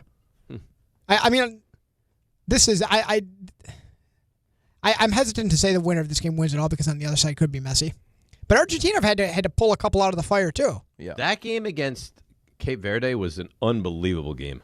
Argentina have played two of the most entertaining soccer matches that anyone has ever seen. And then the game against Egypt, thrilling stuff. I've watched a lot of World Cup. Did you see what happened to the Cape Verde's goalies' Instagram since the World Cup? It went from like a couple 100,000 to like 40 million or something. Unbelievable. Yeah. And he's 40 years old. Yeah, it's older gentleman. Great stories about He's this. an older gentleman. Yeah. There's hope for you, Dave, as long as you get this, your colon figured out. Well, it's feeling pretty good now. Good. It's a lot of maintenance. Frank DeRico emails in, I'm concerned with Rick and his driving. RJ, this is fair. Maybe this is the consequence of not having a primary care physician. No, there's nothing Please to do take with it. care of yourself, Rick. When was the last time your eyes were checked? My eyes are great. It's not my eyes. It's just lack of sleep. How many followers on Instagram do you think Leo Messi has? 55 million. We played this game, and Ray and I, me specifically, very undersold it by hundreds of millions. Okay, let me raise my number. 450 million. You're 450. He's got 512 million. Cristiano Ronaldo, how many? 410. 676. Wow. Yeah. Is that the most in all of Instagram? It's got to be. It's got to be 600 million. 676 million. That's crazy. Crazy. Jimmy Sorrentino emails in, how can Rick be good at adulting when he can't drive and he doesn't have a primary care doctor? I mean, maybe I'm just so good at adulting that I don't need a primary care physician. RJ, don't you think we should do like an intervention with him with the doctor thing? Alan doesn't have one either. I don't understand how you use Alan also being irresponsible as the defense for you. Well, no, because we have maybe the greatest pediatrician of all time. I'm just telling you. One trip to this Alan is 55. Guy. The fact that he goes to a pediatrician is jarring. Well, it's jarring that you both go to the same one. He's the best. It's because he's the best, RJ. He may be. You'd go to him. No, he's also good for like ear infections and that kind of stuff. For anything. Tonsillitis. He doesn't understand the prostate. How dare you? He understands all of it. No. He doesn't understand the prostate. Doesn't. That's Children don't have prostate issues. That's a statement. Yeah, but he went to school for all of it. Yeah, but he focused on little people. Right, but he thirsts for knowledge. Didn't just stop there. Mm-hmm. He wants to be the most well-rounded pediatrician of all time. I can't believe, knowing your wife the way that I do and the things you've told us about her, that she signs off on you not having a primary care physician. She loves the guy more than I do. He's the best. I find this shocking. Well, you know what? I mean, it would have been nice for your doctor to tell you that you had the symptoms before you actually had the itis. The diverticulosis. Yeah. He probably did tell me. I probably ignored it. I didn't even think about it. Well, no, because usually you would have to you'd probably try to manage that, right, with diet and stuff. My doctor is elite. No, he doesn't care for you. Elite. No, he would have put together. Yeah, you know what? Don't deflect. Nutrition plan, I know the whole deal. How you did. Ray was caught off guard. Deflecting. Ray was disgusted by it. By what? You got a colonoscopy. The guy doesn't tell you have the osis. I think he did tell me. I think I didn't have symptoms, so I was like, whatever. I'm bothered by it. See, Ray's bothered by it. That they wouldn't at least mention it to you. But Ray, I think they did. Certainly, it was in the report that I got, and I was just like, whatever. It's never something I had, so why would I be overly concerned about it? It never crept up. It was never a problem. So I didn't care. I bet you do now. Well, you know what? Fortunately, you don't have like one of those advanced cases because what they have. If it perforated, that'd be it. Be you and Gross for the rest of the summer. Yeah, we don't want that. But you know, you told me what happens. If you have to have the colon surgery, then they put in a bag. Yeah, I was just gonna bag. Say, yes, you have to have a bag. You don't go to the bathroom anymore. That's right. And you wouldn't want that. No, I don't understand how or why this is funny. He's about to die over there. Yeah, he thinks this is hysterical.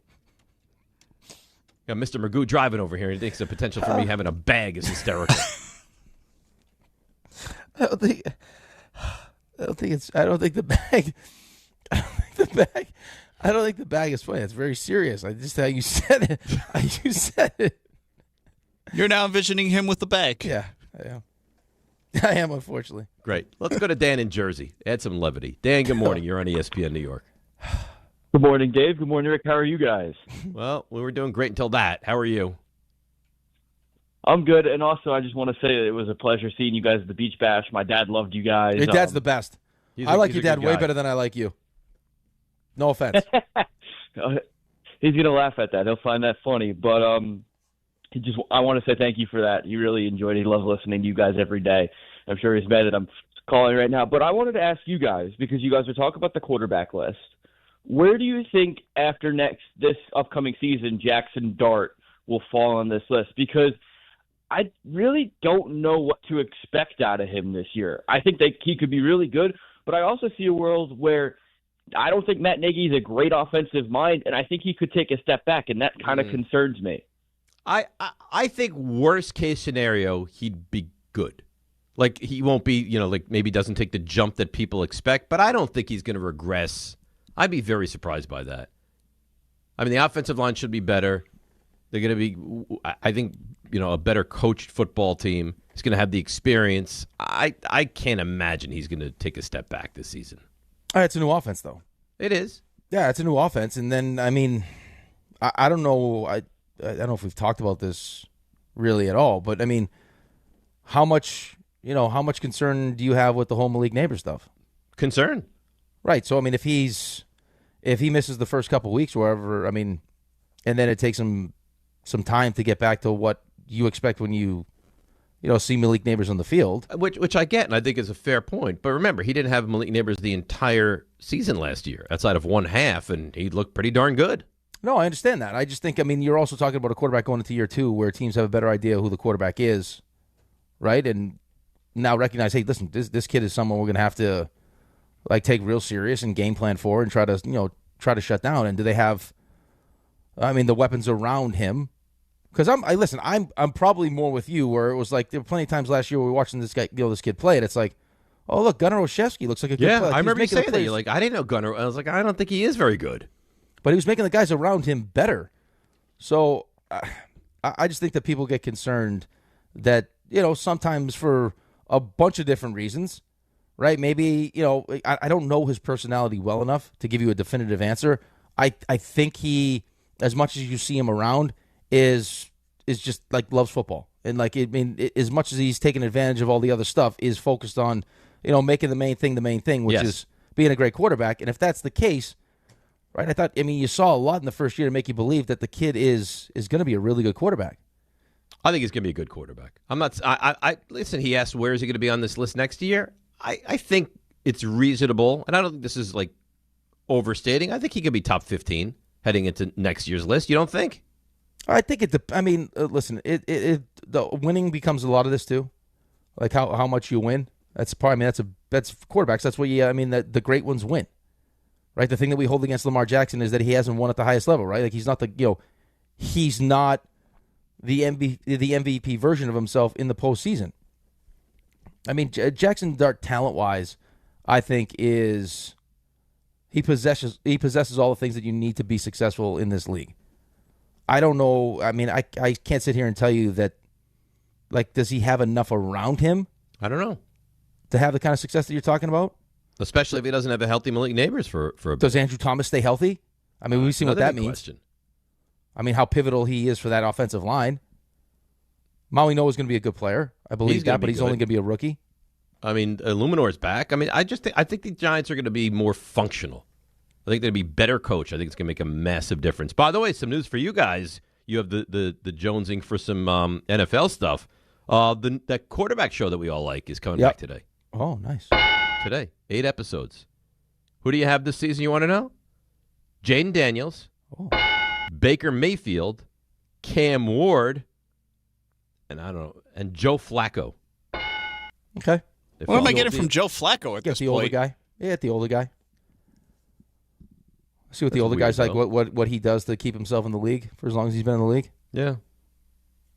All right, here's a question for you. Mm-hmm. More likely to be in, what'd you say, Jaxson Dart, top 15? Yeah. I'm not going to give you Geno Smith. Jaxson Dart or Cam Ward?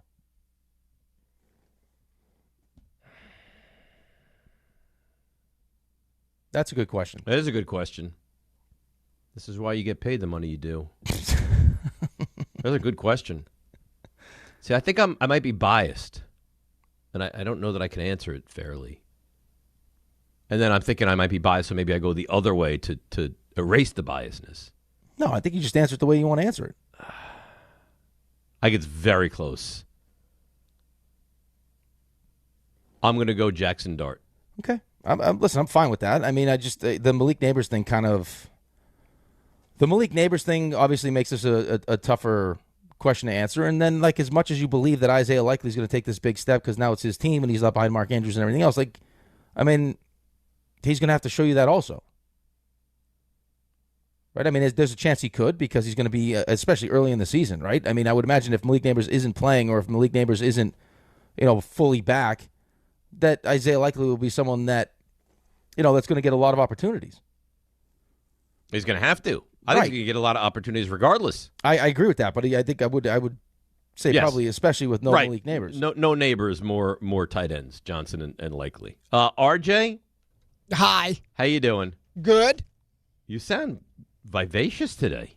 It's nice to have everyone back together. I really feel that way. I think it hits you the most.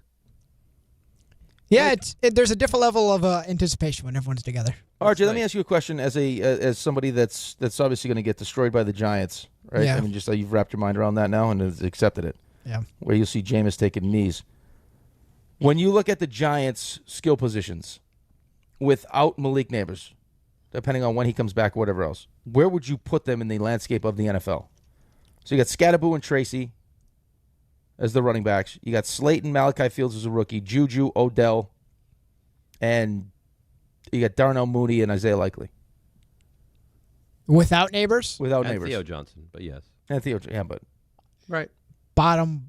Certainly bottom third, bottom five. Bottom five? Without Nabers? I'd have to really sit down and thumb through it. Definitely bottom third. Yeah. Like, seriously, I mean, no joke.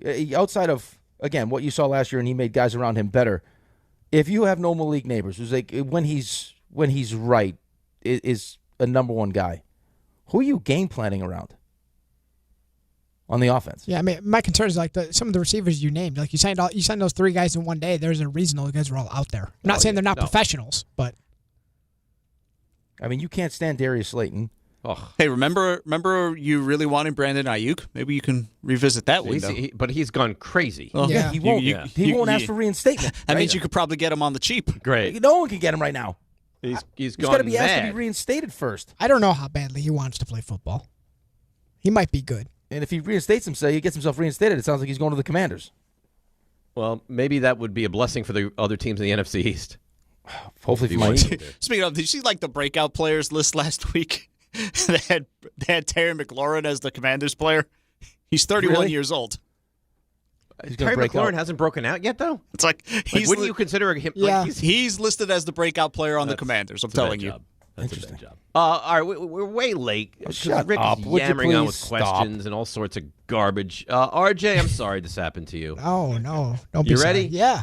All right. Now, Walk up three-pointer. He got it! See ya! Score! Put it in the box! the you missed.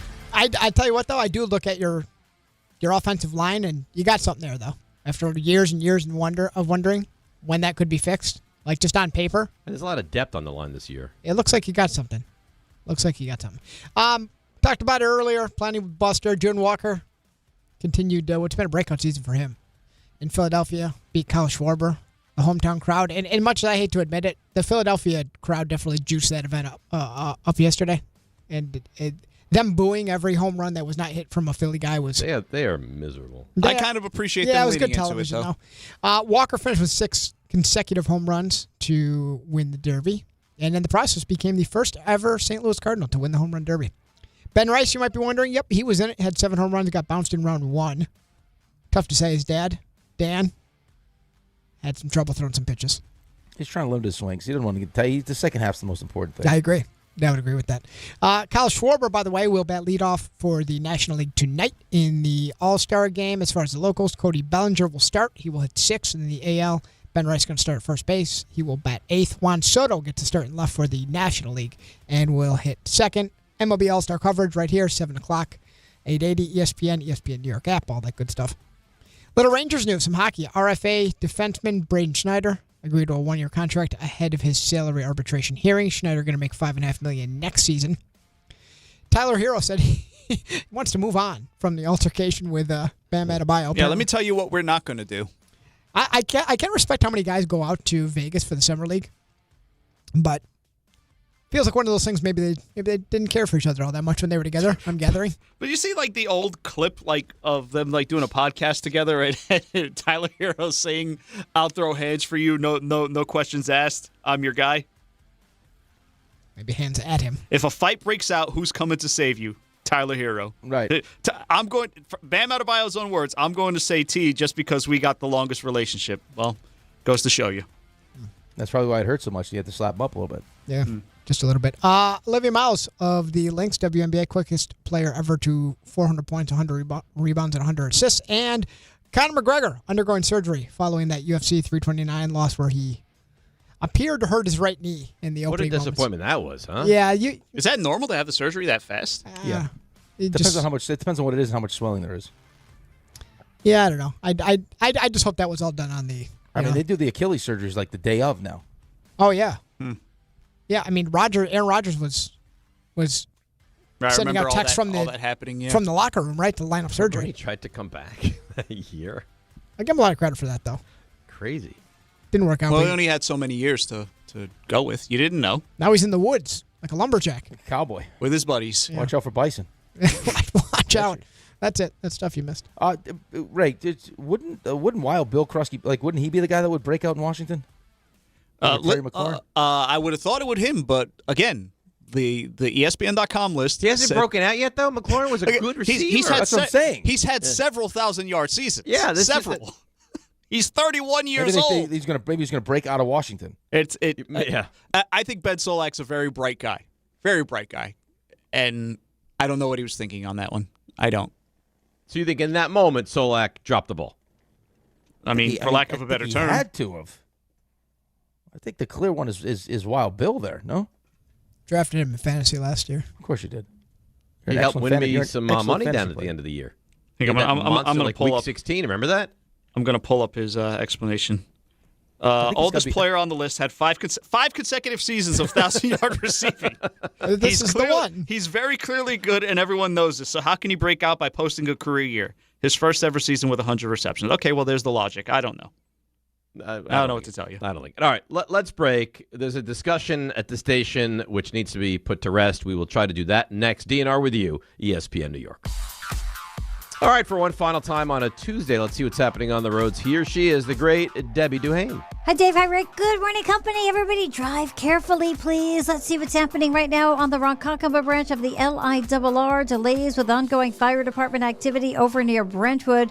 Taking ride to Staten Island, Falcon Ave, getting into Penn Avenue. It's an overturned van. Ongoing investigation. Van Wyck North at Linden Boulevard. A disabled vehicle in the way. 23 south of Newfoundland. Watch out for a collision. Sponsored by RockAuto.com. A bent tie rod can quickly bring a drive to a halt. For the parts needed to get back on the road, visit RockAuto.com. Find a wide selection of quality parts at reliably low prices. Delivered right to your door. All the parts your car will ever need. Rock Auto. Enjoy the World Cup match today and the All-Star Game. I'm Debbie Duhame, 880 ESPN New York. On the biggest stage in the world, FanDuel is changing the game because sometimes your player gets subbed off and your bet goes with them. Not anymore. With FanDuel Super Sub, if your player is subbed out, your bet stays in. If your player leaves the match, your bet continues on with a substitute, so you're still in on it until the final whistle. So if you're looking to get in on the biggest tournament in the world, now is your time. Visit FanDuel.com/local to get started. Let there be goals this summer on FanDuel. With FanDuel Super Sub, if your player is subbed out, your bet stays in. That's right, if your player leaves the match, your bet continues on with a substitute, so you're still in on it until the final whistle. On the biggest stage in the world, FanDuel is changing the game. Must be 21 and older and physically present in New York. For help with a gambling problem, call 1-877-8-HOPE-NY or text HOPE-NY at 467-369.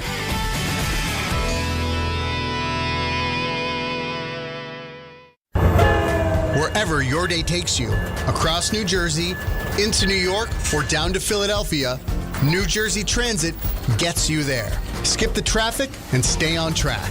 With busy travel periods ahead, plan ahead, check schedules, and allow extra time for your trip. From work days to weekends, New Jersey Transit keeps your routine moving with reliable, convenient service. Ride smart. Plan your trip at njtransit.com. Miller time. People think it just happens, but that's not true. You know what you gotta do? You gotta go say hello with some beers. Make the plans. Forget the couch. Go to that thing. Play the game. See him in person. Talk to that stranger. Live a little. Small acts of rebellion that bring us together. Because legendary moments start with a light. It's Miller time. Celebrate responsibly. 2026 Miller Brewing Company, Milwaukee, Wisconsin. Drip Drop is doctor-developed, proven fast hydration that helps your body and mind work better. Trusted by firefighters, medical professionals, and over 90% of top college and pro sports teams. Drip Drop is engineered to hydrate faster and more effectively than water alone, with 3 times the electrolytes of leading sports drinks. Stock up now at dripdrop.com and use promo code RADIO20 for 20% off your first order. That's dripdrop.com, promo code RADIO20. Pete's back on the links with all new golf clubs and hopefully less swearing. Dang, sliced it. He worked with Empower to help him get good at money so he can be a little bad. Heads up! Oof. Talent sold separately. Guy said these were slice-proof. At least he has money for lessons. Invest well, live a little. Start today at empower.com.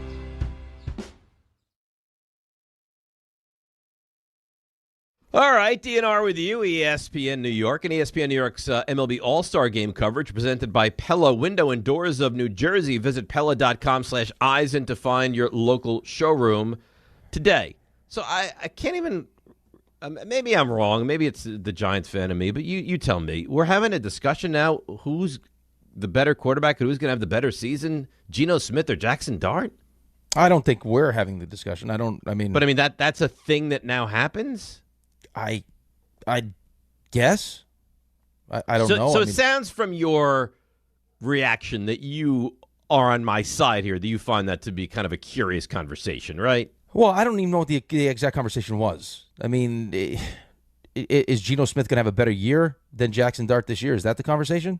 Well, let's take a listen. It's Bart Scott of Bart and Carlin fame, Geno Smith or Jaxson Dart for your quarterback in 2026. I don't even think it's going to be close. I think not only is Geno Smith a better quarterback, and he should be, right? He's been through a lot. And as far as physically, he's still fine. I know he got beat up last year playing for the Raiders and playing under that Chip Kelly offense. It's never a good thing. I don't even think this is even a conversation. Not only do I think that Geno Smith is a better quarterback than Jaxson Dart, I think the Jets' offensive line is better. The running back's better. If you want to say it's a push with Garrett Wilson and Nabers, okay. I think even the Jets are better at tight end.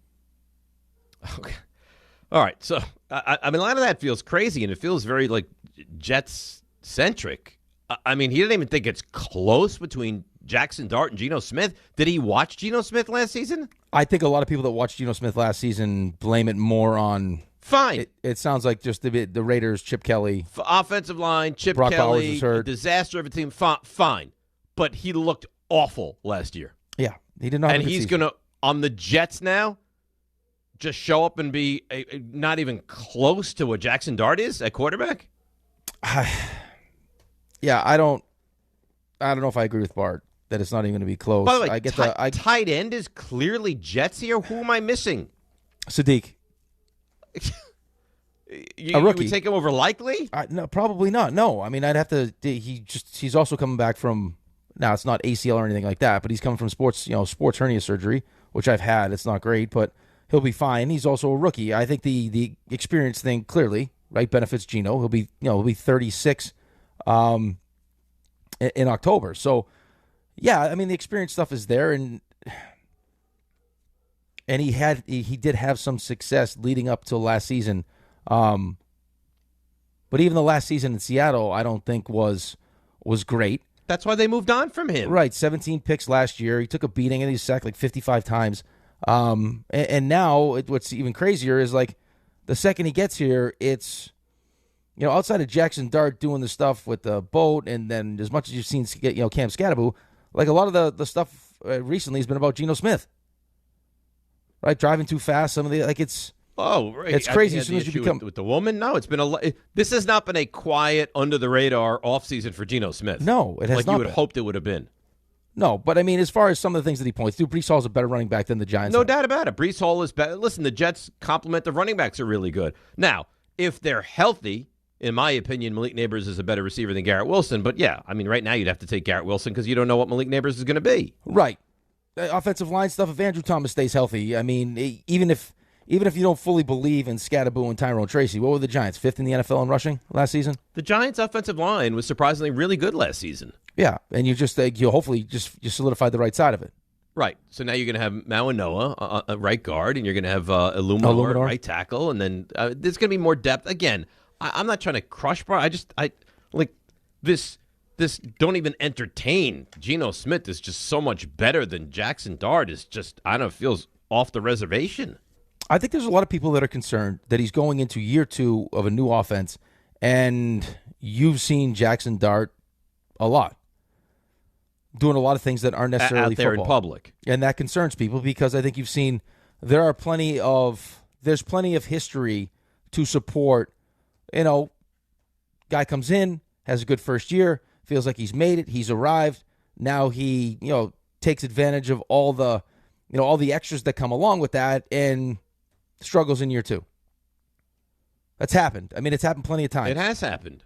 And like I said to you, I don't know him personally, so I don't know exactly how much he loves football and everything else, but the stories I've heard is that he's all football. I've heard he loves football, and he has a desperation to be great at the game of football. I also think, though, too, like the idea that these kids at this age are going to just be, hey, it's wake up, it's work out, it's go to the facility, it's watch tape. No, you do need to have a life outside of your sport.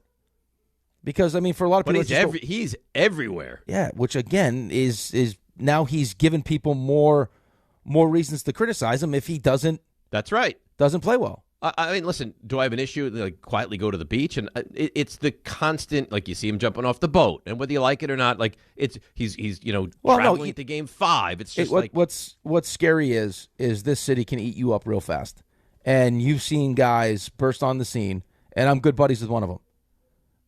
Like Matt's a perfect example of this, and then it's right. For him in that moment, like the doors that were being open because of how well he pitched. And again, when you're that old, when you're that age, like, why would you ever believe that's going to stop? Like, you have this, like, that's how you got here in the first place, because you had a tremendous amount of confidence in yourself. So again, you're going to say yes to a lot of things, and then inevitably, because it's professional sports and everyone's good, you're going to struggle, or you'll get nicked up and get hurt. And this gives people the opportunity to jump on you right away. Well, maybe if you weren't doing this, this, and this, like, this wouldn't have happened. Right. But you would have not reverted if you were, keeping yourself out. I can't even say trouble, because he didn't get in trouble. He's a good kid, but so front and center with everything. Yeah, I mean, he's been out a lot. Now you're just putting this. You put the spotlight on yourself. Dan Graziano was on DHR, I guess probably yesterday, and he was asked, "What concerns do you have about Jaxson Dart?"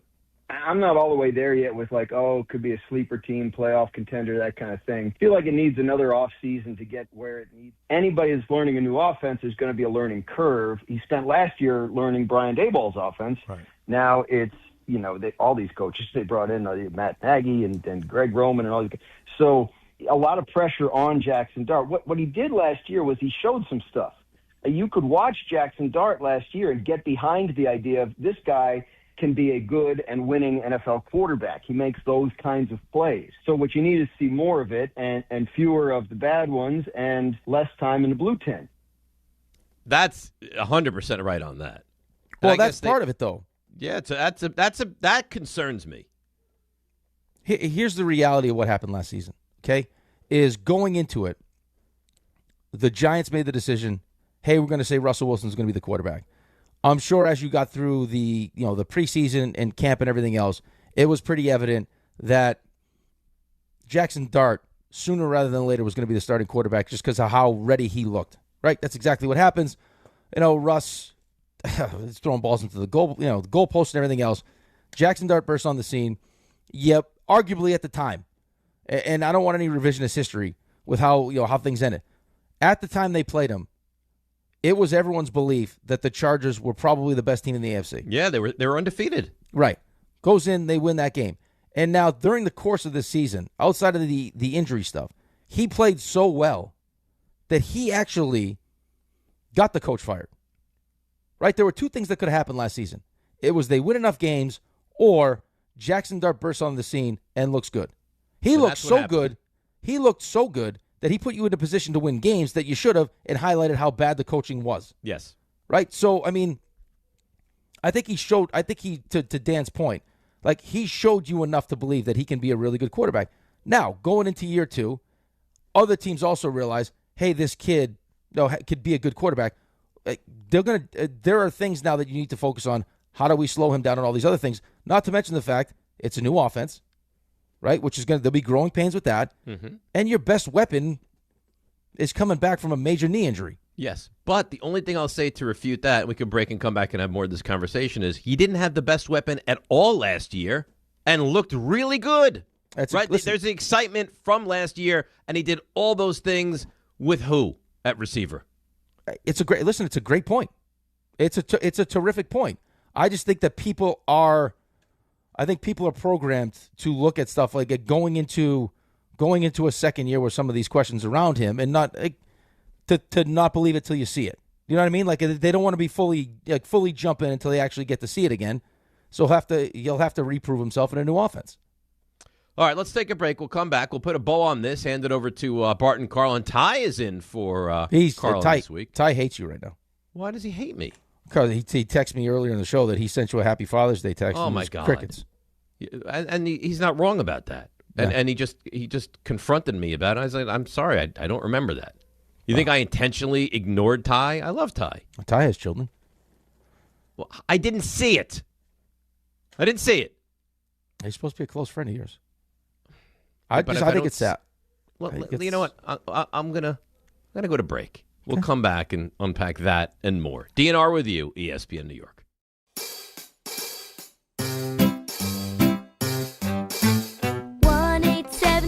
Cars for Kids. KARS Cars for Kids. 1-877 Cars for Kids. Donate your car today. 1-877 Cars for Kids. KARS Cars for Kids. 1-877 Cars for Kids. Donate your car today. Ready to get rid of that old car? Donate it to Cars for Kids. Call 877-CARS-4-KIDS to speak to a friendly live agent. Donation is super easy, and your car can be picked up as soon as tomorrow. Go to carsforkids.org now, or call 877-CARS-4-KIDS to donate your car today. 1-877 Cars for Kids. KARS Cars for Kids. 1-877 Cars for Kids. Did you know you can donate real estate too? Go to carsforkids.org. That's cars with a K. It's summertime, so why are you still living with pain? If you're dealing with neck pain, back pain, joint pain, or nerve pain, don't wait any longer. Call Dr. Jay Shaw at Soundwell Pain. He's Ivy League trained, double board certified, no surgery, no long recovery, no relying on pain medication. Just non-surgical image-guided treatments that help you get your life back. With offices in Woodbridge, Livingston, and Inglewood, and most major insurances are accepted. Help is close. Go to SoundwellPain.com. Feel better this summer, not someday. Smalls here. If you're heading into summer without a medical emergency kit, you're taking a risk most people don't think about until it's too late. Summer colds can turn into sinus infections that last weeks, ruining your perfect vacation getaway. And when you're traveling, finding a doctor and a pharmacy, it's stressful. That's why I ordered a medical emergency kit. It's like having an urgent care and a pharmacy at home. It includes prescriptions like amoxicillin and generic Z-Pak to treat a wide range of illnesses. So if you wake up sick, at home, or on the road, you have what you need. No waiting for your doctor, no hours at urgent care, and no pharmacy lines. Also, no copays. Match your symptoms to the right prescription in your guidebook or call their telemedicine doctor. Start meds sooner and feel better faster. Every home needs a medical emergency kit, so order yours online in minutes. It's shipped right to your door. Save $45 with my promo code SMALLS at urgentcarekit.com/smalls. That's promo code SMALLS at urgentcarekit.com/smalls. Prescription required. Always consult your doctor to determine if this product is right for you. Congratulations, New York. The Knicks did it. Through battle after battle, they dominated to become this year's NBA champions. Day in and day out, the hard work paid off. And you were there every step of the way. Enjoy the crown. Own it, because this year is your year. A part of your legacy that will never be forgotten. So celebrate this moment, show your pride, and shop the largest selection of official NBA gear at NBAstore.com. A Fanatics experience.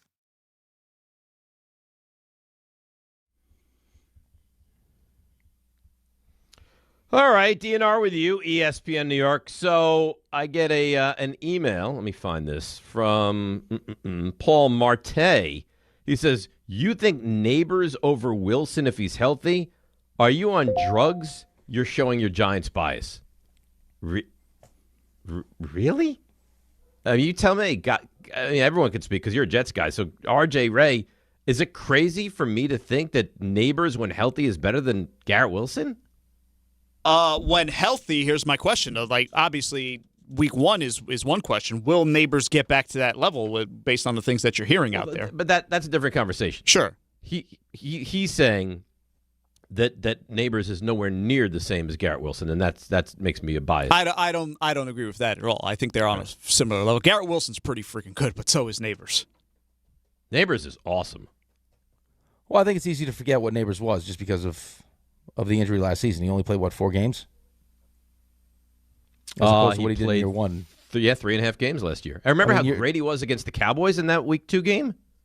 It's hard to forget. How about year one? He was over 109 and 1,200 yards with 7 TDs in year one. Yeah, he's a terrific player, but you just hope that health-wise he gets back to, because this knee injury does not sound good. No, because it wasn't just the ACL. That's the problem. It wasn't just the ACL. They tried to repair the meniscus, which is a crapshoot just because you don't get enough blood to it. Which is a second surgery, mind you.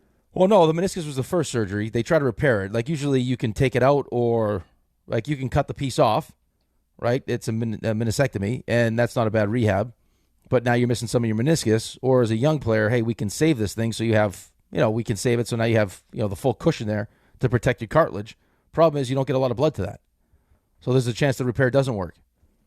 And it didn't work, and he's got the, obviously there's been, was swelling and stiffness, so they had to go in again.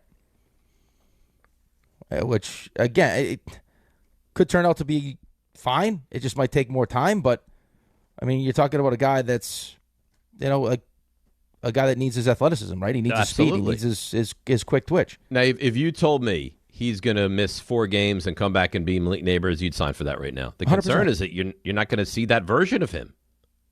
I would. You hate think to we believe will? That. Yeah, I think he will at some point. I would hate to believe that. They just got to take their time with it. He can't rush back. Like, he's got to recognize. And I didn't until it was too late, because I went through the same meniscus repair and everything else. Is once you start messing with the cartilage in your knee, there's no fixing that. It's amazing. You watch these World Cup games. They're in this beautiful, plush, gorgeous grass fields. Yeah. And then the NFL games, it's like, no, you'll play on concrete. Yeah, you'll play on turf, and then everyone that comes to MetLife's like, this is the worst turf ever. And it's the worst turf ever. And how are they able to play all these games on grass? Because FIFA made them, because of money. Because they paid. So they could do it. Like, if they chose to put grass and then replace the tiles, they could do that week in, week out. I think it probably all depends on whose expense it is. Right? Like, if you're getting paid, they're not even calling it MetLife Stadium. Right. Right? So, you turn everything over to FIFA, and they're paying whatever they're paying. Yeah, whatever you got. Yeah, what do you need? Right. They took over the MTA. They shut down the entire transit system for us. Right. Jerry put the curtain up because they wanted it. I don't think Jerry had a say in the matter. Of no, course probably not, because he's turning it over to them. But I'm saying, his players have complained about it. He never did it.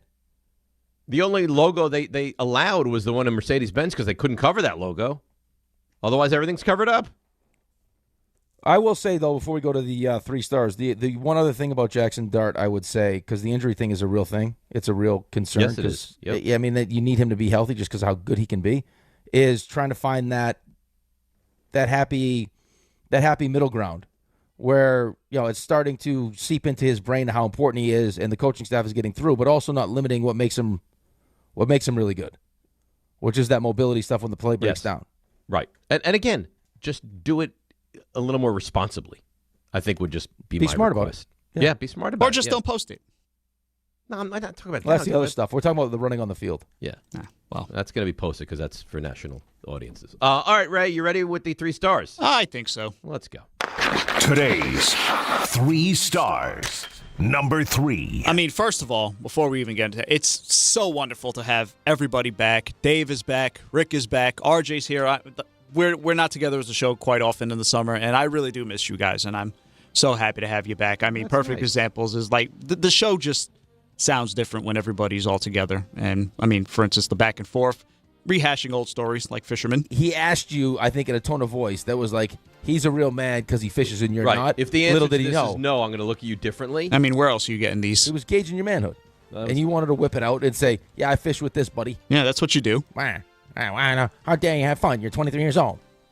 Mock the old man. I love when older people forget how it was when they were young. You know what? First of all, don't categorize me in this older people crap. You're an older person. You're past middle age. So, listen. Number 2. Part of getting older is dealing with health ailments, and Dave is back from the week off, and he's had some issues. And listen, he's recovering. Couldn't really enjoy the big dinner for Sherry's birthday, though. I'm going to be a hero.